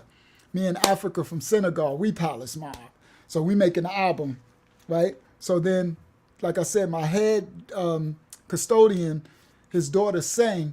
So he's like, and that's when I made the song. It's not a game. Do, do, do, do. I'm going to play that, matter of fact. I might as well play that. It's not a game.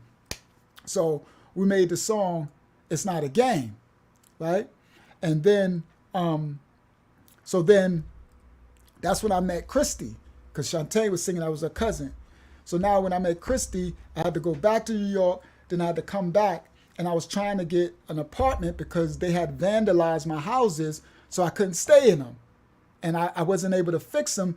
And again, I don't think I own them anymore. Listen clearly. I think those people who bailed me out, the old people who scammed me, I think they own the houses. And me and whatever is going to come back and fix them up and flip them. So this is that part of the story. So I don't think I own them anyway. And plus, now if I did, because I had control over them, it was up to me and whatever to fix them up. But I thought they owned them. So if they wouldn't have vandalized them, I would have just stayed in the palace. And me and Christy would have just been in the palace while working in the nightclub, because now the nightclub is opening. But because the houses are vandalized and I don't got the money to fix it up and put windows and stay in the palace, I definitely ain't staying on Lamb Street and Vaughan Street. The only house I would stay in is the palace. But they broke all the windows. Linwood took all the windows. Later, I'll tell that story another time. I found out Linwood took all the windows. And I had a decision to make. Do I violate Linwood or do I let it go? I'll save it when I tell that story. So I had to find an apartment. And so I had to go through the Rogers Group. Now y'all know who the Rogers Group is. Now, again, I don't know, the Rogers Group is secretly against me while they're still taking my money. So the nightclub that I'm buying, the Rogers Group owns it. My clothing store, the Rogers Group own that building. So I closed the clothing store and opened the nightclub, but I'm still dealing with the Rogers Group because they own the building, the nightclub. I got to lease it from them. They own everything. Old slavery company. They own everything, right? So now we need an apartment. So I told Christy, come help me find an apartment. So we found a nice little apartment, and I'm doing it in Oxford because we don't want to be in Henderson. It's too hood. So we found an apartment, and we go to try to lease the apartment, and guess who owned it? the Rogers Group.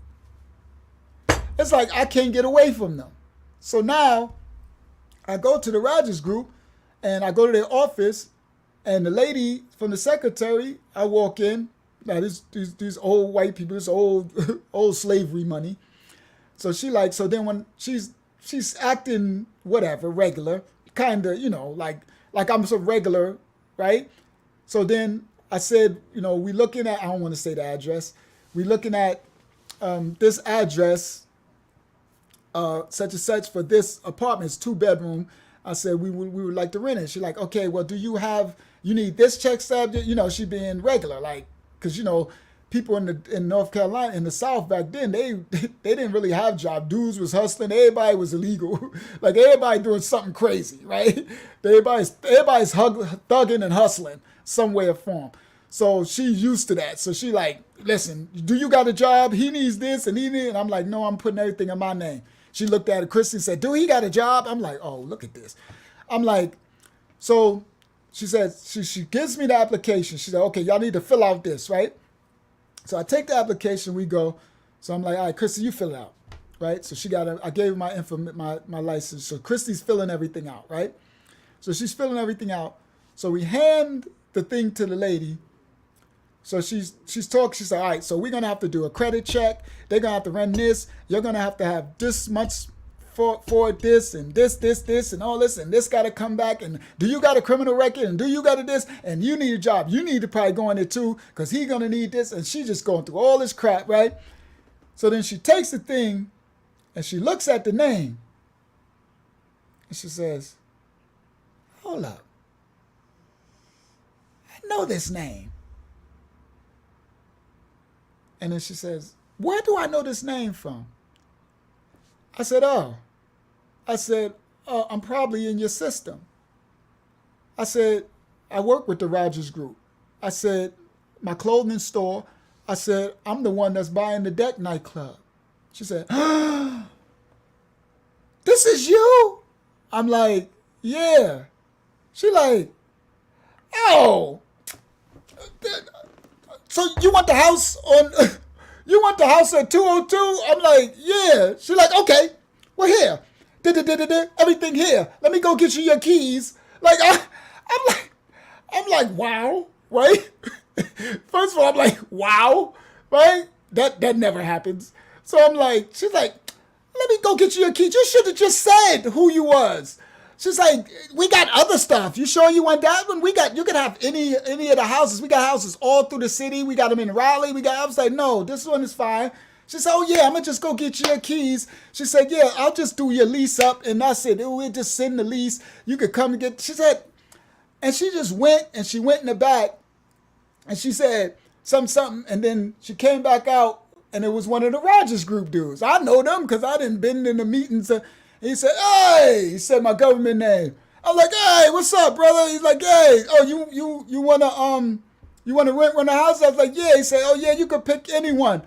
He said, oh yeah, because they messed up the houses, your houses, right? I said, yeah, I was gonna stay in the big one on Andrews. He said, oh no, that's a shame. You really made that look nice. He said, yeah, I seen it. He said, oh, yeah, so yeah. He said, give him the keys. She said, oh, yeah, I'm already giving him the keys. He's like, yeah. I'm like, all right, thank you. He said, all right, no problem. Anything you want, just come. Tell us. So he said, anything he want, just give it to him. And I turned on, and Christy looking at me like, dang, dude. I'm saying it to him. I'm like, dang, dude. I'm like, okay, that worked. So we walked out, and we drove to our new apartment. That's simple. So now, we're in the apartment. The club is open. I'm battling with the Miss E and DC, those two people who let the rats loose in my house.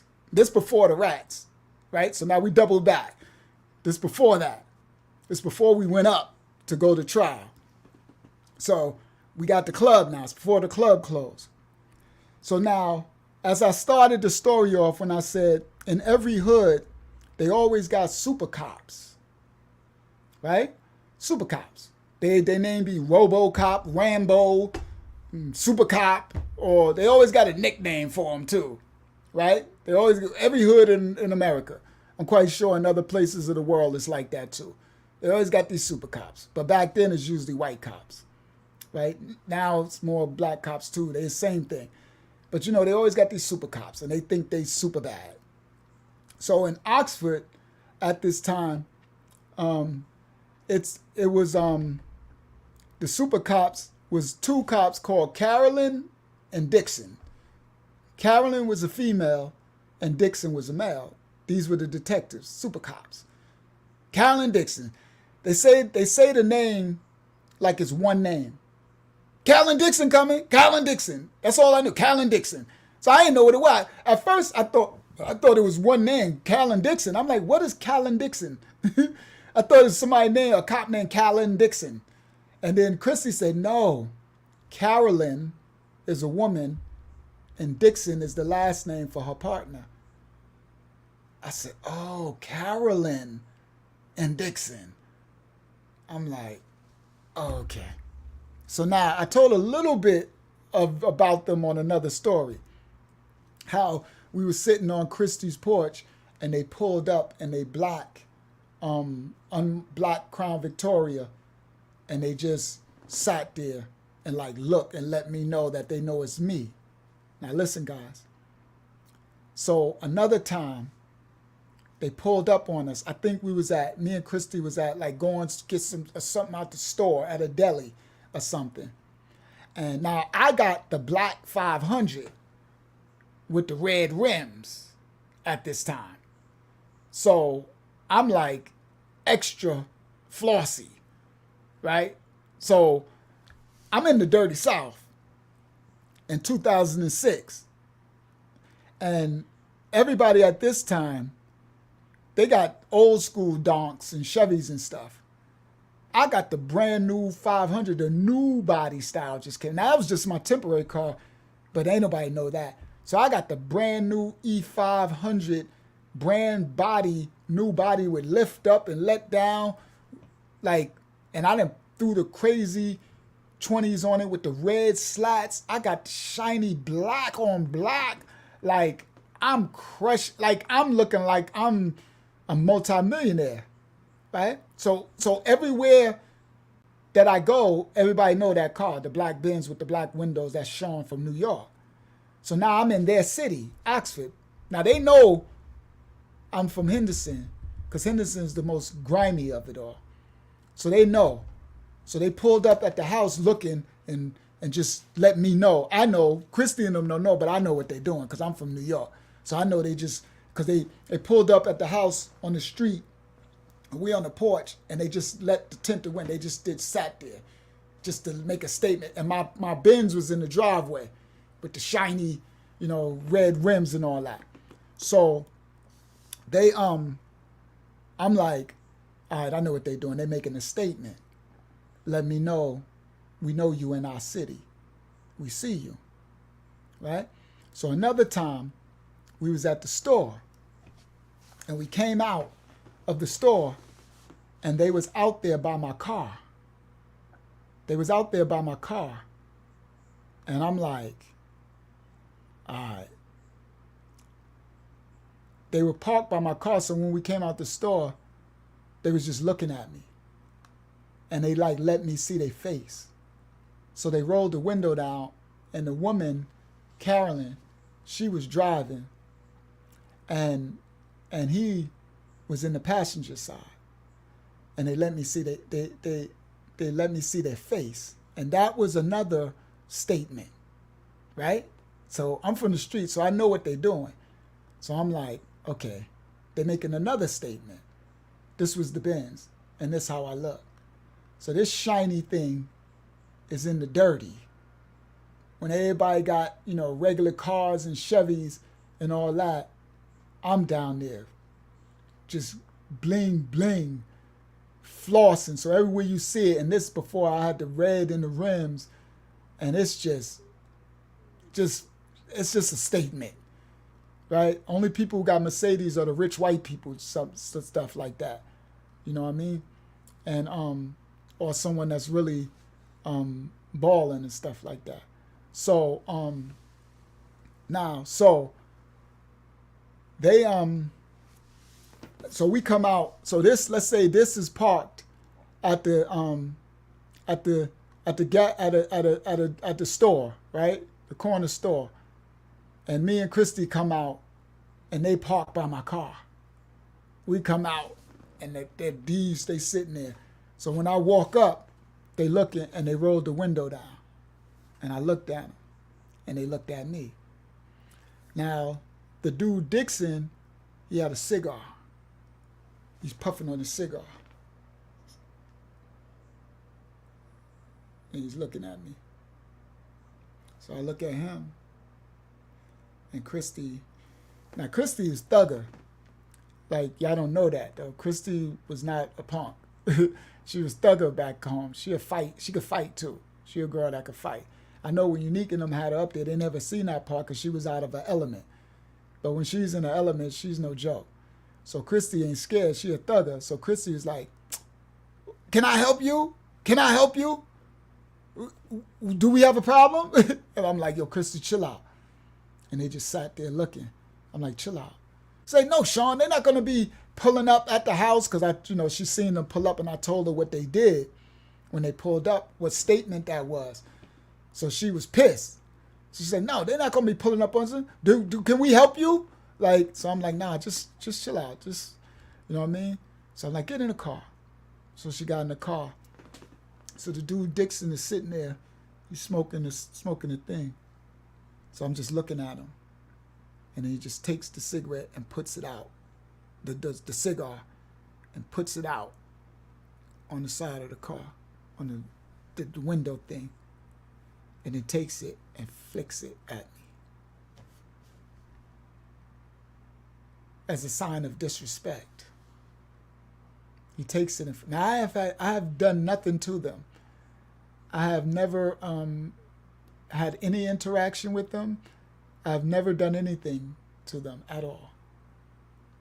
He flicks it at me. And I'm like, okay. That's making another statement. Like, we don't like you, or we coming after you, or you're an enemy or something. So I'm like, and then they rolled the window up and they took off. Right? So I'm like, all right, I feel you. So as we would go, the nightclub is open, we would go back and forth, stop sharing, to the club, right? They would show up when we would get to the house sometime. So sometime we would come out of our house, right? Because we own a nightclub, so we could sleep all day. We come out to get ready for the club, and the club was open 4 nights a week. That life was pretty dope. I really enjoyed it. So we would get up to go to grandma's house and go do something, take the kids and go wash, do something. And sometime we would come out the house and Chrissy would be like, can I help you? They would be parked at the corner of our house, facing our house. And I'm like, yo, dude, like, and it's like they watching us. And I'm like, dude, I'm not selling no drugs. Like, I own the Palace, Platinum Palace, the club. I know y'all know that. Like, what do you mess with me for? What, you jealous of this car? This ain't nothing. This is a temporary car. Like, I'm supposed to have the Porsche here. Now, if I bought the Flying Spur here, what would you do? Catch a heart attack? If I bought the Bentley here, what would you do then? Like, this car is nothing, dude. This is actually a rental car, practically. Like, I ain't even supposed to have this. It's an E-Class 500. Like, this is temporary till my Porsche come. Oh, you're going to really be sick when my Porsche come and I throw the rims on it to match the color of it. I was telling you I was getting burgundy with the burgundy rims in it. Deep dish burgundy. I'm like, with the burgundy pipe and seats. I'm like, oh, you're going to have a heart attack when the Porsche pull up out here. Right? So, anyway. So, they kept doing that. Right? So then one time, because we was rapping in P-Mob, one of the rappers, so Christy, because she from there, and Christy is from the streets. Christy's thug. So she know a lot of the goons, right? And she wasn't smashing all of them. She wasn't like that. But a lot of them liked her. But they look at her as like, Christy was just thug. She was like one of the homies, kind of like that. So she knew all the thugs, right? And how to respect. So any hood that I go to, she knew them. And what she liked about me is they all respected me because I had already put it down. So by the time me and Christy got together, she didn't really know my resume, my repertoire. So when we started to go around, she was taking me, like, because we'd be trying to go buy weed and we have to go into the hood somewhere. And she'd be taking me and she'd be like, well, this is this hood, right? She'd be like, no, you stay in the car. I'm going to go get the weed because they don't allow, and like, we can park the car up the street because I said, pull the car up. And she like, no, Sean. I said, pull the car up to, Sean, this is not New York City. I'm like, just pull the car up and shut up. No disrespect, but just pull the car up and shut up. Sorry. True. And shut up. So she pulled the car up and she's like, all right, I'm going to get out and I'm going to get it because I don't want no problem. So as soon as you pull out, I just open the door and I get out. And then you're like, yo, what up, Sean? I'm like, yo, what up? What you doing here? I want some weed. Oh, you need weed? Yo, we got the such and such. And they be giving me the weed for free. And she like, how you know such a... So we doing that everywhere we go. Tasha, the bouncer in my club, the female, y'all remember Big Tosh? When I met Tasha, it was the same way. I think I met Tasha through Christy, but Tasha knew about me through her brother, because her brother was the big goon that was in jail, the one everybody was scared of, a killer, and the people had already talked about me, so Tasha had already wanted to meet me. So when Christy took me to that projects, which Tasha was, Christy didn't know all this, so she's taking me because she wants to go get weed, and she like, I'm going to see my girl, Big Tasha, right? Big Tosh, whatever. So when we pull up, Tasha comes out of the project thing, right? And she's seen the Benz pull up, and she says, "Is that Sean from New York?" And Christy like, how do everybody know you? I'm like, cuz, fool, I already put it down. Like I didn't put it down. I'm not going to be here. I ain't about to be in this cities and nobody know me and people ready to shoot me everywhere I go. You tripping. I'm either I'm going to put it down and have green light everywhere I go and respect, or I'm out of here. I ain't about to be coming out no deli store just going to buy something, a juice in the store, and come out and they waiting out to shoot me at the store and rob me because of my car. You bugging. I'm like, you got this twisted. So Christy had to learn who I was in that way.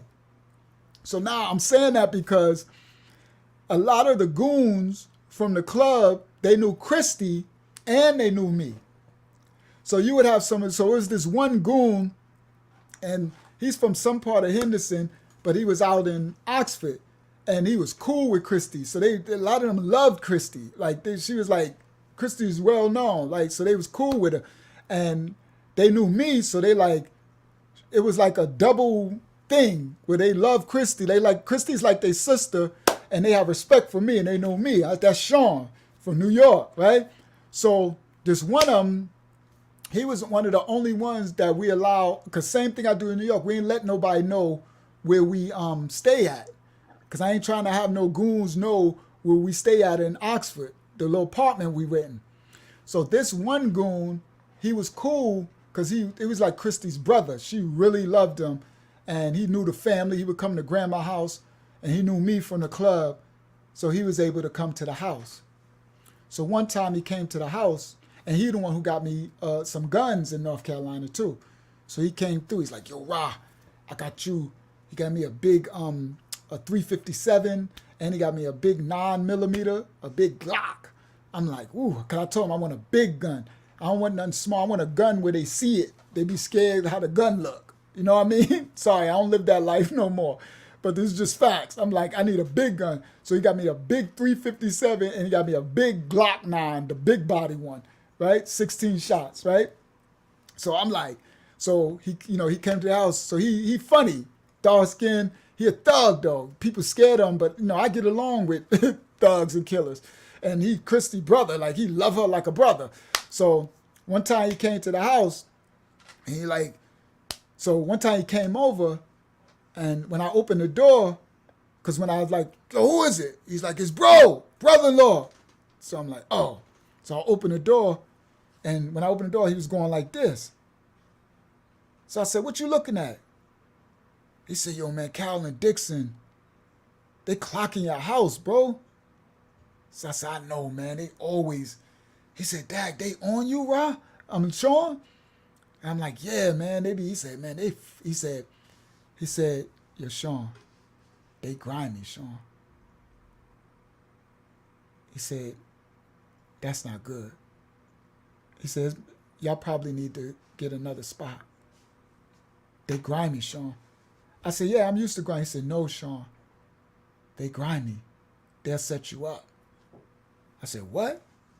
He said, "They'll plant stuff." I said, "Whoa." He said, "That ain't good." So he came in the house. So he was like, "Yeah." I said, "All right, I think we need to get a new spot." He said, "Yeah." He said, they set people up. He said one of my brothers got like 20 years to life because they put something in his car. He said, "They're grimy." He said, "A lot of people don't like them." And I said, "That makes sense because they following me everywhere." He said, "They probably going to set you up." He said, "I can guarantee you they jealous because of your car." And I said, "Well, they know I'm not doing nothing. They know." He said, "They jealous because of your car. They jealous because you down here. They probably know you own all the houses." He said, "They're going to set you up, Sean." And I said, "All right." Now, I'm telling this story. Me and Christy, we got to go. We got a call. That's when we got the call to go back up to New York. I think it was the one where that first lawyer was trying to sell me out. When he said, I need to come back and take the 15 to life or take some stupid stuff. I forgot what he said now. Y'all know that story. I said, take the 15 to life or do this and you're going to blow trial. You take it to trial, they're going to give you 55. I can guarantee you and this and that and just take the 15. He was selling me out. So it was that time we had to go to New York and he said, we needed to come then. And that's when I got the CD, what got me cleared later with Bruce Parquette with the big lawyer team. So I remember we had to hurry up and go back. Now, I had all my stuff in there, but I only had I had a couple of Timbs. I had a lot of my jerseys. This was the jersey season. I had the O.J. Simpson jersey, the John Elway, like Mitchell and Ness, Stahl and Dean, the real ones. So they were like $500, $600, $1,000. I had the Julius Irvin, Roosevelt. I still got that one. I'm going to show it one day on here. Roosevelt High School, Long Island, Julius Irvin throwback, Roosevelt, Long Island jersey. That was like $1,200. I still got that one. So anyway, I'll show that one time on here. So I had, I had my Timbs. I had the leathers. I only had certain things. Everything else was in the storage. Now this time, was the storage unit stored? No, everything else was still back in New York. That's before it was a storage unit. Everything else was still back in New York in the big house, right? Because this before we go back, before they put the rats in my house, before that, because the club is still open. So we pack up because we got to go immediately. That lawyer called that day and said, you need to be in my office tomorrow and take this 15 to life and you're going to get it. Like he was being disgusting, he was selling me out. So me and Krista, we packed up. And we out. We just gone straight to New York. So we go to New York. We handle that crap with the lawyer. That's when I got the CD. I stole the CD thing from that lawyer, which wasn't stolen. It's my property. He's trying to sell me out. And that's when I ran into Armando, and he told me that he can hire Bruce Barquette. And that's when that whole story, when we hired Bruce Barquette. And he told me get a suit and tie. That's the picture I showed y'all earlier with me in the suit. That's the suit I bought when he told me to buy the suit. So that's the suit I bought. That's that time. So then we hired Bruce Barquette. Everything was done. He said, go back to North Carolina. When we come back, whenever we call you, come back. So Bruce was like, we're going to fire this lawyer. That's when this whole thing started. Now we're going to take it to the Supreme Court. Bruce was like, I'm like, Supreme Court? You done lost your mind. You ain't taking me to nobody's Supreme Court. I don't know what you thought. I'm from Projects. I'm from Hempstead. I ain't going to nobody's Supreme Court. You gonna bump your head, right? So that's that. So we drive back. So y'all remember that story. So we drive back. We feel a lot better. We're driving back. I feel a lot better. We got Bruce Barquette.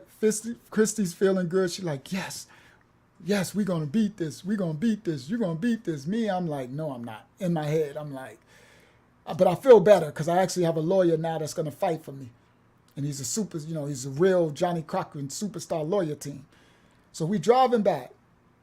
So we get back at night.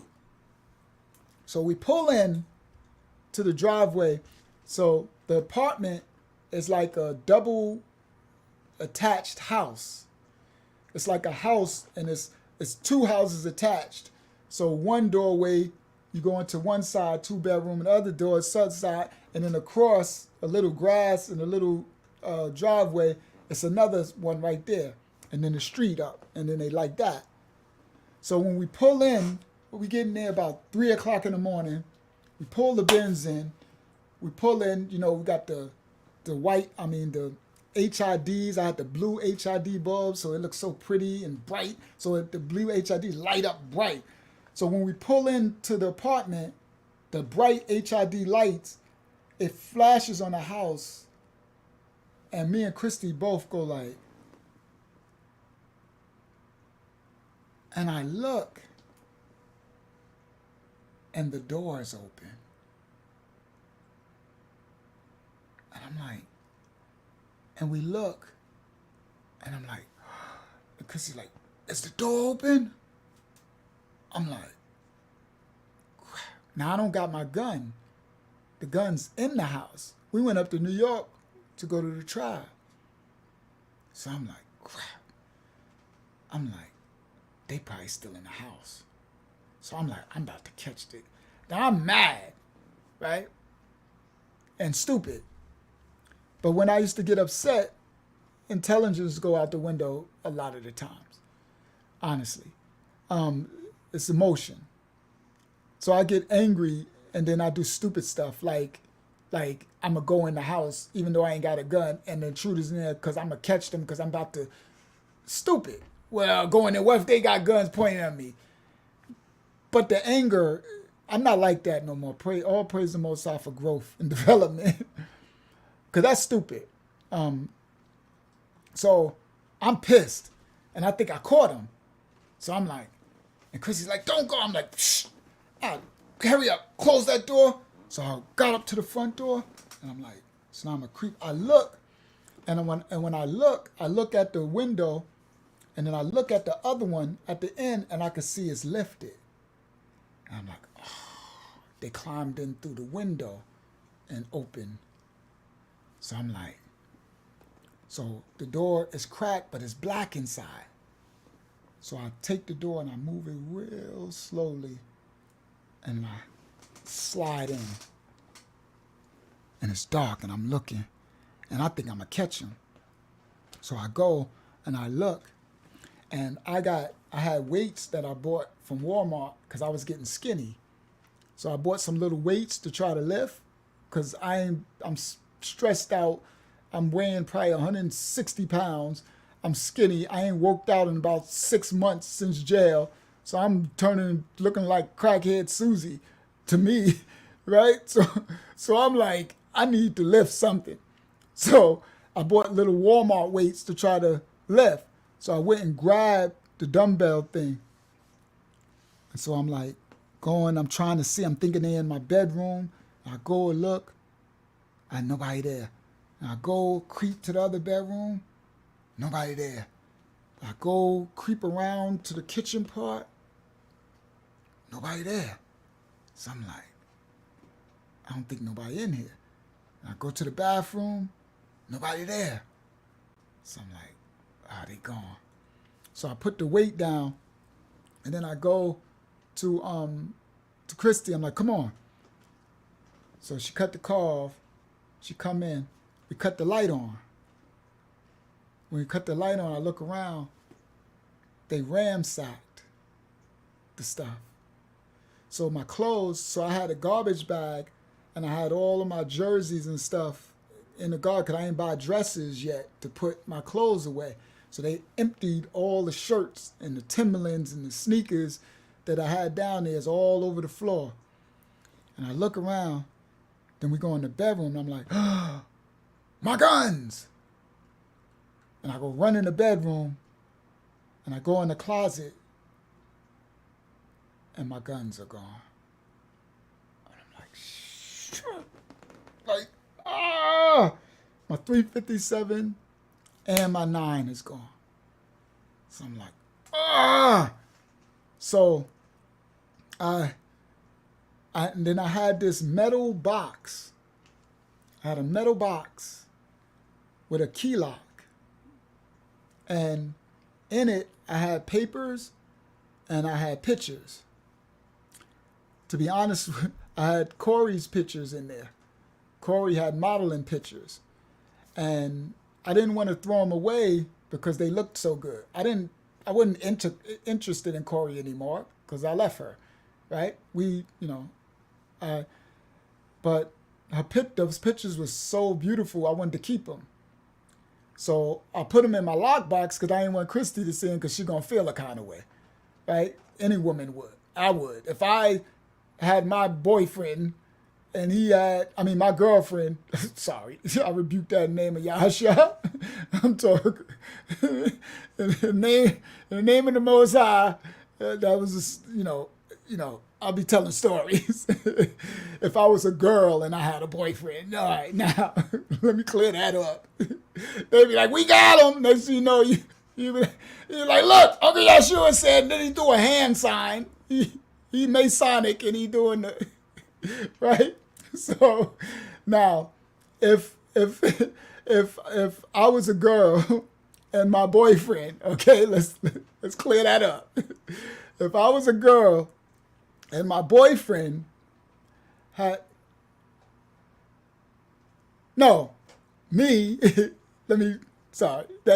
threw me off. Me and my y'all, cause I said got him. They gonna screenshot that and be like, we got him. And y'all know me. That's what I said. I wish they would. And go ahead. I'll ruin your whole YouTube career. A whole fact. I'll ruin your whole career. That's a whole fact. That's why I don't really care. I can blunder all I want. I wish you would try to use it. Try to clap anything and use it against me. It's going down. So anyway, now let me say it correctly.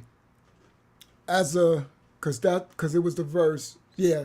If me with my girl, thank you. If it was Christy and she had a lockbox and I opened it up and she got her ex-boyfriend in there posing with his shirt, with some muscle man, whatever, like, I'm going to feel a kind of way. So I understand that. I understand women. So I just really honestly didn't want to throw it away. It was some amazing shots. Because Corey is like amazingly beautiful, and she took model pics, and they was dope. So I just put them in my lockbox, and nobody got key to it, so that's it. So I didn't want Christy to see it so she can feel, intimidated, you know what I mean? Because the level of beauty of Corey would intimidate regular women. You know what I mean? You know how it is. She might think, oh, you still want her and all that. And I'm like, no, I don't want her. If I wanted her, I'd be with her. We'd just be arguing and fighting with each other. Because me and Corey was a hot mess. If I wanted her, we'd be somewhere causing chaos, fighting with one another. Somewhere fighting, right? So So, and so it was my paperwork was in there, Corey's pictures was in there, and any important documents that I really needed was in there. And it was a lockbox, lock, metal, fire safe and stuff. And so I went into the closet and my guns was gone. And I looked and the lockbox was broken into. It was opened. And I looked and they took everything out of it. They took all my pictures. And sorry, Corey, they got your model pictures too. But they took all my paperwork, my important paperwork, with my name and all that on it. That part on, like, y'all know how I am, how protective I am over a government name, right? You know how I tell y'all in the ministry, protect your name, your identity. So I don't know who my identity is in the hands of. That really disturbed me. And so I looked, all my clothes was there, my leather coats. I had very expensive leather coats with fur collars and all that. Everything was there. The only thing was taken was the 2 guns and the stuff out of the lockbox. So I look around, TVs, sneakers, everything else that's expensive is there. So I'm like, this is weird, right? Because I'm looking, I'm like, okay, this is weird. Because these coats, you could see these coats are worth $1,000, $2,000, $1,000. Like, I got some crazy gear, right? And I'm like, they didn't take nothing? Nothing else?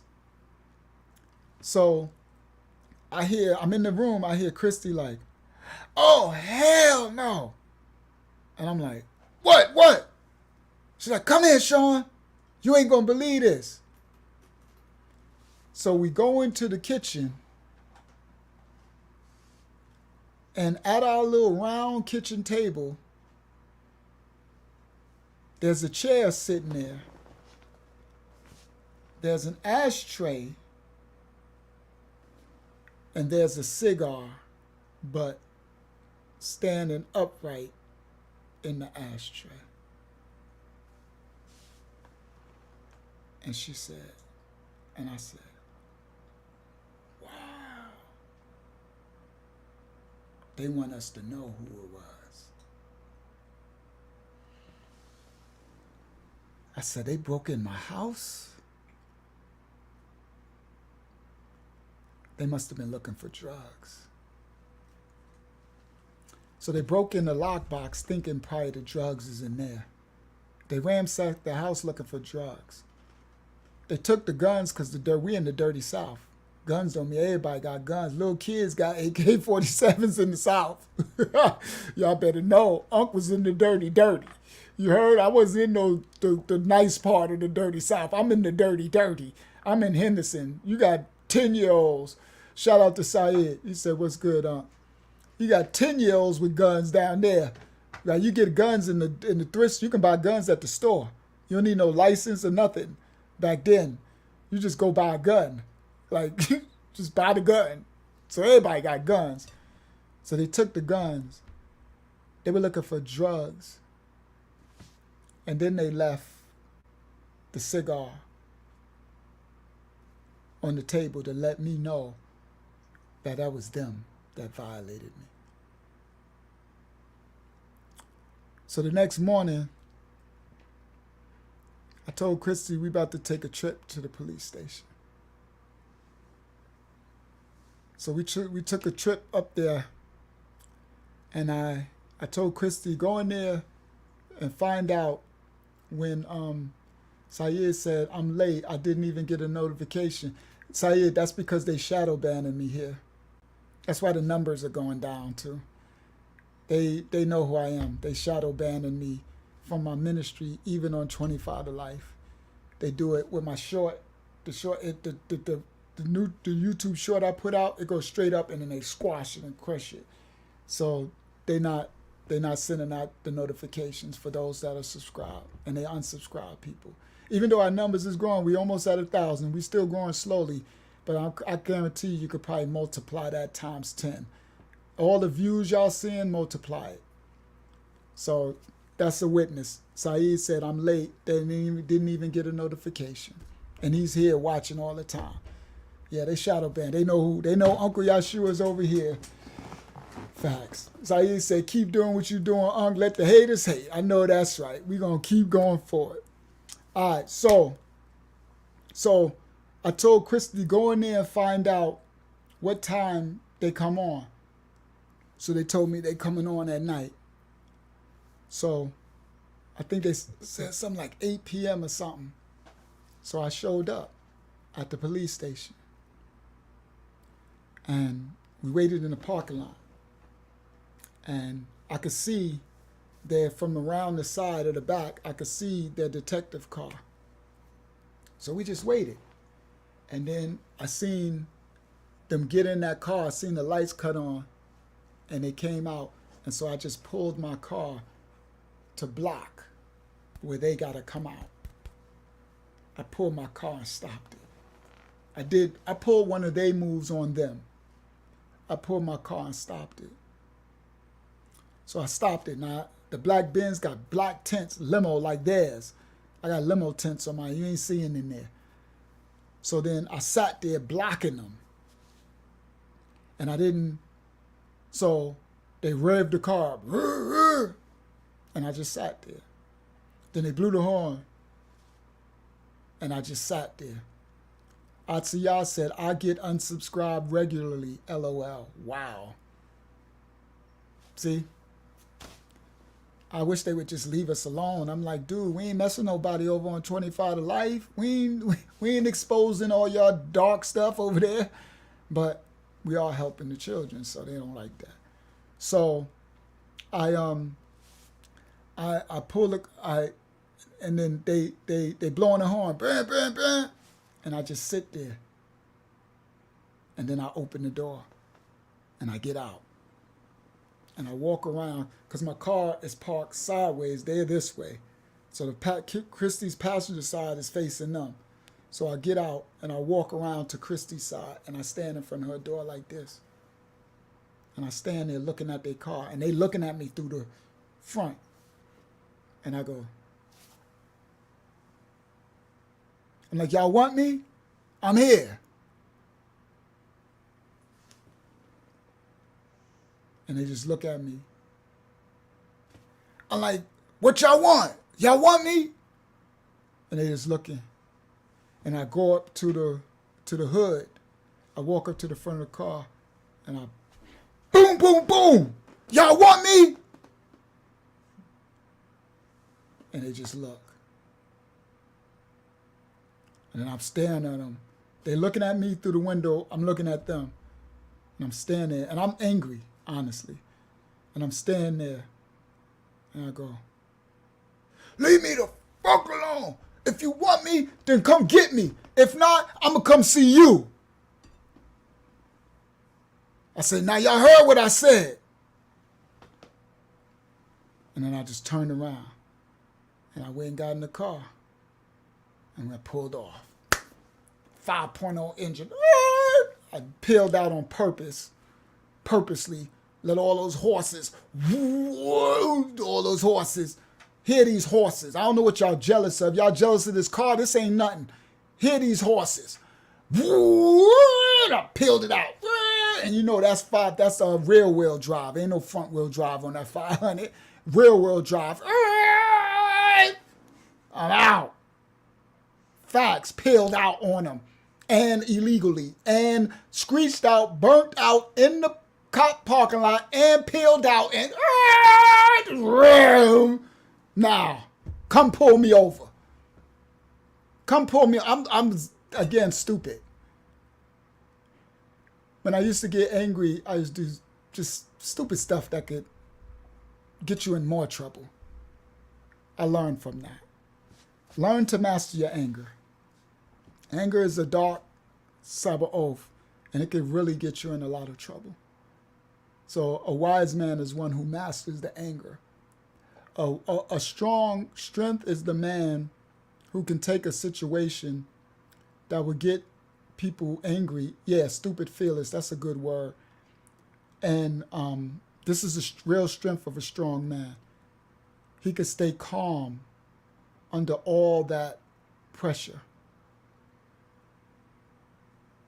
One who stays calm and non-emotional in the middle of the darkest turmoil of it all, when all chaos is breaking loose, the one who can stay calm enough to think. Praise the Most High for growth and development. She said, now you're righteously fearless. Thank you, Zayana. And so I peeled out and I let him know, I know. You violated me. This is how I really felt. They violated me. They did something illegal. They broke into my house.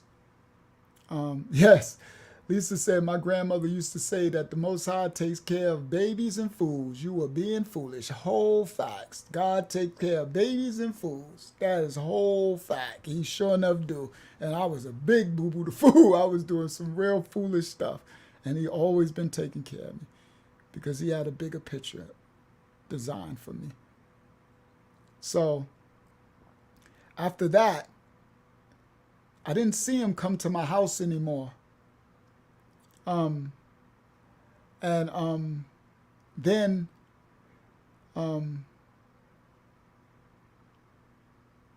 I could hit you up some real stuff and you didn't answer last week when you. Oh, I didn't know you called me, King. Daddy, you. So try. Hit me up again. And let me know. I do a call with you. I ain't realize you called me. Sorry, King. So they didn't come to my house again, and we would see them every now and then when we would drive around, going to a store or something. And that's what I would do. Every time I would see them, I would blow the horn or flash the lights. So like if we going this way and the car's coming this way and Chris would be like, here come Carolyn Dixon, I would flash the lights. And I roll the hand, yo, what up, Carolyn Dixon? I just started like, whatever. Y'all wanna be foolish? Let's be foolio. Y'all wanna be foolio? Let's play foolio. So I would blow the horn, bah, bah, bah, bah, bah, flash the lights, bah, bah. If I'm behind him, I blow the horn, bah, bah, Carolyn Dixon, what up? Like, I know they must have said, this dude's a fool. Like, this dude is crazy. Let's leave this dude alone or something. Facts. I just like, whatever. Let's do it. Like, I got facing life anyway. I ain't about to have y'all harassing me, and I'm up here facing life. These fools trying to give me 55 to life, and I'm about down here minding my business, trying to be legal. Y'all down here messing with me. Y'all tripping. Y'all really tripping. Y'all make me snap. We all going to hell. That's how I felt. Y'all make me snap. We all going to hell. We going to go to hell together. That's how, I didn't know no better. I honestly didn't know no better. We all gonna go to hell together then. Let's do it. You heard? Facts. So then after that, shout out my brother Knowledge. I didn't know Knowledge was still here. So yeah, guys. So then after that, they didn't mess with me no more. And then remember the club got shot up, and then that police precinct in Henderson had me they was trying to charge me with the murders in my club. And I remember seeing Carolyn Dixon after that.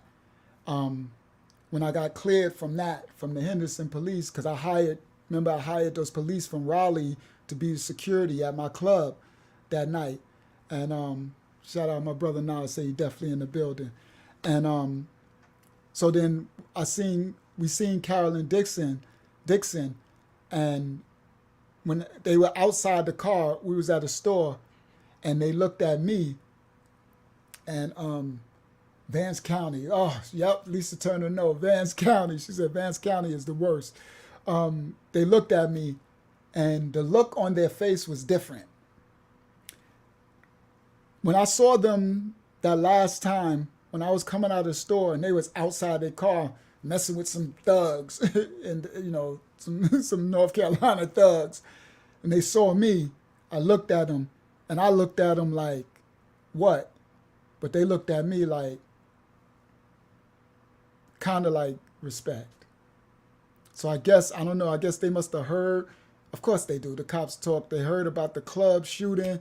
They probably heard that I was up they tried to get me for the bodies of the shooting in the club, but I had hired the undercover police to be security in the club for that night, so that proved that was my thought. Praise the Most High. Can we give a round of applause for the Most High, please? Can we all give a round of applause for the Most High, y'all? Thank you so much. Round of applause for our Father for that. You know what I mean? Praise the Most High for that. That I had hired this undercover security for the club for that night, and then the lady E in DC sent them away, and that was the night that my club got shot up. So that was the proof that I had nothing to do with because they trying to tie me to the blood sets who was shooting out with that dude Sean in the club that shot up my club. So all praise to the Most High that I got out of that. So I guess, I don't know, I guess Karen and Dix, I don't know, they may have felt different. I don't know, but they just did like this, and I did like that. And I never seen them again because, as y'all know, move forward in the story, we end up going back up to trial with the new Bruce Barquette. We end up beating it in Supreme Court, and then I never came back. And then we end up getting 25 to life soon after, and that's the catching up to where we at. So I never seen them again. I've never seen Carol and Dixon again. So they probably retired or something, or still out there, whatever. But that was a little story of Carolyn and Dixon in Henderson, in Oxford, North Carolina. That's Oxford, North Carolina. I think there's a 252 as well. So I'm going to close out. I'm going to bring y'all back up to date and close out. This was a little different one tonight. I didn't know it was going to go like that because I had a lot of other things to tell about this jail part. So next week we'll continue. I'm glad I got some of those pieces though, because they're going to tie in later, especially all the stuff in New York with them releasing the rats in my house and all that stuff, and all me packing up my stuff and all that. So I'm gonna bring it up to date in the story so that we can continue next week. So now, fast back forward, I'm in the 25 to life. I'm in the drug dorm. Terminator is in the drug dorm. I got introduced. Let me do this. Let me start this here. This is how I'm gonna end it to bring us in next week.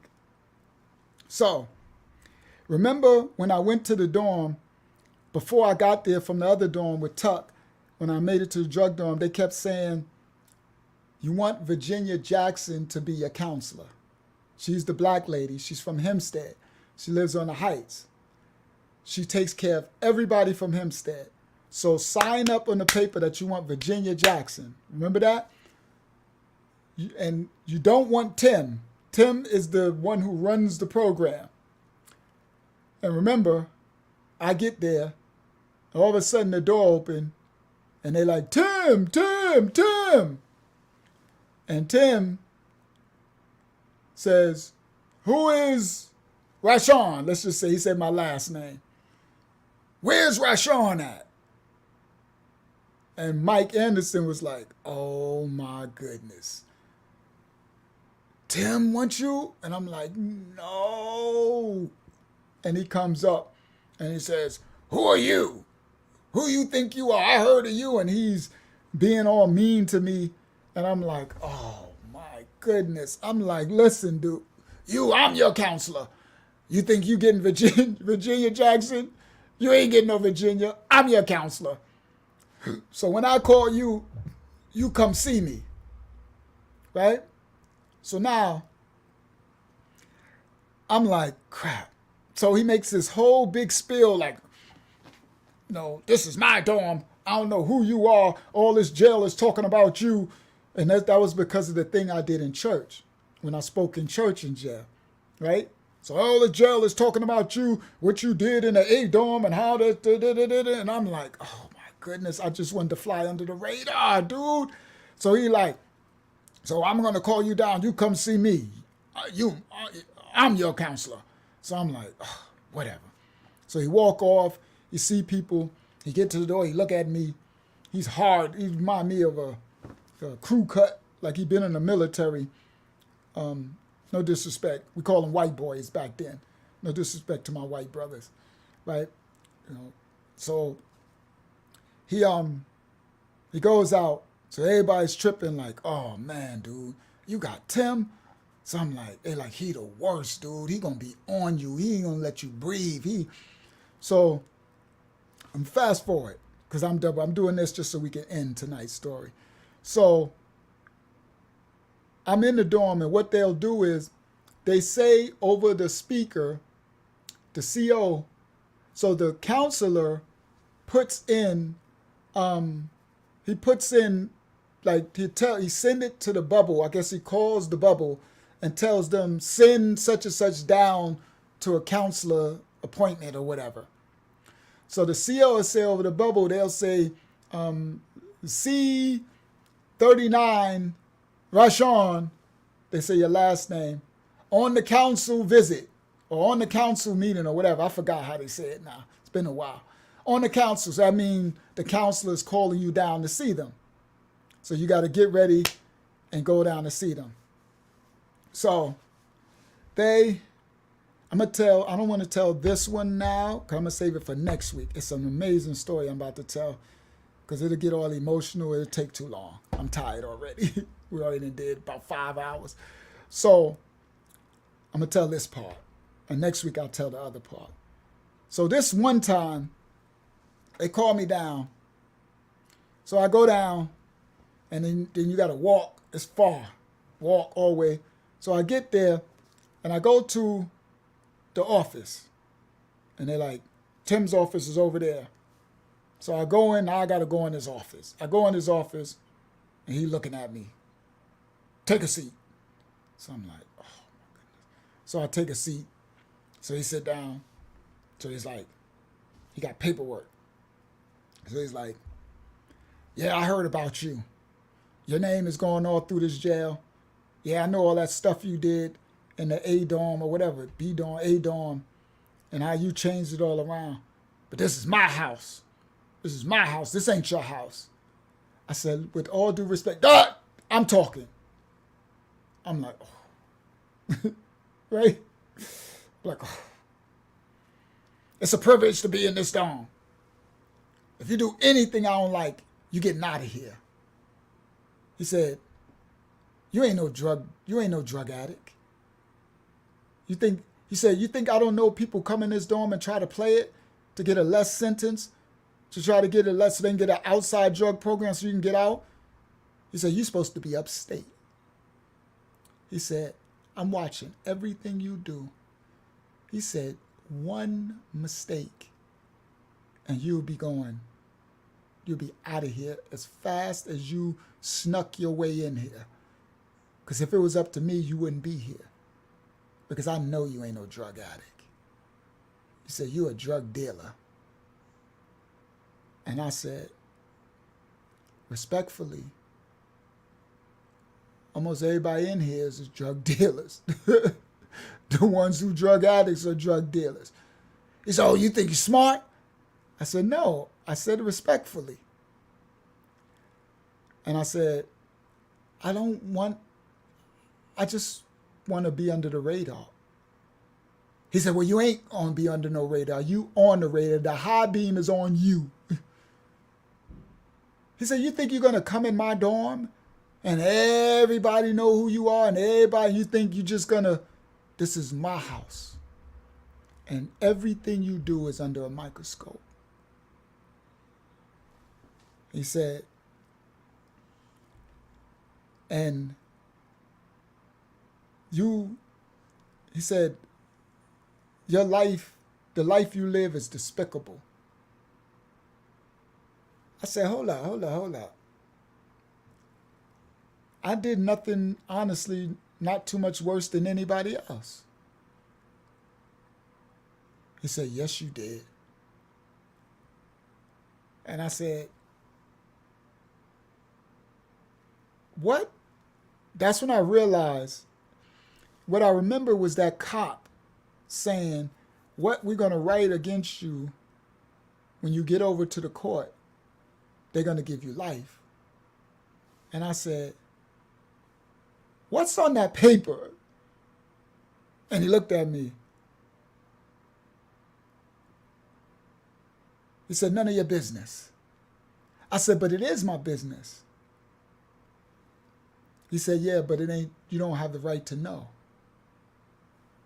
And I said, to be honest with you, I could tell by the way you're talking to me, what's on that paper is a lie. I can guarantee you it's a lie. The cop who arrested me said he was going to write something that's a lie. Oh, so you're saying a cop is just going to lie on you? I said, what, cops don't lie? He said, no, this ain't a lie. You're disgusting, what's on here. I said, well, tell me what it is, and I could tell you the truth. I said, I know it's a lie. He said he was going to put a lie. And he was like, when I call you, you come down here. I'm watching everything you used to do and say. When they call rise for breakfast, you get up and you get breakfast. I'm going to come in and make sure you ain't sleeping through the day. There's no sleeping through the day. There's no, he just started, I'm going to ride you and I'm going to watch everything you do. You're going to program. You better be at every meeting, every program. You better share. You better. And I'm like, oh, you gotta be kidding me, dude. He like, and everything, you better share. And I'm watching everything. And anything that I don't like, I'm bouncing you out of here. You're going right back to the judge. And you know what's going to happen when you get kicked out of here. And I'm like, he said, now be gone, basically. That's my new word. Now be gone, the Most High. He said, now get out. And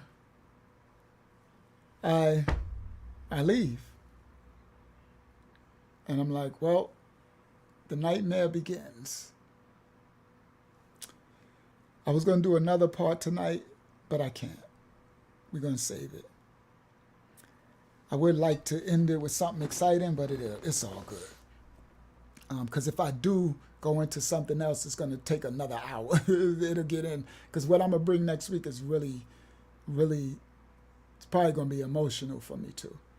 And I ain't trying to stir up no emotions right now. Oh, that part. Let me end with that. Good one, Knowledge. Let me put what Knowledge said on the screen. I'm going to end with that. Then you just gave me a way to end it, Knowledge. Look, Knowledge said, you still got my snake in your car. All right, you just did it, Knowledge. Good one, Knowledge. Now I can end it. I wanted to end with something good. All right, let's do it. We're going to end it with this. All right, so, okay, he says, share the message about Granddaddy IU. Let me put it on the screen. Unique said, yeah, we are striving to get the IU street naming and mural. We got to get signatures. Myself and the Queen Noni Lady Diva are working hard. It looks good. Can you tell everyone I'm on Jackson Street from 4 to 7:30 8 p.m. with the book. So on Jackson Street in Hempstead, New York, from 4 p.m. to, no, Jackson Street from 4 to 7:30, I don't know, with the 4, from 7:30 to 8 p.m., he has a book, I guess from 4 to 7:30 and then to 8 p.m. But he's on Jackson Street, Unique, and they're striving to get a mural in the name of street after Granddaddy IU, and they need signatures. Everyone. All right, everyone in New York. All right, that part. I'm glad I saw it. Thank you, Unique. All right, shout out to Mr. K. So now, all right, Knowledge. So y'all remember the thing about the Greek Fest when Knowledge had the snake, right? My little brother, he had a snake, a nice size snake around his neck, right? And all the girls was, ooh, let me see the snake. And Knowledge was getting every girl in the world touching on the snake. So I found a snake was a gold mine when it come to women. And you welcome, Daddy, you, right? But I was too scared of the snake. You ain't putting that on me, right? I'm like I said, I'm the type to touch the snake like this. Cause they too slimy. They feel all slimy and grimy. I don't know. I guess I don't know. You know, some people are tough in different ways. I ain't Superman. I ain't tough about everything, right? Knowledge crazy. Knowledge got all type of animals, right? So Knowledge got the snake. Love you too, Daddy. You. Knowledge got the snake around his neck. So we had Greek Fest on the beach though. This is back in the days. So in my big 500 silver Mercedes. So we had Greek Fest. We on the beach, and everybody feeling all of the snake. Knowledge and all that. So Knowledge got the he bagged the bad girl.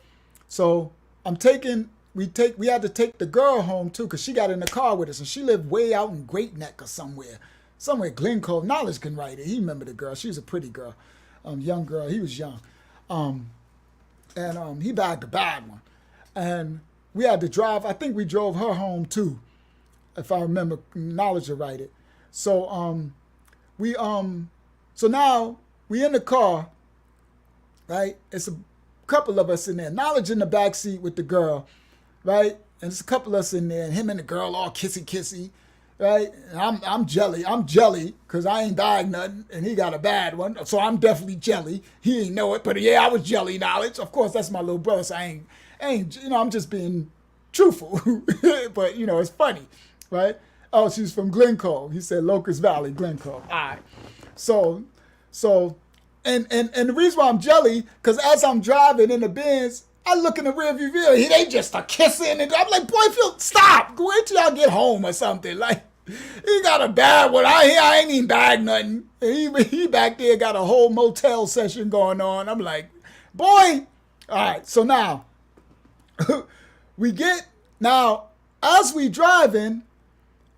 Him and the girl, they so busy having, a good time with one another. I don't remember when it happened, but somewhere we dropped the girl off or something, and somehow now, I know it had to be after we dropped the girl off, because after we dropped off, now he back Knowledge, because he was Mr. Loverman, right? He Shabba ranks, Mr. Loverman, Shabba. He lovey, dovey, what you supposed to do. He getting it in, right? So we drop him off. Now he back. Like, yeah, that was a bad one, right? So we in the car driving. And I think if Knowledge could tell me, I don't remember everything 100%, but I think he was like, uh-oh. I think I hear him say something like, uh-oh, or something like that. And we're like, what do you mean, uh-oh? He like, you're right. I remember this part. He's like, you're right. I'm like, what? Don't be mad at me, bro. I'm like, what you talking about? You're right, don't be mad at me. I'm like, Knowledge, what are you talking about? The snake. The snake is gone.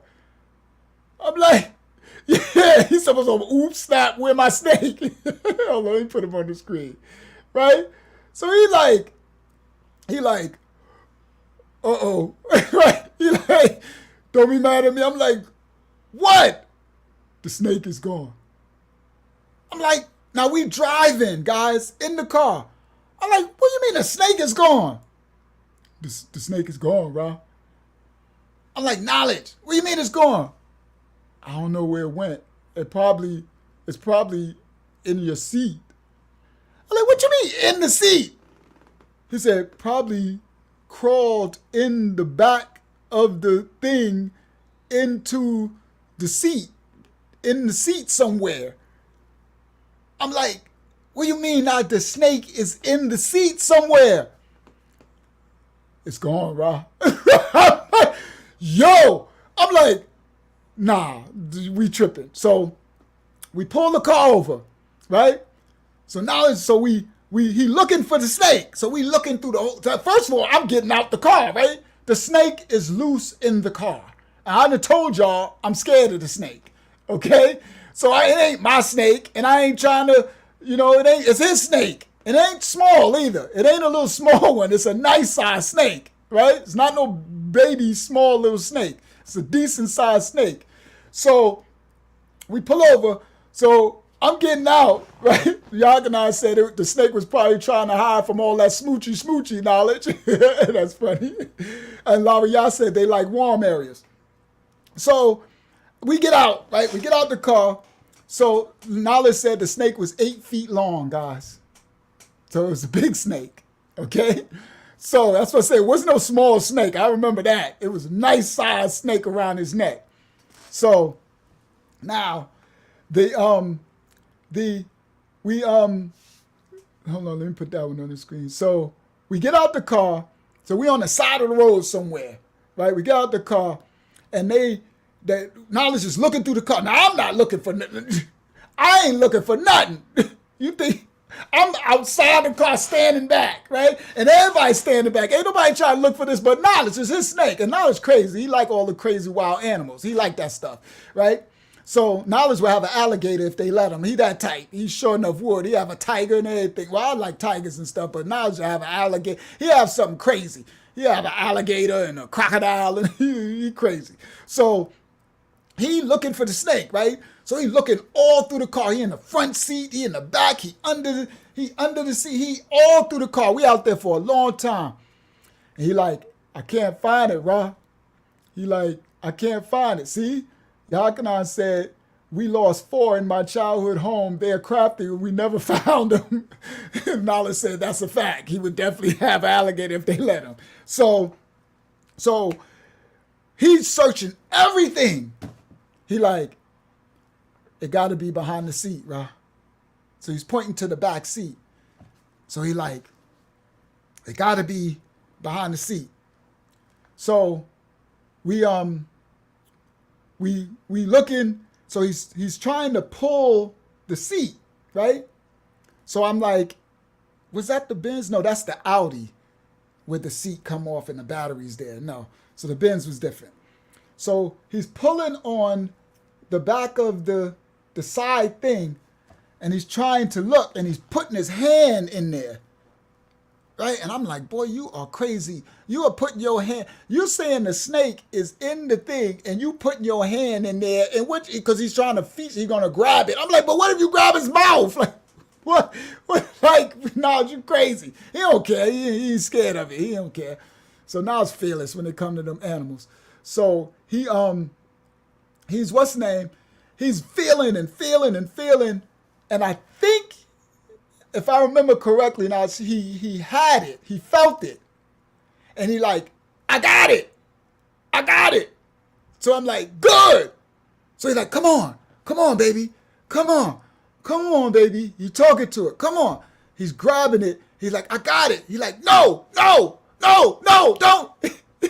I'm like, what do you mean no? What's no? He's like, no. Oh. And he like, she gone. I think it was a girl. I don't know. He like, I'm like, what do you mean she gone? She went deeper into the seat, deeper into the springs in the seat. And I'm like, he's like, she gone. And I'm like, oh no. Alawiyah said mine was in the back window hitting the glass. So she said you could hear the hissing. So he's trying to look. He like, I can't even see it. It's deep in the seat. So now we driving. We get back. We drove all the way from the Glen Cove. We get back to Hempstead. And there's like, it's nighttime, it's late. We done been on the beach all day. Everybody exhausted, knowledge tired. Everybody want to go home. But I'm like, you got to get this snake out my car. Now, guys, I'm living in Queens. I got to drive. I got to drop them off. Shout out to Dadon88, Birmingham, United Kingdom in the building. He said, what up to 25 to life, fam. Shout out Don88. Now, I got to drive. I got to drop them off in Hempstead, and I got to drive to Queens, right? By myself. And it's like 12 o'clock at night now. And we exhausted from being on the beach all day. Greek Fest start early in the morning, so, we tired. So I got them out there, and everybody want to go home. And Knowledge is like, bro, I'm tired. I'm going in the house. I'm like, you ain't going nowhere, Knowledge, till we get this snake. He's like, bro, it's gone, bro. I'm like, Knowledge, I ain't dropped. How am I supposed to get home? Like, I'm supposed to drive with a snake in my back seat? You tripping by myself? I'm like, now it's like, his eyes rolling, like, bro, I'm sleepy. I want to go in the house. I got him kidnapped outside. I'm like, you ain't going nowhere, Knowledge. I'm like, he like, bro, she ain't gonna bite. She ain't gonna, she gonna stay in there. She like it. It's warm in there. So it's warm behind the seat. So she's not gonna come out. She's gonna stay. And he's trying to convince me because he's tired. He want to go in the house. And I'm like, no, Knowledge. So then he's really, he's like, bro, I'm tired. And I'm like, he's right. I'm like, what could I do? We can't get it. I'm like, what we gonna do? Right? I don't know how to take the back seat thing out, none of that. I'm like, we can't get it. It's 12 o'clock at night. We exhausted. So he's like, all right, bro, just come tomorrow. He said, come to the house tomorrow, and we'll I'll try to get her out. We'll try to find her in the daytime. So I'm like, so I had to leave. I had to drop Knowledge off, leave, and I'm like, now it's me and the snake. Everybody's out the car. It's like 1 o'clock in the morning. I got to get on the highway and drive to Queens from Hempstead.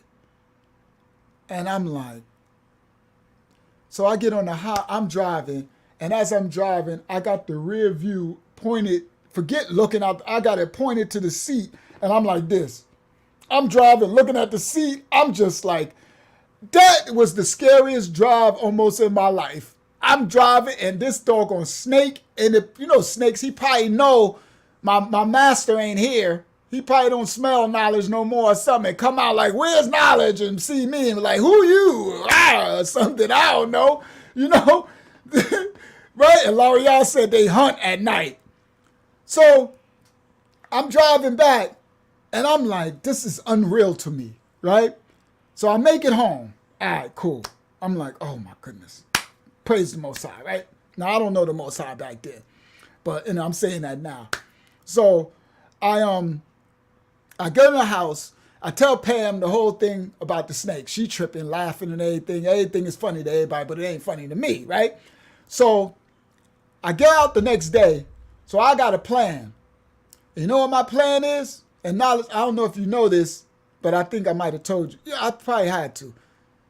I don't know. Knowledge, you can help me, because sometimes some of these stories be blotchy. So my plan was, because I think you had to be with me then. That's kind of blotchy to me. But my thing was, I'm going to find, guess who I'm going to find, guys? Guess who I'm going to find? A crackhead! Crackheads to the rescue! Whenever you need something, I'm trying to find Crackhead Roy. Hempstead, Parkside. Crackhead Roy. Roy was my mechanic. So I'm like, I don't remember, Knowledge, correctly if I went and got you and then we went to Roy. Let me know if you was with me when we was at Roy's. Because I'm thinking you might have had to be, because if not, what did I do with the snake? Because I know sure enough I wasn't taking it. So Knowledge might write it if he remembers. This is so long ago. So I only remember this part, guys. I'm going to tell y'all the parts I remember. All I remember, it's time to go to Crackhead. Time to go to the hood. We need a crackhead. I need Crackhead Roy. Crackhead Roy helps all my... Knowledge said he was there. I thought so. Because I had to figure it out. I'm like, you had to be there. So I think I must have went and got Knowledge. So this is what I think must have happened. I think Knowledge must have said, come get me tomorrow, like he said, and then we'll get the snake. So I think I went and got him.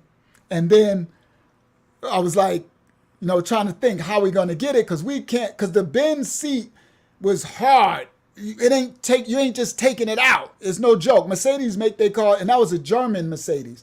Everything was written in German. He said, yeah. He said, so I went and got Knowledge, and then I had to figure out how we going to get it. Roy the crackhead. We got to go to the hood. Crackheads to the rescue. Fact. That's why they put crack in our hoods. You know why? They put crack in our hoods to destroy the great minds. They put crack in our hoods to destroy the soldiers and the entrepreneurial ones, right? And the muscle ones. Same thing they put heroin. It's a design. So Roy can fix any car. Those crackheads are MacGyvers. They can fix anything. So the drug of the crack, that's what it was for. So I'm going crackheads to the rescue, right? So I remember we was with Nas, and I'm like, because that's what I'm remembering now. We was trying to get it out. We was trying to take the seat apart. I remember now. We was trying to take the seat apart, but the Mercedes seat was no joke, right? Mercedes don't be playing with their cars. And that was a German Mercedes. Everything was written in German, European in it. It was a special 4.9 liter, 6.9 liter engine. 6.9, that's a big tractor trailer truck was in that Mercedes. 6.9, y'all heard that? Hear it again. 6.9 liter engine. It was a special Mercedes, European. I bought it in Queens from the dealership. So it had, we couldn't get the seat. And Knowledge is crafty too. So Knowledge is good. Knowledge, he's good with stuff. So Knowledge was trying to get the seat, because I'm staying far away from it. I ain't trying to take nothing apart. I don't want to be nowhere near the snake when it comes out of there. So Knowledge couldn't get it open. We couldn't get it open. So now we're like, all right, crackhead to the rescue, right? So that's we from the hood. So I'm like, Roy, let's go find crackhead Roy. So we jump in the we get in the Mercedes. We go to the Parkside. He lived up the street from like when you get towards Harley Davidson Hill. I forgot. Wait, is that Laurel? For everybody back home, Harley Davidson, the motorcycle shop. Y'all remember Harley Davidson at the bottom of the hill? Roy lived up there at the hill. So Larry, y'all said the snake was watching y'all the whole time. He was too. So we get there, and all praise Roy was there. So I'm like, Roy. Now this is the funny part. So I'm like, Roy. And he loved to see me, because Roy would he was my mechanic. He changed cause I ain't taking no doggone Mercedes to do a tune up. They charge you $1,500 when Roy could do it for $20. I'm sorry. Y'all think I'm playing? This real life in the hood. People don't understand, a car is a car. See, I didn't have these really expensive cars, and people think you got to take the Mercedes, or because your car's $150,000, it's still a car. It has spark plugs. You see, it just has the same components. So you just got to know, your mechanic got to know what he's doing, and you got to watch him, right? Because I'm always there. So I like, Roy, I don't know if you ever worked on a V12 6.9 liter engine Mercedes, but you about to now, because we about to figure this out. I ain't about to pay $1,500 for a tune-up. Nah, we going right there to get the spark plugs, Bosch, right? German. We going to get our Bosch plugs.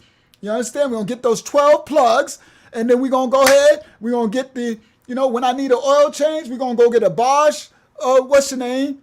Oh, we're going to change this. That's a car. A car is a car, guys. See, that's another thing. That's a little tip for you. Now, if you got some Lamborghini and they don't know where the stuff is, it's in the trunk, that's a whole different thing. But if you just got a Mercedes or something where you can lift the hood and see, take the plastic shroud off, you can see the plugs. Just for those who didn't know that. I've been doing it my whole life. So I'm like, Roy. So whenever Roy would see me, he would get happy because he know it's money, right? You got something to do with the car. So Roy's like, Roy. I'm like, what up, Roy? So he's like, you got a job for me? I'm like, yeah, I got a special one for you. So Roy like, okay, all right, what's good? Let me go grab my stuff. I said, all right. I said, first, Roy, before you grab your tools, you need to come see what you need to working with. He said, what is it? I said, we need to take the back seat out. He said, the back seat? I said, yeah. He said, all right, let me come look. So he come up to the car. Now I remember Knowledge was there. I remember now Knowledge. So we there. So he come up to the car. So we like, all right. So he looked. He said, so what? We showing him the back seat. So we like, we need you to take the back seat off. He said, why? And Knowledge said, because it's a snake back there. And Roy jumped as, I thought I was scared of snakes. Roy jumped when I said that. He said, "Oh!" He like jumped. I'm like, Roy. He jumped back. He said, "Oh, no. I don't mess with no snakes. I'm like, Roy, hold up." He started walking back to the house. Like, he like walking. I'm like, "Roy, hold up, Roy." You know, I'm like, I got crack. No disrespect. I know I'm being funny. I didn't say that. I'm just being funny, right? But I'm like, "Roy, hold up. Where you going?" I ain't mess with no snakes. I'm like, "Roy, no. We don't need you to mess with the snake. We just need you to take the back seat off." I am not taking. I said, "This my little brother. It's his snake. He right here." And he like, Knowledge was like, "Listen, I'm going to grab the snake. I just need you to loosen up the springs on the seat enough for me to reach my hand in. Once I can see it, I'll grab the snake and pull him out." And Roy like, no. No. I'm like, "Come on, Roy." I said, "Roy, all we need you to do, unloose, we don't know where it's at, or just show us where the screws and we'll unloose it and we'll take it out." He's like, "No, I'm not being nowhere near." So then it was like, I was like, "Oh yeah, that's good." I said, "Okay, so just tell us what to do and tell us which screws and how to do it. We'll do it and you can stand back." He said, "All right, as long as I can stand back, I'll instruct you." So I said, "All right, come on, Knowledge." So Knowledge's like, "Bro, I got it. I'll do it." So I was like, "Roy, get all the tools." So he went, got the screwdrivers and the screws and all that. I forgot Knowledge was there. And then he's like, so he's scared to death. So we're like, "All right, Roy." So now he got to get to the car to look to see like where the screws are. Now he's scared to even do that. I'm like, "Come on, Roy." Like, come on. And Roy's big. I'm like, "Come on, Roy." He's like, "I don't mess with no snakes. I'm not messing with no snakes." Like, "Come on, Roy." I'm like, "Roy, I drove all the way to Queens last night with the snake in this car. So if I can face it, you can face it, Roy. You ain't in the car with it, Roy. Come on, Roy." He's like, so then I remember he had to tell Knowledge, "Okay, pull the seat and let me look." So no. And he was standing back and Knowledge is pulling. Because we looking for the points of the screws where we can unloose. And he had to keep looking. And then we finally found, okay, that's a screw there. He said, "What size?" I said, "Roy, just look at the thing." And he's like, "No." So we had to take and find out what size it is.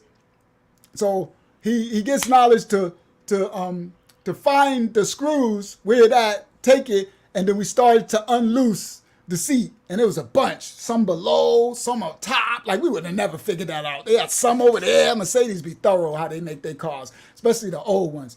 And so then they finding like the things, and so the seat is starting to loosen as Knowledge loosens screws and stuff, and Roy is guiding, and I'm looking, and we finally get the part where the seat started to loosen, where he could pull.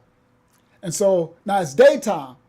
So as Knowledge pulls the seat back, Roy, we standing back, and as he pulled the seat back, we looking for the side, and as Knowledge pulls it, you see a snake. And Roy jumps. Oh! He like, "Oh!" He runs around the car to the other side. He's like, "Oh! I don't want to see no more. Oh, yeah, I'm done. I'm like, "Roy, go." He's like, "Just give me my stuff, Riley." I'm like, "Roy, wait. We got to wait till we get the car because when we get the snake out, you got to put my seat back together, Roy." He's like, "Well, I'm going to be over here. I don't want to see no more. I don't want to see no more of this." And so it was scary because when Knowledge pulled the seat back, it's dark and you can see a snake and it looked creepy. And because it springs. So it's mad springs. And you can see a snake's body. And so Knowledge is like, he like, "All right, bro, I need you to hold the seat back." I'm like, "Knowledge, I ain't touching nothing. Come on, bro.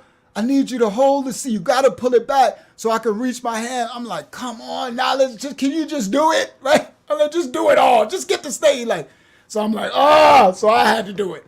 So I pull the seat and I'm holding his seat back, if I remember everything correctly. And I remember Knowledge is sticking his hand in. And he's like, come on, baby.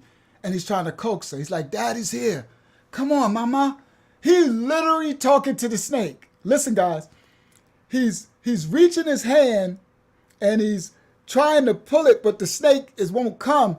So then he's like, yo, bro, pull it wider. And he's looking. He's like, look, baby, come on. Come on. It's me. Come on, you have to come out. I know you hungry. Come on. Come on. And he's talking to the snake. I said, this fool.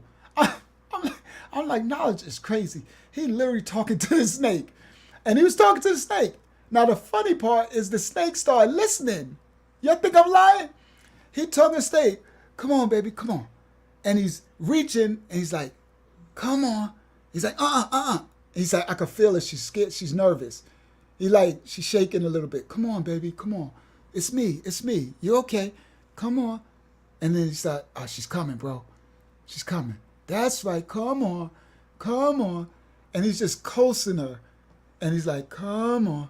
Yeah, come on. Yes, wrap around me. Wrap around me. And I'm like, this boy is crazy. And she's wrapping, and he starts to pull.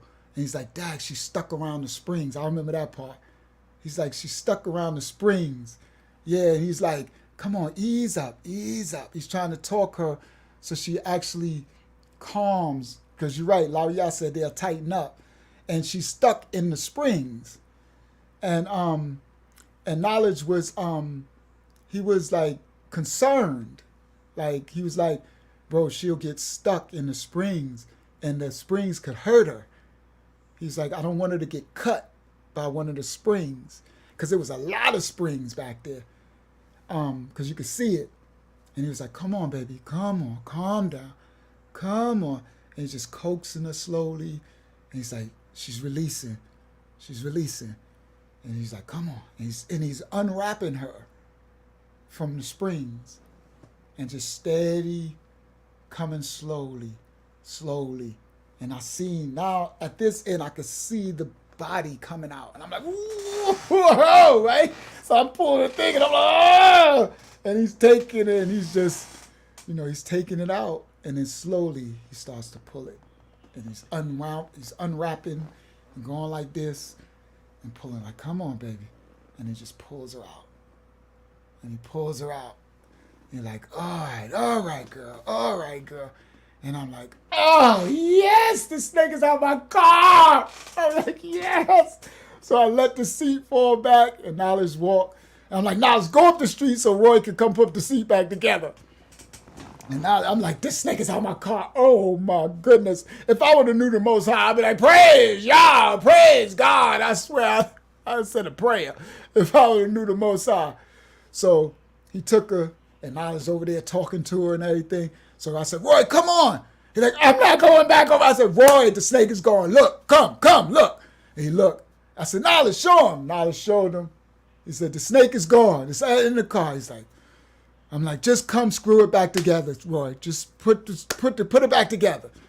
He's like, don't come get me no more for no insects, no animals, no reptiles. He said, don't come get me no more of no reptiles in your car. Do not come and get me, Rod. No more for no reptiles. So he put the seat back together. And then Knowledge got back in the car. He had the snake around his neck. And then I think I took him home. And then I went back to Queens because I don't be getting up early. Remember, I'm a night person. I used to sleep all day. So I was only up first thing in the morning because Knowledge be up early. And he probably still do. He up first thing in the morning with his animals. Knowledge is tight. He up early first thing, which the early bird gets the worm. That's good practice. But I was always in vampire mode. And Knowledge be up bright and early. So he probably still do. So he told me, come here in the morning, first thing. So I got up just to do that, just to get the snake. So I dropped him off, and then I went back home to Queens. And that was the story of my brother, Knowledge Born, losing his snake in my car, his crazy butt, at the Greek Fest. We told 2 Greek Fest stories. That's dope. We told one with Linwood, almost got robbed, or Roosevelt almost got my car taken from him.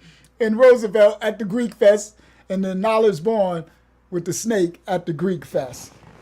That was good, Knowledge. I'm glad you reminded me about that story. That's a great way to end it. I wanted to end it in some good way. I pray all praise to the Most High. That's what's up. Knowledge Born. Y'all learn a lot more. Y'all got some more stories with Knowledge when we double back at the beginning. So, everyone, thank y'all for joining me on this episode of Uncle Yahshuah 25 to Life Testimony TV.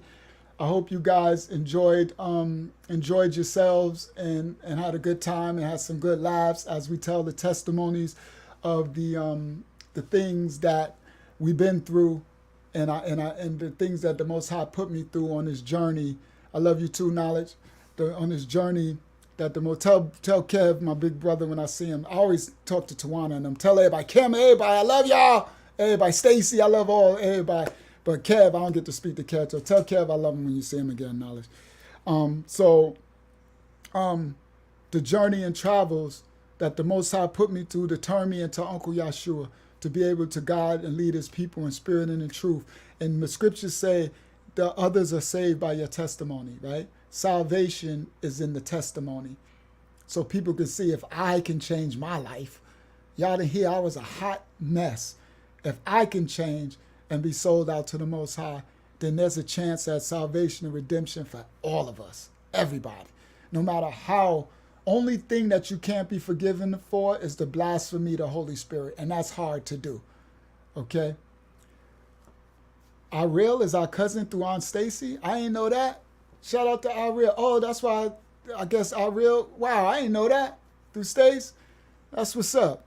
Shout out to Ariel. I don't know if Ariel's sister and his little brother is still doing good. Tell Ariel I said love is love to the whole family. Facts. All right. And I've got some story. I probably got a story with Ariel in it when we go back to the beginning. Because that's the beginning with God, Rashon, when Hempstead High School and stuff. We'll go further back. So, yes, guys, this is my journey for everyone to know how Nah became a man of the Most High. All right. So, yeah, I know I will. Hightower. Shout out to Rachel and them. That's it. Rachel and his little brother, too. I hope they all doing well. I will. So, all right, guys. I hope you enjoyed. The scriptures say others, they are saved by your testimony. So the testimony of the things, the trials and tribulations, your experience, that you can see others can get inspiration via your testimony. Because some of us do things that are so bad or live life in a certain way that we feel like, we no good, like we're not worthy of redemption, right? And that's what I said. They say, in the scriptures say the only way to not have salvation is to blaspheme the Holy Spirit, right? What some people call the conscience or whatever. And that's hard to do. It's not easy to do. You have to go out your way to actually do that. But other than that, they say everything can be forgiven. Everything can be repented for, right? And even for the gods and earth, we know that we is called to live a righteous moral life, right? We are the gods on the earth, right? In the image of the Most High. Fact. So it's no different. It's the same thing. And we called to what? Be righteous, truth, right? Live righteously, truth to power, right? To awaken the unawakened, right? To bring sight to the blind, the deaf, dumb, and blind, right? So it's kind of the same thing at the end of the day. You know what I mean? So, and shout out to the nation of God's nerve. That's what the Most High used to save my life. You heard? That's what he used to save my life. Facts, from when I was a child. So shout out to the nation of God's and earth. Forever. All right. So I hope you guys enjoyed Uncle Yahshuah 25 Life Testimony TV. For everybody else, we'll be live again tomorrow with the ministry. Got some dope for those. I know most of the New Yorkers ain't going to hear no ministry stuff, but our ministry's popping. You'll learn some real stuff. That last one was crazy. We broke down that Genesis thing, all that. And the casting lots. Nobody know that casting lots is rolling dice in the hood and all that. Casting lots and lottery and all that. So all praise to the Most High for the wisdom that I can break these scriptures down. I can break this word down. Real life applications. You heard? Real life stories and all that. Ain't nothing boring. Ain't nothing religious. We ain't religious. I ain't no doggone Christian. Religious Christian preacher. None of that foolishness. I'm a man of the Most High. We written about in that scripture. It's our history book. All right. Facts. So I love you all. May you all and have a blessed night and go forth. Now, we got to end it this way. Another one down. Uncle Yahshuah 25 to Life Testimony TV. Another one. Y'all know what he say. Keep it functional. And I always say love the Most High, y'all. Thank you, everybody, for joining me and sojourning with me. Let me see my comments really quick before I go. Yes, everybody say enjoy. Shout out to everybody who hung in there. Shout out to Knowledge Born, I Real, Daddy U, Lisa Turner, everybody Saquon, Bug Brown, everybody who came in. Shout out to David Hutchinson that came in. All Mashiach Assembly, love you guys. Everybody from the UK. Shout out to Louis V, Charles. Oh, I didn't do the song for Charles Coleman. All right, we're going to close out with a banger. I gotta give you a song, Charles. I just told Charles I got him a song and I ain't even played nothing. All right, I'm gonna close out with a song. I'm gonna close out with a banger. I'm gonna do a new one. This one, it's with the time frame. So this one is me. All right, so me in Africa when we was Palace Mob at the same time of the story that I was telling Carolyn Dixon, right? That same time, we made a song called Been Struggling. And when I was doing this Platinum Palace album, we was going to Africa and France, right? Because Africa is from Senegal, but now he's on the Heights in Hempstead, Crown Heights, and by way of Brooklyn, right? So now we're going to Senegal and we're going to France and we're going to North Carolina, DC, and New York. International Platinum Palace. That's why my nightclub was International Platinum Palace. We international. So when I was making this album, I'm like, okay, we got Tanya singing, we got Shantae singing on It's Not a Game. We got this one, that one. So then I was like, you know what? I need a white singer. Because I'm trying to make an album for international, for Paris, for United States, for the hood. I need a pop singer, right? And Donzel was like, I got a white girl. She could sing. But she's not a hood. She's a real white girl. Y'all know what I mean? She ain't a black white girl. She ain't a hood white girl. She a white girl. She ain't a white girl trying to act black either. She white, right? She bright white. She bright white. So I'm like, how you get a white girl? Donzel like, yeah, you know. Donzel think he Mr. Pimp, right? He like, yeah, you know, I know everybody. I know her mama and her daddy from Sony Records. She got a deal with Sony Records and this one from Sony Records. He always trying to make all these names.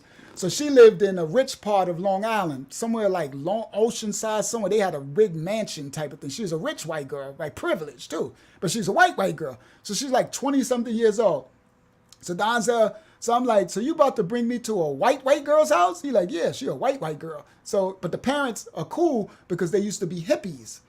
So the parents used to be in the hippie. He said, you gotta play all that you're gonna do tune one more time. I got you next week. I'll play it for you, King. So that's my joint too. All that I want, yep, that's my joint too, King. So he you might like this one too. So he like, but the parents are cool because they used to be hippies in the 70s. So they used to smoke weed and all that stuff. But they rich, right? So they cool, so they gonna be laid back. But she ain't from the hood. Like she don't know nothing about no hood. So they take me to the house, and sure enough, she was like the whitest white girl in the world. She was bright white, right? She come like, hi, and you know, I'm like, dang, she white as hell. Pardon my language. I'm like, she white as hell, right? So, because, you know, I'm used to watered down white, you know what I mean, from the hood, you know. I ain't used to bright white. I'm just being real. So he like, but the parents were cool as all outdoors. So they're like, yeah, this is Luch, she Ron Palace Mob. So her name was Carly. You know her name Carly, right? Yeah. So Carly, come downstairs. So she come downstairs. She's like, hi, Donzel. And she give him a hug. And she's like, hello. I'm like, hello. Nice to meet you. So he's like, yeah, Carly can sing. I'm like, but Donzel, she white as hell, right? So I'm like, you know, we make thug music. I know I'm trying to get a pop singer on Palace Mob, but I'm like, Donzel, she white. He's like, no, Luke, she'll sing anything, whatever you write her. So I'm like, oh, okay. So I'm like, you can sing? So he's like, yes, I can sing. I'm like, okay, go ahead. And so then they go ahead. So the parents, they love her. So they're like, go ahead, Carly, sing something for him. Sing something for him. So then she goes, oh, and she just started, oh, and just singing, just as loud, and she just starts singing. I'm like, but it was white singing, but she could sing, right? But it wasn't no, she didn't sing no like, black, she didn't sing no, Patti LaBelle, or she sung some song, I don't even know, some white song, but she could sing, and she was loud. She could sing. She could project her voice. She was a singer, right? She could sing, right? So I was like, oh, that little white girl could sing. She could sing, right? So she starts singing, but she's singing some white song. I don't even know what it is, but she's singing the mess out of this song, right? So I'm like, okay, she could definitely blow her butt off. So I'm like, what am I going to do? Don said, no, just write her. She'll be able to sing. So we was there to pick her up. So she like, okay, Don like, I'm like, okay, she coming. We're going to make a song, right? So we get to we get back to so now the studio was in my house, the house that they released the Rats in, right? That house.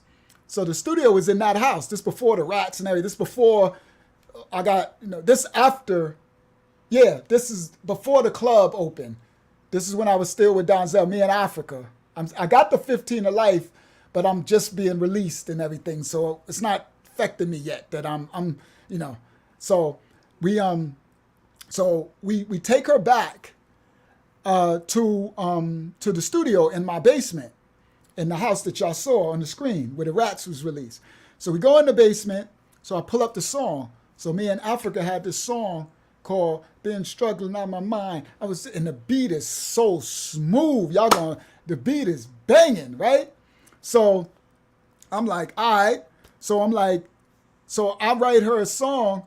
It's been struggling, working hard all day, going to school.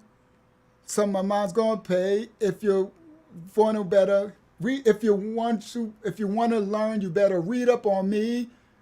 I'm something because the P mob loves me. Like I wrote her some stuff, a hook, right? And I made her talk on beat, get on it because the P mob loves me. Forget tomorrow, I'm a star here today. Doing hard in my something I'm finding vague. You can find me in my Saab because she drove a Saab. Her mom and them gave her a Saab. I said you could find me in a Saab doing probably 100 miles an hour. P Mob, if you're looking for me, something. So I just wrote the hook, right? I gave her some stuff to say. And white girl Carly, boy, we go in there, we put the beat, and she starts singing. Now this girl sings so loud.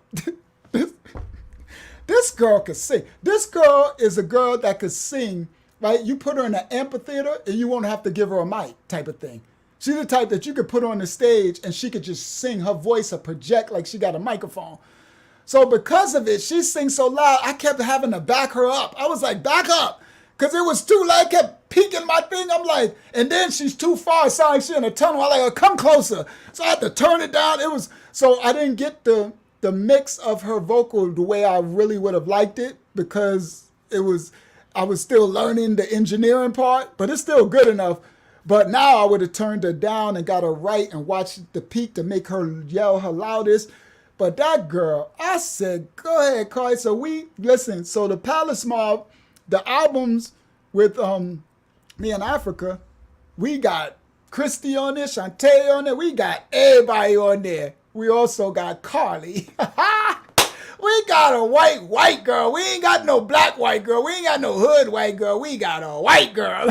For real. And she was going to be in the video too, dressed like Cyndi Lauper or something. She going to be dressed like, she's going to be in the video with her little, she don't dress like Cyndi Lauper. I'm just being funny, but she going to be in the video. Some of y'all probably like, who is Cyndi Lauper? Just Google it. You'll get a laugh. So I'm old. So I'm a little older than y'all. So we got a white girl. Now, Yeah, she had a Saab 900. That's exactly it. So this is the song. It's called Been Struggling. All right, this for you, Charles. So I like this song. This song is dope. So I'm going to have to add it in, and then I'm going to have to fast forward because I was going to play a couple of songs tonight. So I'm going to just play. I had a whole different format for tonight. That's Get It, Baby. Me in Africa. From the P-Mob game. That's my joint. I'm going to play Get It, Baby. I already played it, but I'll play Get It, Baby next week. That's my joint. I grind all the time, and you come get it. I raid blaze from the right. Like, now. So now we're gonna play the song called Been Struggling with Carly. Let me find it. Where is it? There it go. Been Struggling. P-Mob. I didn't put a name on it. I should have put Africa, Luch, and Carly. All right, so let me find where it start. 10, 40, 50, probably about there. So this has Been Struggling, featuring Carly. P-Mob had a white girl. Palace Mob, Carly. Her parents has got a kick out of that too, because they heard our album. They're like, "Ooh, these guys are rough." You know, you see Mama over there like, "Ooh, they thugs." Thugga. Carly, you with the thugs. Facts. All right, listen. Palace Mob, Been Struggling. Me, Africa, and Carly. All right. So it's gonna start soon. Hey, introducing International Platinum Palace, live from New York, North Senegal, West Africa, at Paris, France.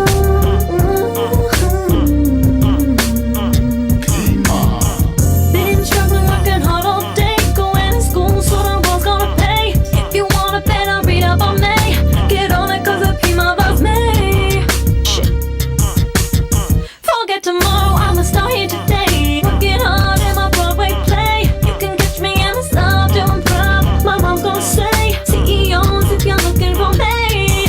Been struggling, working hard, I was using my mind. Now the future can't tell me I was wasting my time. Got a knowledge of my name, I'm from the mother of land. Making music is the plan, I can't be fucking up, man. I'm a star so far, and you can tell that I'm high by the way I spit fire and how I sit in a ride. Platinum Palace is my team, I'm a P-Mob gangster on the block with more fiends than a rehab center. Tell you rappers that I'm hot and I ain't a rat, and you can think I cook crack when I'm in the lab. Just my best I'm giving to make a living, and I'll try till I'm good, dog, or dead in prison. You can catch me in the club with a bunch of thugs, bunch of bullets that'll break you if you wanna get hurt. VIP is where I be if you're looking for me, with your bitch acting like she don't know who you be.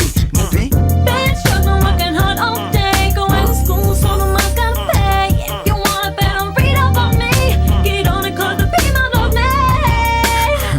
You know we love you.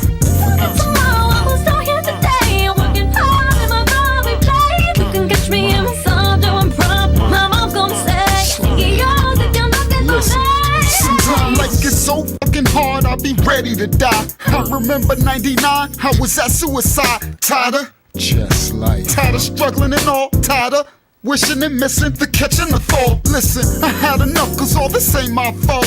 I ain't picked them parents, somebody must have planted them on me. It was a dirty trick, cause if I stuck to the real, I'll be cracked out or in somebody jail acting fool. Word.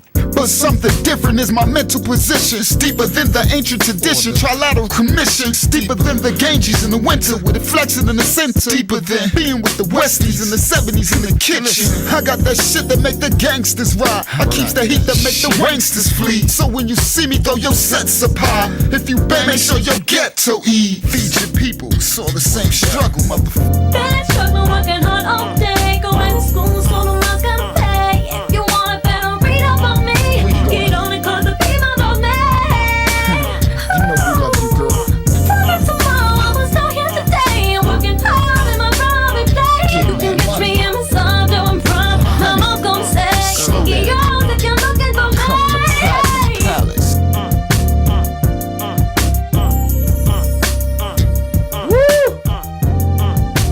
This track is my joint right here. Woo! Just struggling all the day. I've been losing my mind. I've been what? We used to love this, boy. This is my joint right here. Yeah, Palace Mob 2007, Africa, me and Carly. Kinda murdered this one. Been struggling, working hard. Yeah, Africa even murdered that one. Facts. Thank y'all so much. I'm glad y'all enjoyed that. I did that for you, my brother Charles Coleman. I gave y'all a new one. I'm gonna give y'all like a new one every time on there. So I'm glad y'all enjoyed that.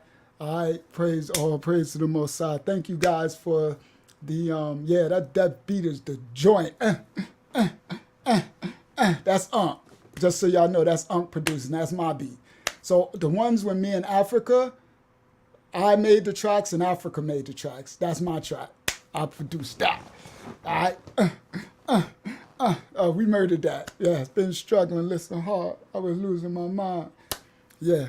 So, thank you guys. I'm glad y'all enjoyed that song. I'll see you guys next week. For everyone else, I see y'all tomorrow. And then I see the rest of y'all on Sunday Q&A. I love you guys. Y'all go forth. Have a blessed night. Thank you for riding out with me. All right. Remember, others are saved by your testimony. All right. Love the Most High, y'all. I love y'all guys. All right. We out.